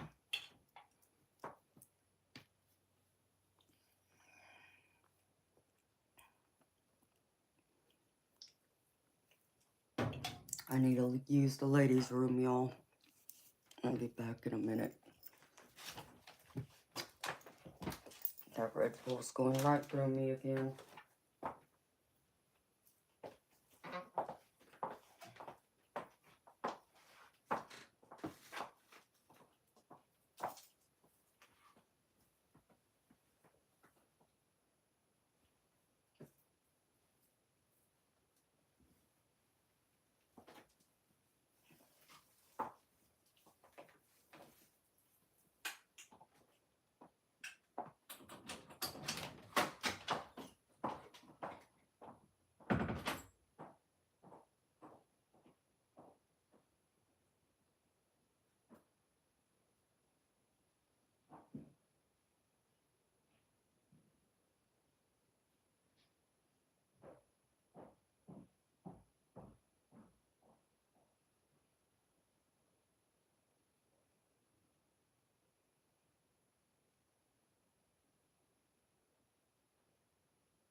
Hello, soul.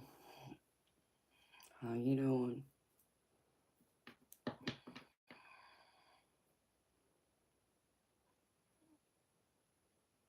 Why did I thought I saw something else? Am I missing something?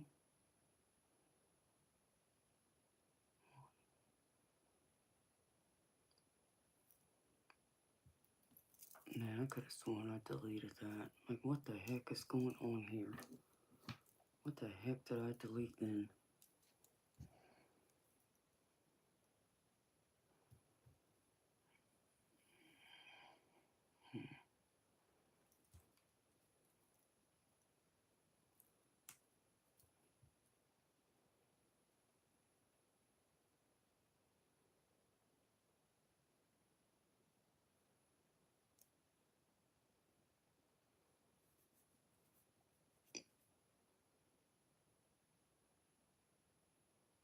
Oh, that's a beautiful card.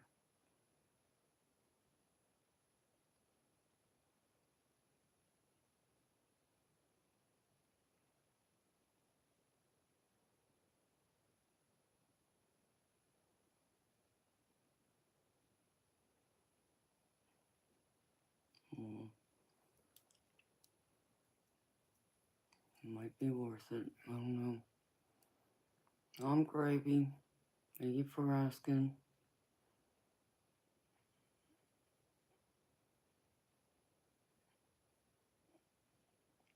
My back's doing alright, honey. Yes, please don't forget to like and subscribe, please. It helps me out a great deal. Especially if you want to stay in touch with me. Because I do stream 5 nights a week. Oh, yes, if you want a paid reading, it's $30 US to get a reading from me. Hi, Eternal.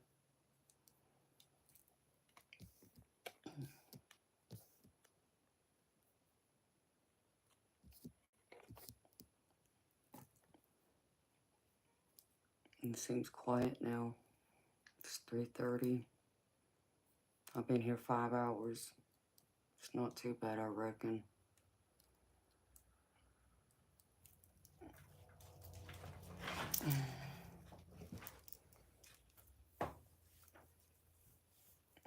No. I'll give it 30 minutes.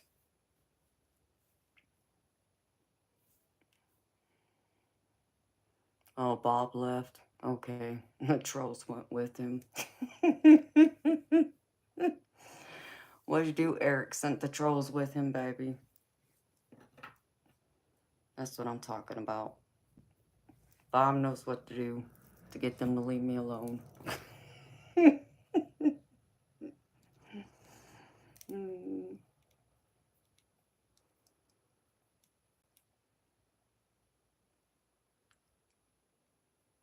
I know, right? They do seem to love him for some reason. Oh, really? One of these days I'll make it to another one.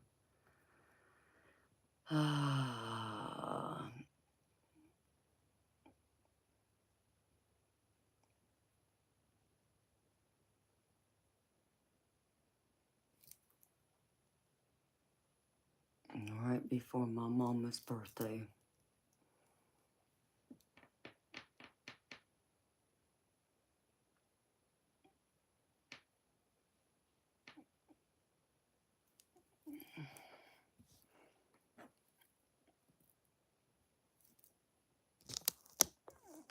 Hello, Tawny.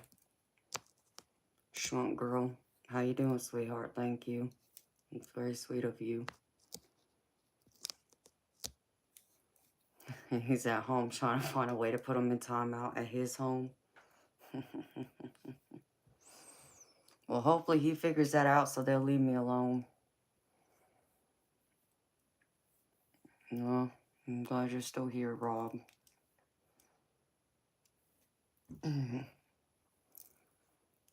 Yeah, I'll give it 30 minutes I'm going to shut this down at 4 a.m. my time, which is in 30 minutes. Well, 26 minutes to be exact. So, beautiful people, if you want a paid reading, this is the last call. Because I'm going to shut it down.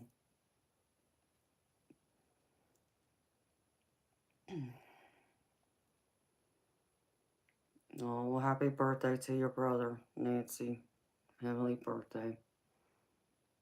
My mama's is this Friday. And I still ain't decided what I'm going to do just yet. Because that's also my 1-year channel anniversary, too. So, I don't know what I'm going to do just yet. Still thinking it through. He would have been 60. Still young. He died young. No, I'm sorry. I know that's not easy to lose a sibling. I wouldn't know. Thank God. I don't know. But God help me the day it happens. Especially if it's my baby brother. And go to the beach. You know, Eric, my mama loved the beach too. She was a mermaid like me in that way. I wish I could go to the beach, baby. Someone would have to pay for my beach trip, though. You know, I don't live next to the ocean. As much as I wish I did, I don't.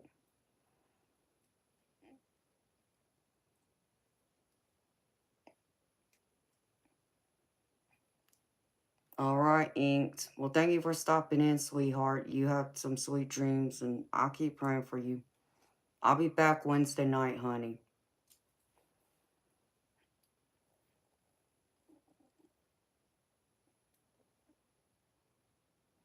You're a Scorpio, Rob?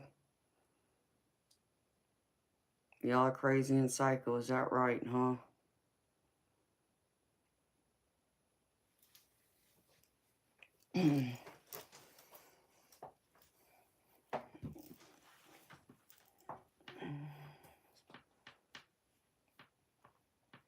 Okay, good night to you too, honey. You are too, Eric? We do got a lot of water signs in here, don't we? I noticed there's a lot of water and air. There's a good amount of fire too, but it seems to be water and air, I've noticed.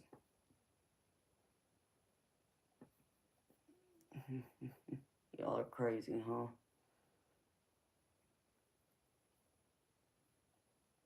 Hmm. Yeah, well, I'm just a mermaid.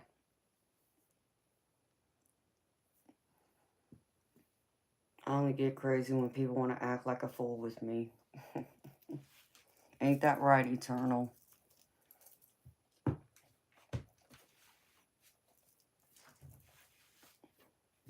But then, you know, I got my protectors to help with that too.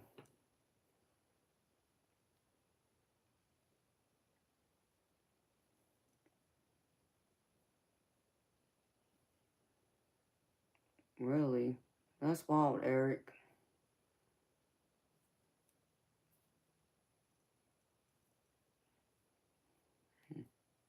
Thank you, Rob. Oh my goodness. Sergeant Curtis.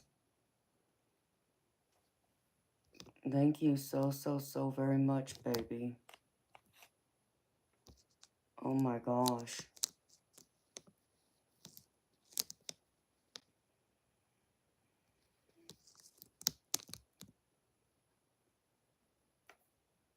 Thank you so very much, baby. You're awesome, baby. Thank you.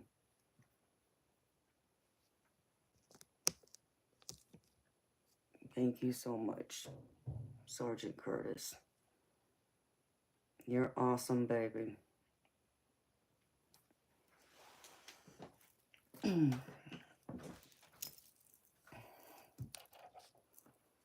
Want to see. Also, I know there's 20 people here, but I don't see I know I don't see 20 people's names popping in. But of course, half of them could be sleeping too. Some people tend to fall asleep listening to me, so. Oh my goodness. Um. Hmm.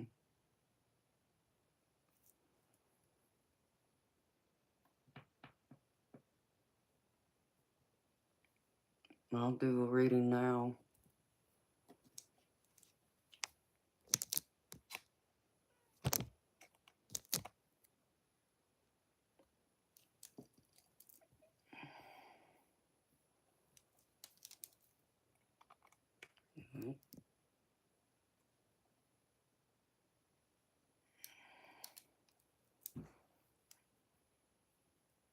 Well, not like it's gonna matter to you, Lou.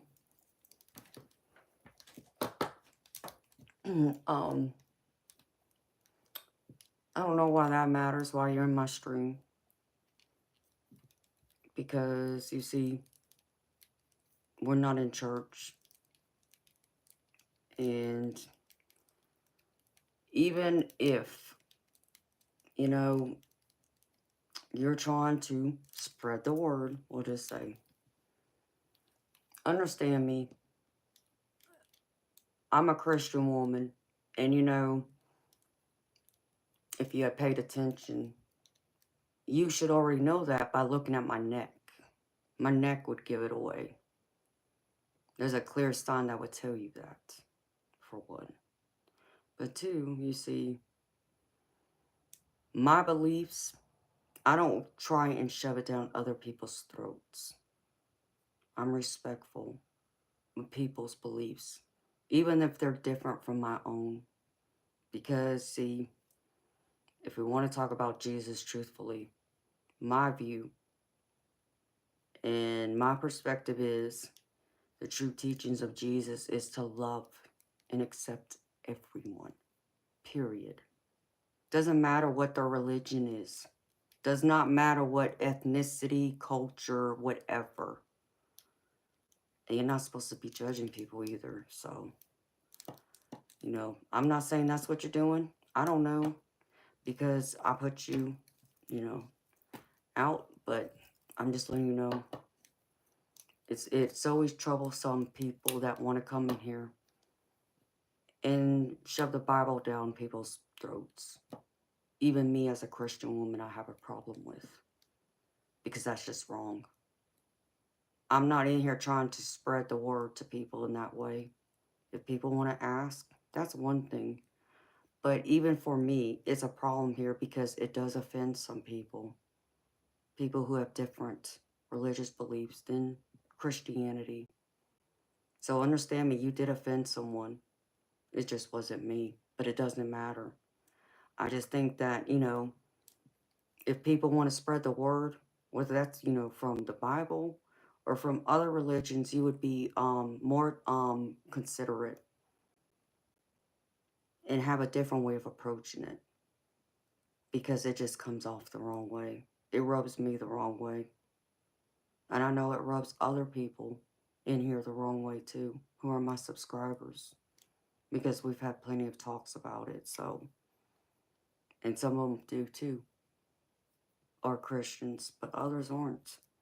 And the ones that aren't, I'm okay with that. You know, we're all human beings at the end of it. And, you know, I know many of y'all would go through and throw the Bible in my face and tell me I'm going to hell in a handbasket because of what I do. Well, that's your opinion. Doesn't make it true. Yeah, books told you that. But what makes you so sure of that? You know, and that's making a judgment of someone without knowing someone. But then again, if you want to go back to that Bible, then you go back to the 10 Commandments about thou shalt not judge, and I don't be going around throwing stones either. So to not bring the stream down, I try and keep religion out of it. Spirituality and religion are two completely different things.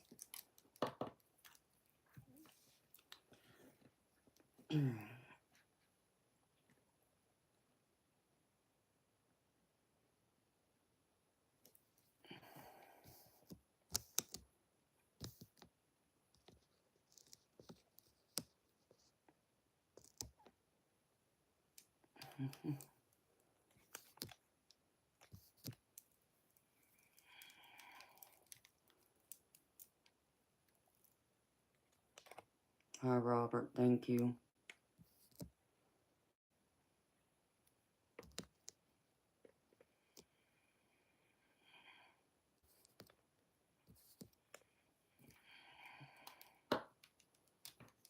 Exactly, Eric. Nobody ever asked about the other religions. Well, what about Buddha? I mean, what's the other ones? Like, it's always Jesus. Like,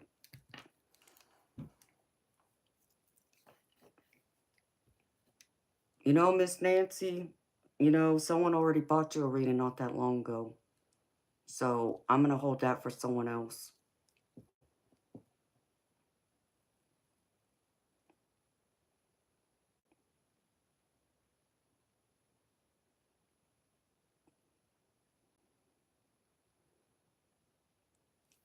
Hi, Melissa. How you doing, beautiful?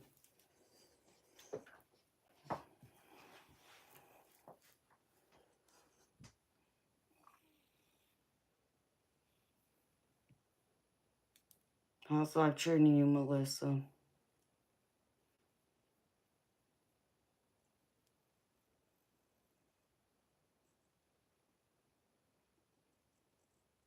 Oh, really, Joe Lewis? You need a reading? What? Why do you need a reading?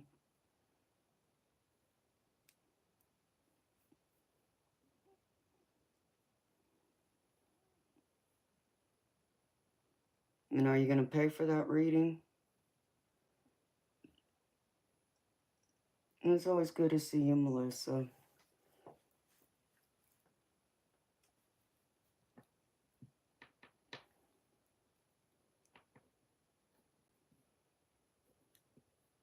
Oh, yeah, 2 different people bought you a reading. Yep.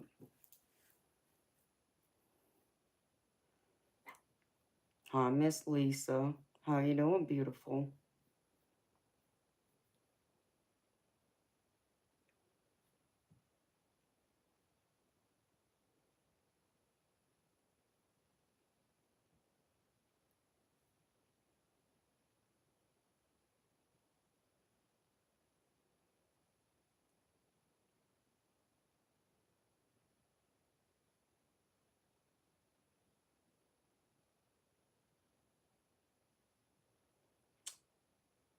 Oh, I think Sunny's not feeling good, Eric.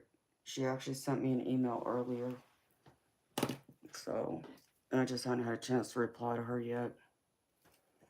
Oh, I'm gravy, Lisa. You know me, honey. I'm here. I'm always gravy. Thank you for asking.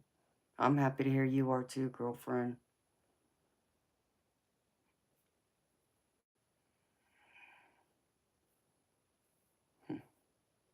Is that right, Rob? A lot of women are mad at you this past week, huh? Oh boy, Rob, sounds like you got women problems. I think she just was probably, you know, she just needed some self-care. She needed a self-care day. So I'm sure she'll be back when I come back Wednesday. I just gotta check on her though.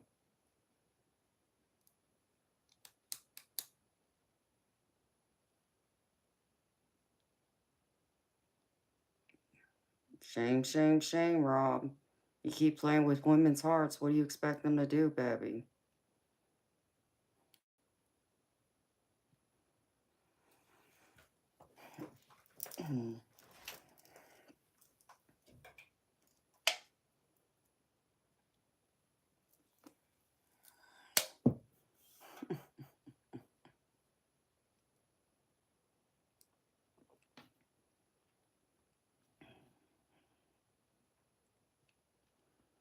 Oh, really, Rob? Your handsome look should be enough? Hmm. Is that my problem too, Rob? Hi, Sonia. How you doing, sweetheart? I enjoy your presence too, sweetheart. It's good to see ya. Your handsome looks, is that right?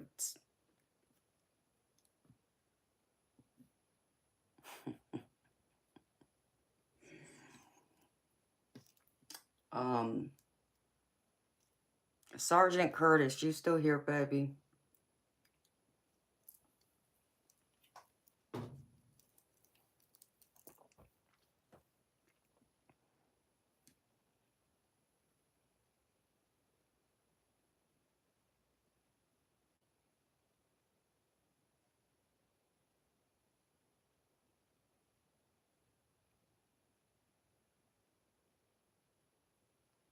You grew up in Corona?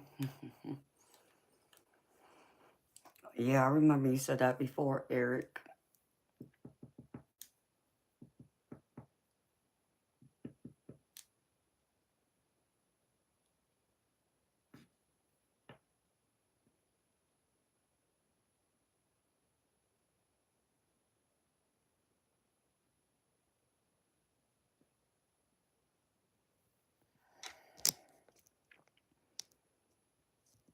Sapphika? Is that how you say that? Hello to you.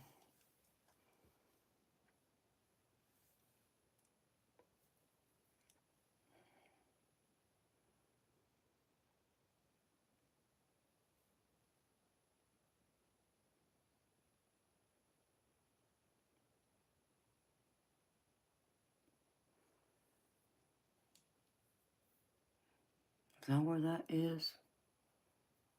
Yeah, I reckon so.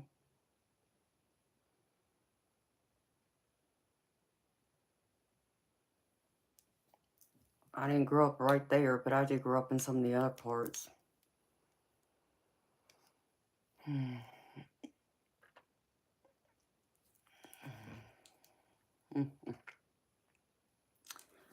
Oh, well, thank you, Rob. I appreciate it, honey. Yeah, I don't have any children of my own, but I do have a stepchild, so, and I must have done something right with her, because I get a card and I get a phone call or a text from her every year on Mother's Day, so.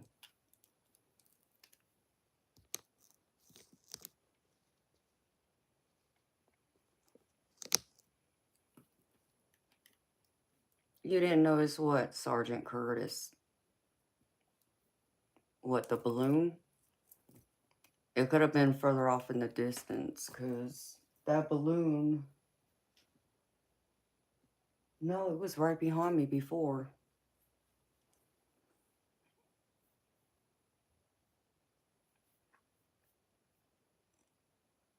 Rob, you are really, confident, huh?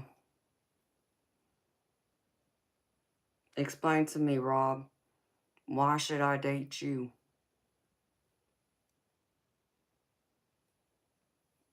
Tell me what, why would I, give you that opportunity? What would make you, boyfriend slash future husband material?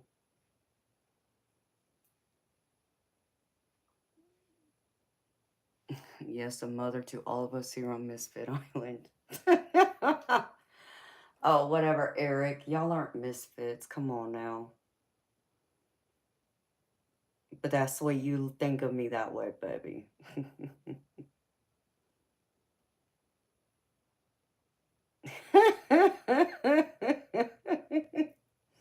Bob, I mean, he does have some age. In some ways, Bob reminds me of my dad. Some of the things he does feels like my dad. The way he says it. And when I pick up his energy when he types it in the stream or when he sends me an email. I'm like, are you sure you're not my dad?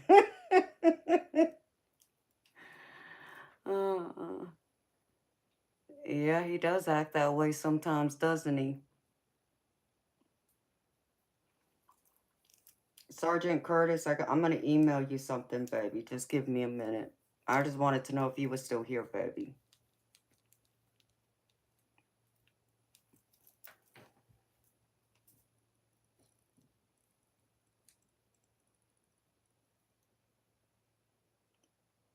I'm waiting for Spirit to tell me.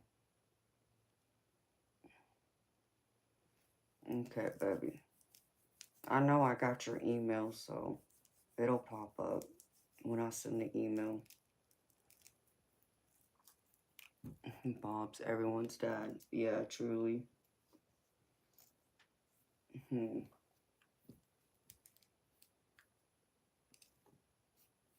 know, I'll do something. That's Big Daddy Bob.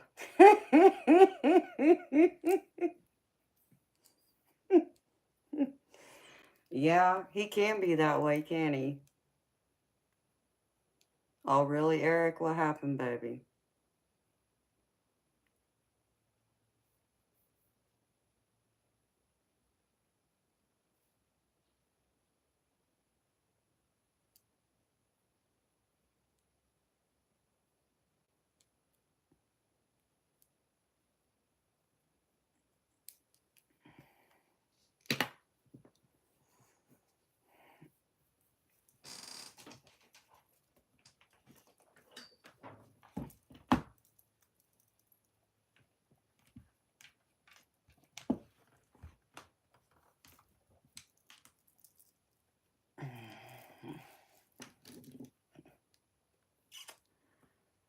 You know, Rob, that don't tell me nothing.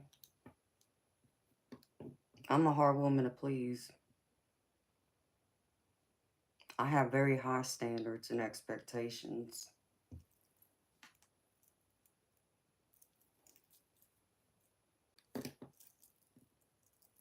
Damn it. Wrong place, Amanda.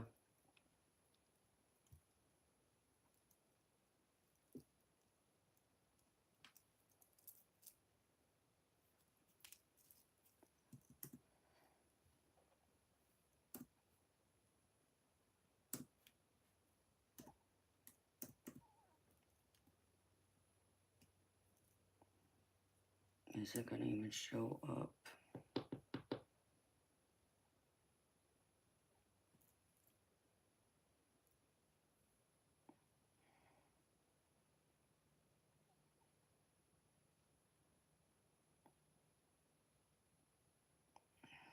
It's not even registering here.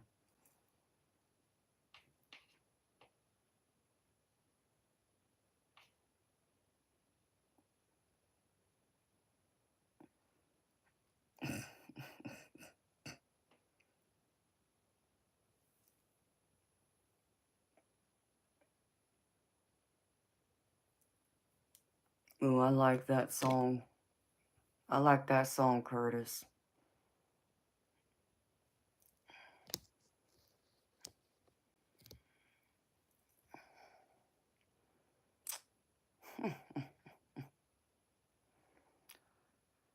Yeah, well, Rob, you know. No, that's not my kind of scene, Rob. Hi, Jupiter. You know, I'm a different being, sweetheart.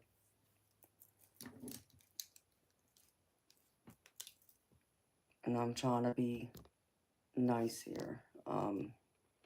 Cause I'm just not into. Hi, Ashura. How you doing, sweetheart?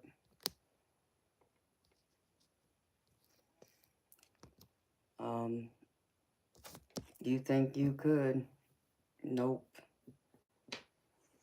You know, Rob, I was looking up to have both, actually. Well, I say both, like, as if everybody knows that I had two dads, but, I had both my real father, and then I was looking up to have another man in my life that my mama married after she divorced my dad, who was also daddy to me. And both my daddies raised me to be a certain way and to have high standards and expectations of a man. So, you know, daddy did not raise me to we'll just put it this way, to just go lay in bed with anybody. That there were certain requirements they had to meet. And they truly needed to make sure that they treated me like a woman, but also, most importantly, they loved me genuinely. And, since I watched my daddy, in fact, my daddy bought me my first diamonds when I was 10 years old. And I watched him treat my mama that way. After being married to her all them years, my daddy still took my mama out on dates. He still showed up, worked hard, even cooked for her every night, helped around the house, and also would go out of his way to surprise her on holidays and special occasions and buy her, diamond jewelry and other things she would like. So, you know, my daddy was not out there trying to make me settling, we'll say. Because if you showed up at my house without any flowers, my daddy would tell you get the hell off his property. You weren't taking his baby anywhere. Oh, and if you even thought you were going to take me to a fast food restaurant, that was out of the question too. So I'm a different breed. I don't just go out with anybody. And it's not to say that I'm better than those guys, but I just have certain standards. And I'm not one of those street girls. Would never happen. I'm not your one night stand girl, and I'm not your friends with benefit girl either. Hi, beautiful Darby. How you doing, sweetheart?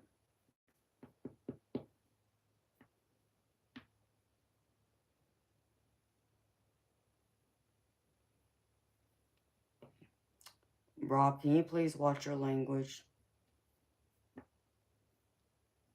This channel's monetized. So,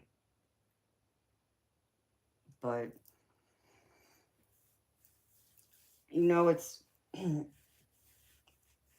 I counsel and I read cards for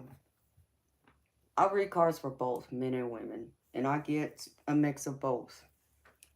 But a lot of times I do get the ladies who need reassurance, guidance, something having to do with in their love life. And it's always troubling to me because a lot of them get mistreated. And it's not to say that the women are always doing everything right. I'm not saying that because nobody's perfect, but I don't know.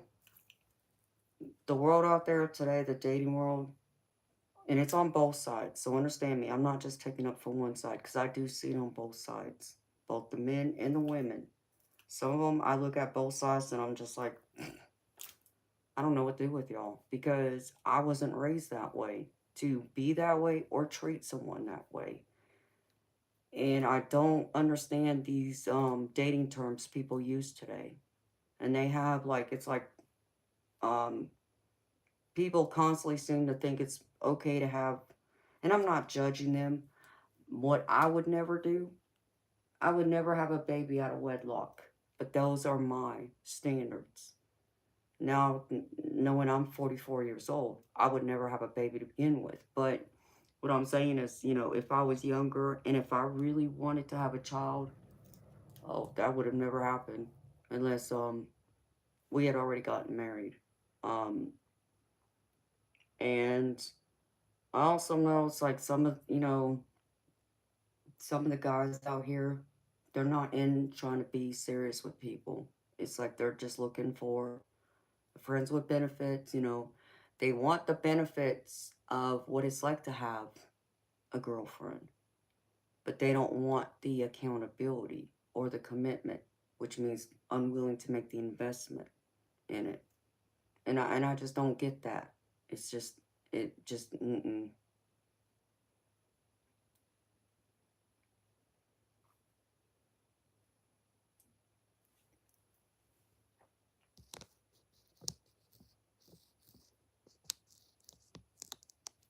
Well, that's good to know, Rob.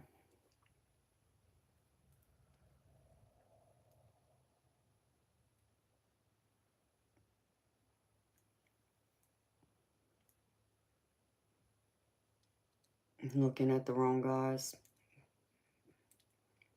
Curtis, I don't know if it's, I'm not looking at nobody. That just seems to be the general sense out there. And it seems to be more in the younger generation, but even some of the guys that are closer to my age, I'm just looking at them like, what? Nope, won't ever happen. But, they have this idea thinking that all women are the same. Oh, I can treat you that way. No, you can't. But it's just interesting.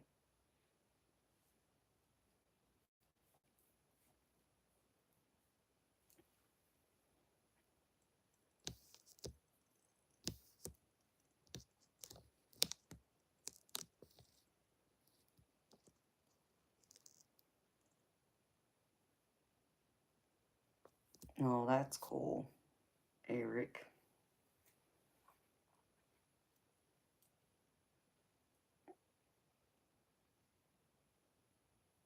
Yep, exactly, Darby. Rob, I don't know you,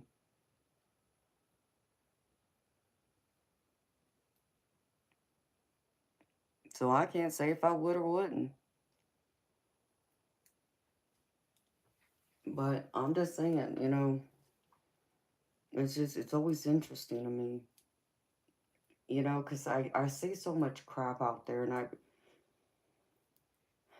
I'm not judging these girls out here, but I just don't understand why some of them are all out there, like, boobs and all. And just, wearing, provocative clothes, being out there, just not, like, no self-worth, and just making themselves look desperate. I can't do it. I don't understand it, because that's not me. But that's what a lot of younger generation expect today, or they're that way, and it's like, no, I guess I'm old then. It's interesting how they think. But then, it's crazy because I go back and I think back to when I was 20. And I remember even then, I refused to date guys my age because of that nonsense, because of the immaturity. And I was, people would say I acted like I was in my early 30s back then. So, and given what I had gone through in the years prior, like my mama being sick for years and me being her caregiver, I grew up faster than most. And just people's immaturity was a turnoff. It was a put off. I couldn't deal with it. And then if you're not serious and you don't know what you're doing with your life, you don't know where you're going, you don't know what you want, I can't deal with it. Can't and won't. So I always dated older for that reason.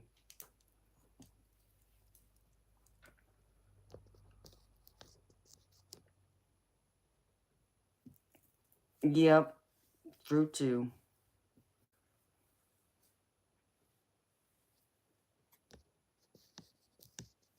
Oh my goodness, Eric.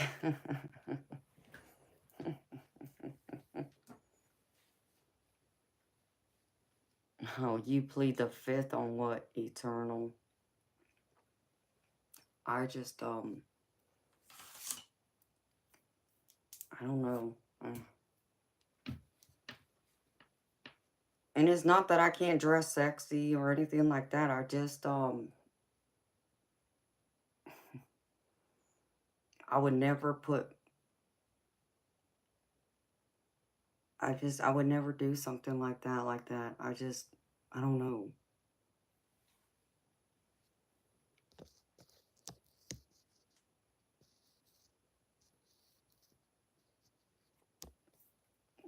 There is that too, Darby. You need somebody who can relate to you.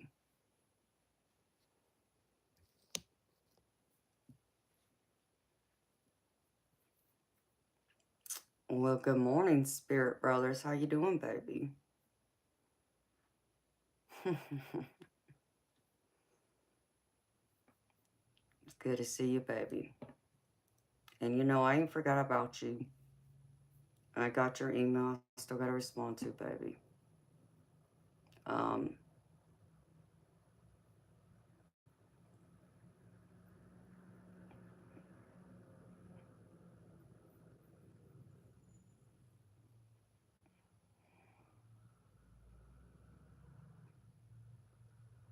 well, Rob, it could be because, if you're good looking like you say you are, a lot of times, guys, get caught up in their ego.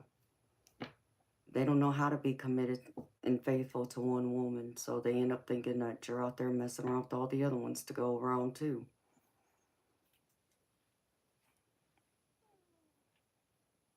Cool beans, Spirit Brothers. Well, I need to watch that, baby, if you post it.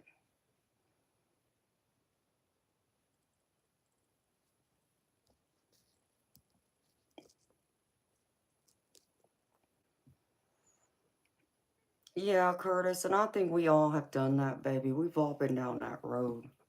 I just, there's just some that out there that I don't understand where they think the way they do, or, it was crazy. I listened to this one person, um, probably a couple years ago, and they had something interesting to say. It was interesting. Do I completely agree?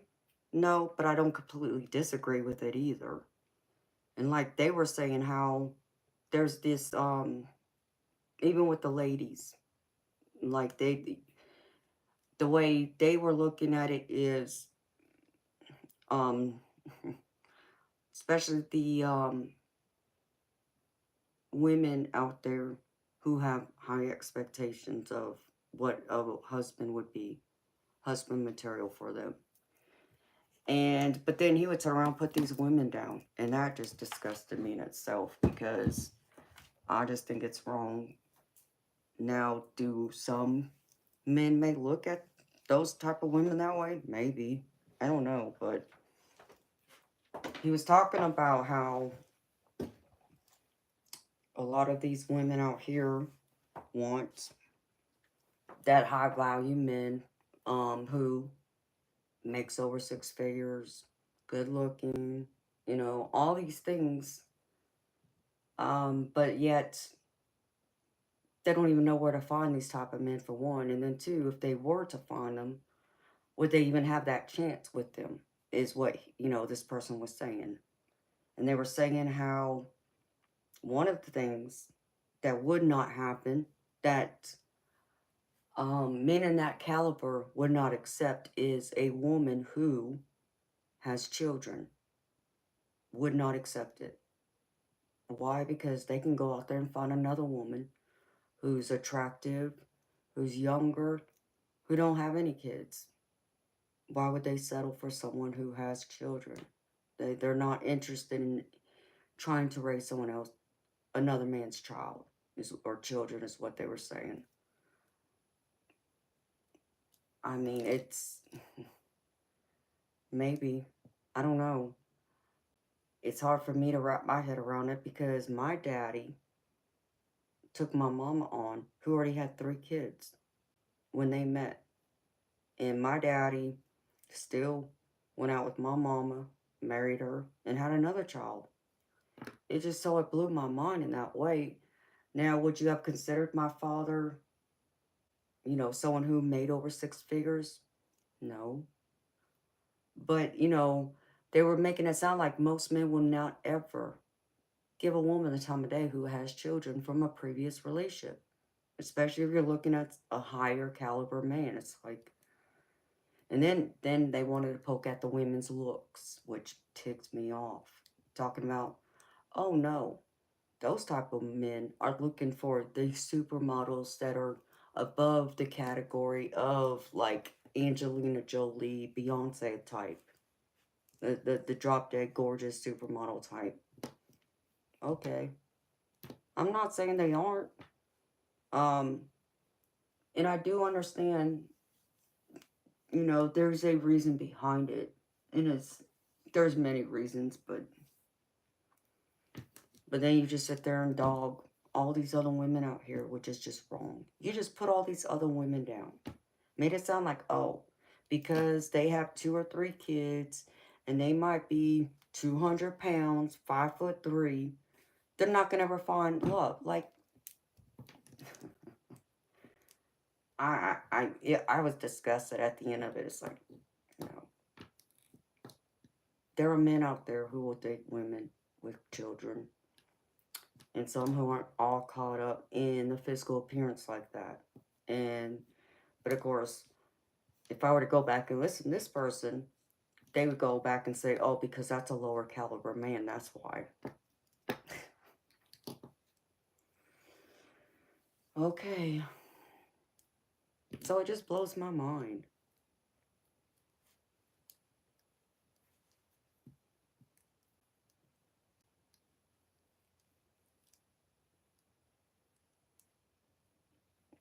I mean, Eric, that's a very good point, too. Many of them don't know how to communicate in person.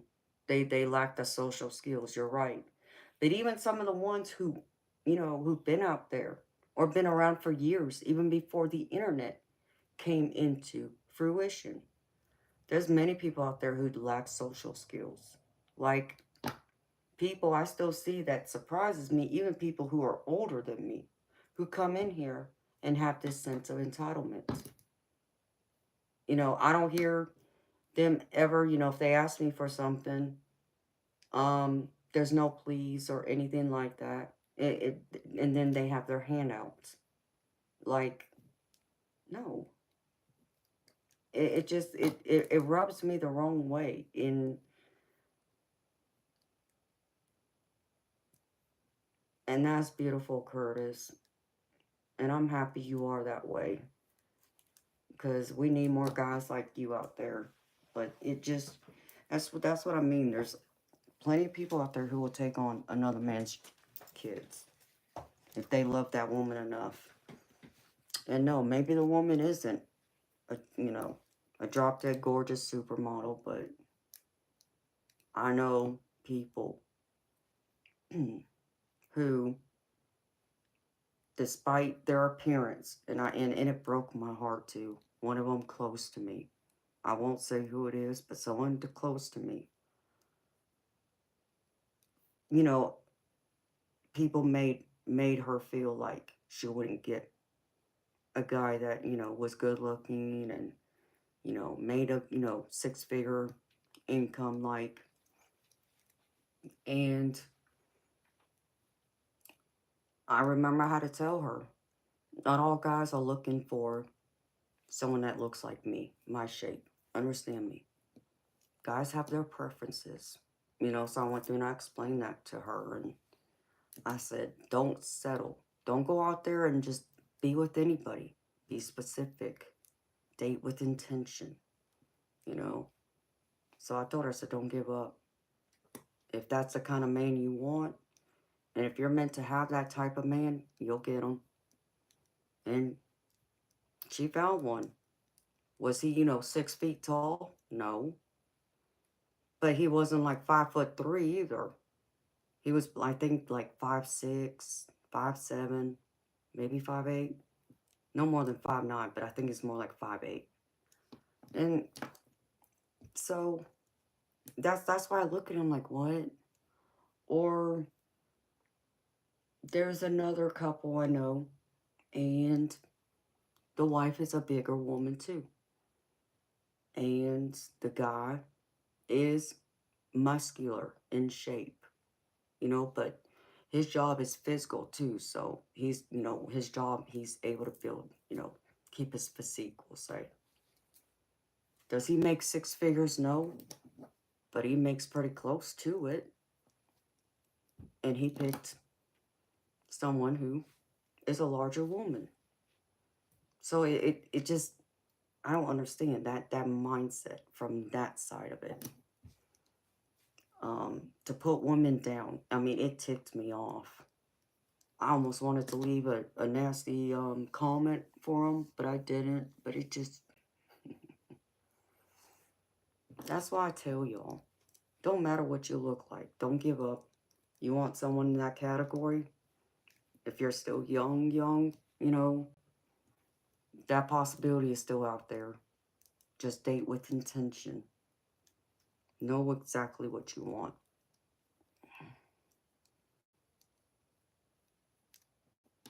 Yes, I know. Eternal.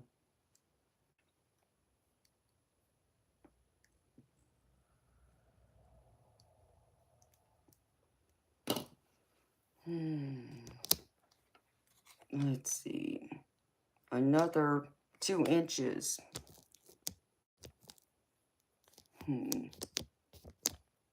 Oh.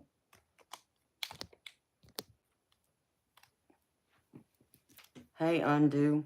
Good luck keeping that account. I just reported you to YouTube. See you, bye.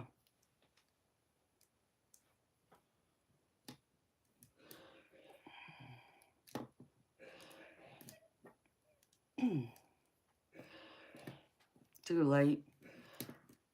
You can retract it all day long. Guess what? It's still there. You already typed it up. Don't come here act a fool and being disgusting. So good luck with that.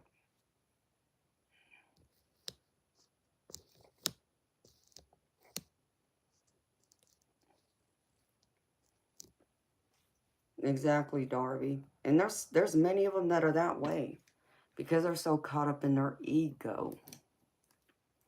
They go through and automatically think, oh, well, I can have any woman and treat them any kind of way I want, and they'll accept it because I got money or I got looks. Try again.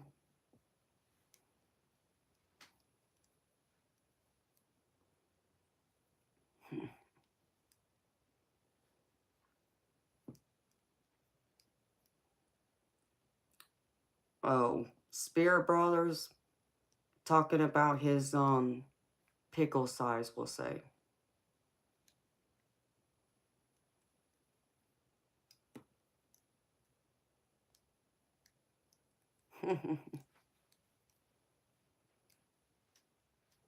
See you buy as a favorite.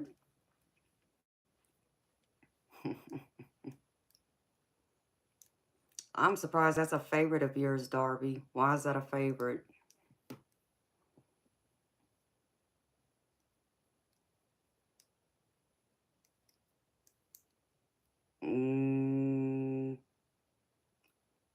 I don't know, beautiful. Did you send it to me in email or did you send it to me in the app? Because I've been behind, even on messages today. I hadn't had a chance to read a couple messages that came over while I was sleeping. Yeah, Eric, that kind of size. It just stuck with you. Well, you know, it's like, I'm going to start pulling out some of my other southern words. Start, you know, my sayings and phrases about, you know, oh, bless your heart and good luck with that. It's on WhatsApp. Yeah, I hadn't had a chance to look at all that yet, beautiful, but I will.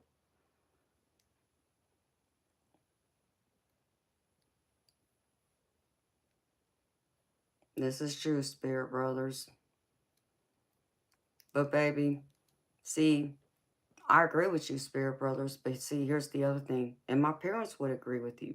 But what my parents would also say, love doesn't pay the bills. They always told me that. Told me and my brother that growing up. So there has to be a balance of both. And, you know,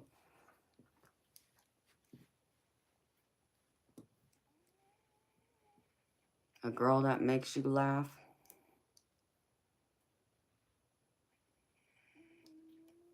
No, Spirit Brother. Oh my goodness, you're so funny, baby. Yeah, pickle size. Okay, let me see, Darby.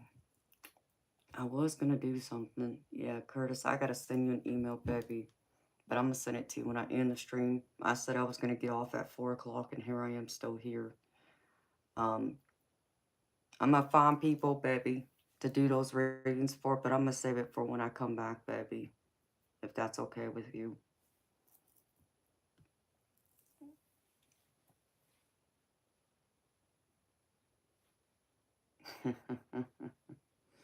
There you go, right there. Yeah, I like that, Darby.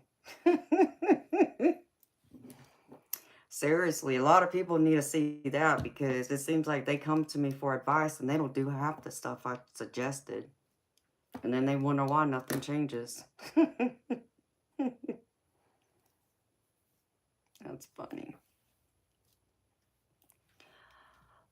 I mean, Curtis, baby, yeah, I get what you're saying, but I think there's a, baby, I think the way of looking at it is you still gotta have a roof over your head and food on the table to eat. It just, what do? You see, like my parents, they weren't telling me well. No, I can't say that because they did say that. um,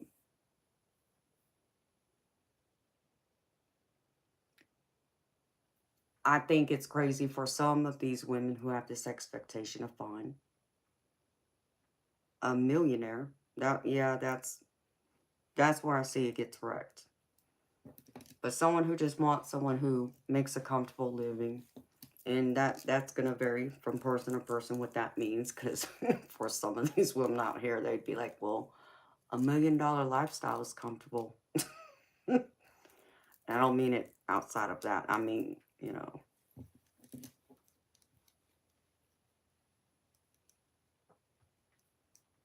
yes, they are, Curtis.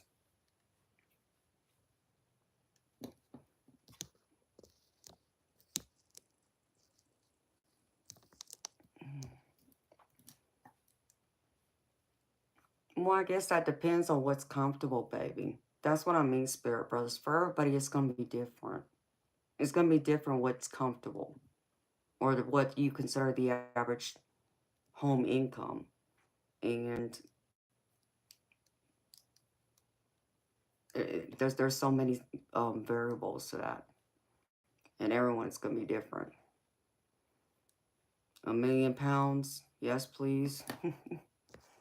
You'll never see that amount in your bank. Don't say that, Spirit Brothers. If you want it bad enough, it'll happen.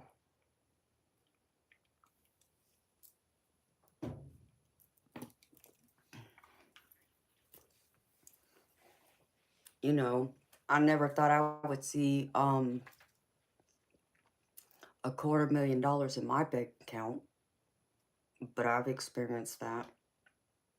So don't say it's not possible, baby. Just so you know, anything's possible. It's a matter of how you approach things. There's a lot of zeros, just not a number up front.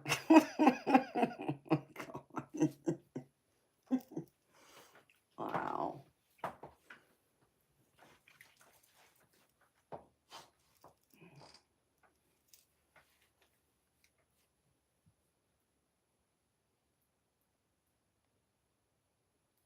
I've never seen $1 million, but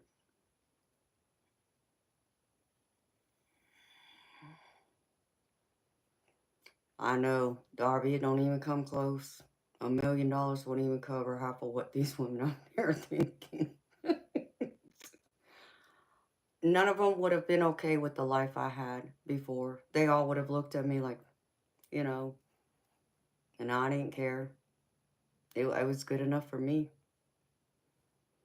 But even then, yeah, $1 million isn't what it used to be. Um, just in general, but um, pretty much there's so many of them out there that don't understand the kind of lifestyle they're looking for. You would need every bit of a man that makes $1 million a year, at least. Good luck with that.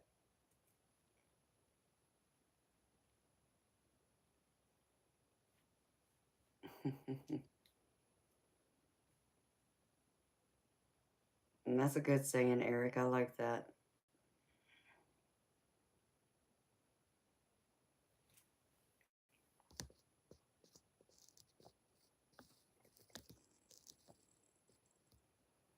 And Spirit Brothers, that's the way it's supposed to be, baby. And that, baby, as long as you got something for a rainy day, and you know, that's wonderful that you're going to inherit your granddad's property. That's a blessing. But I agree, it's more important that he's here with you.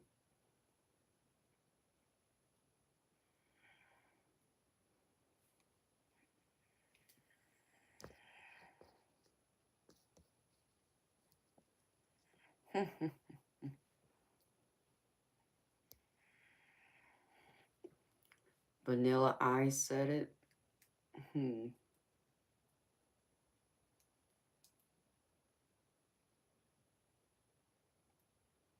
Well, I'm happy you're still here, Eternal. It's 4:30. Well, I reckon. I reckon I should say goodnight. I stayed an hour. But I'm going to email you, Sergeant Curtis. And when I come back, I'm going to find someone to read for that I feel needs it. I'm going to tap into their energy for them to tell me.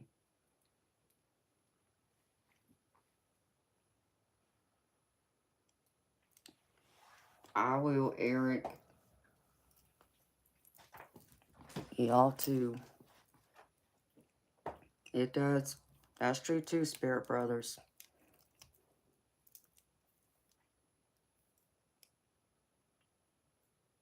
Alright, Sergeant Curtis. Well, I'll send you an email soon, baby. So thank you for the donation. That was very sweet and generous of you. Thank you so much again. And thank you everyone else for being here. And for everyone else who donated. I greatly appreciate y'all. I'll be back here Wednesday. And that'll be theme night. So that'll be my $5 mini readings night. So y'all come by and see me.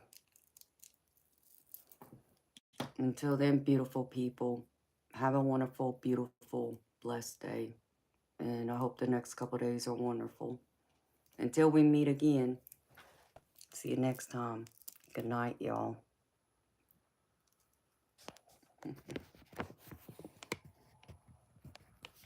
That'll be awesome, Darby. You'll message me first, though. I know. Before anybody else knows. Good night.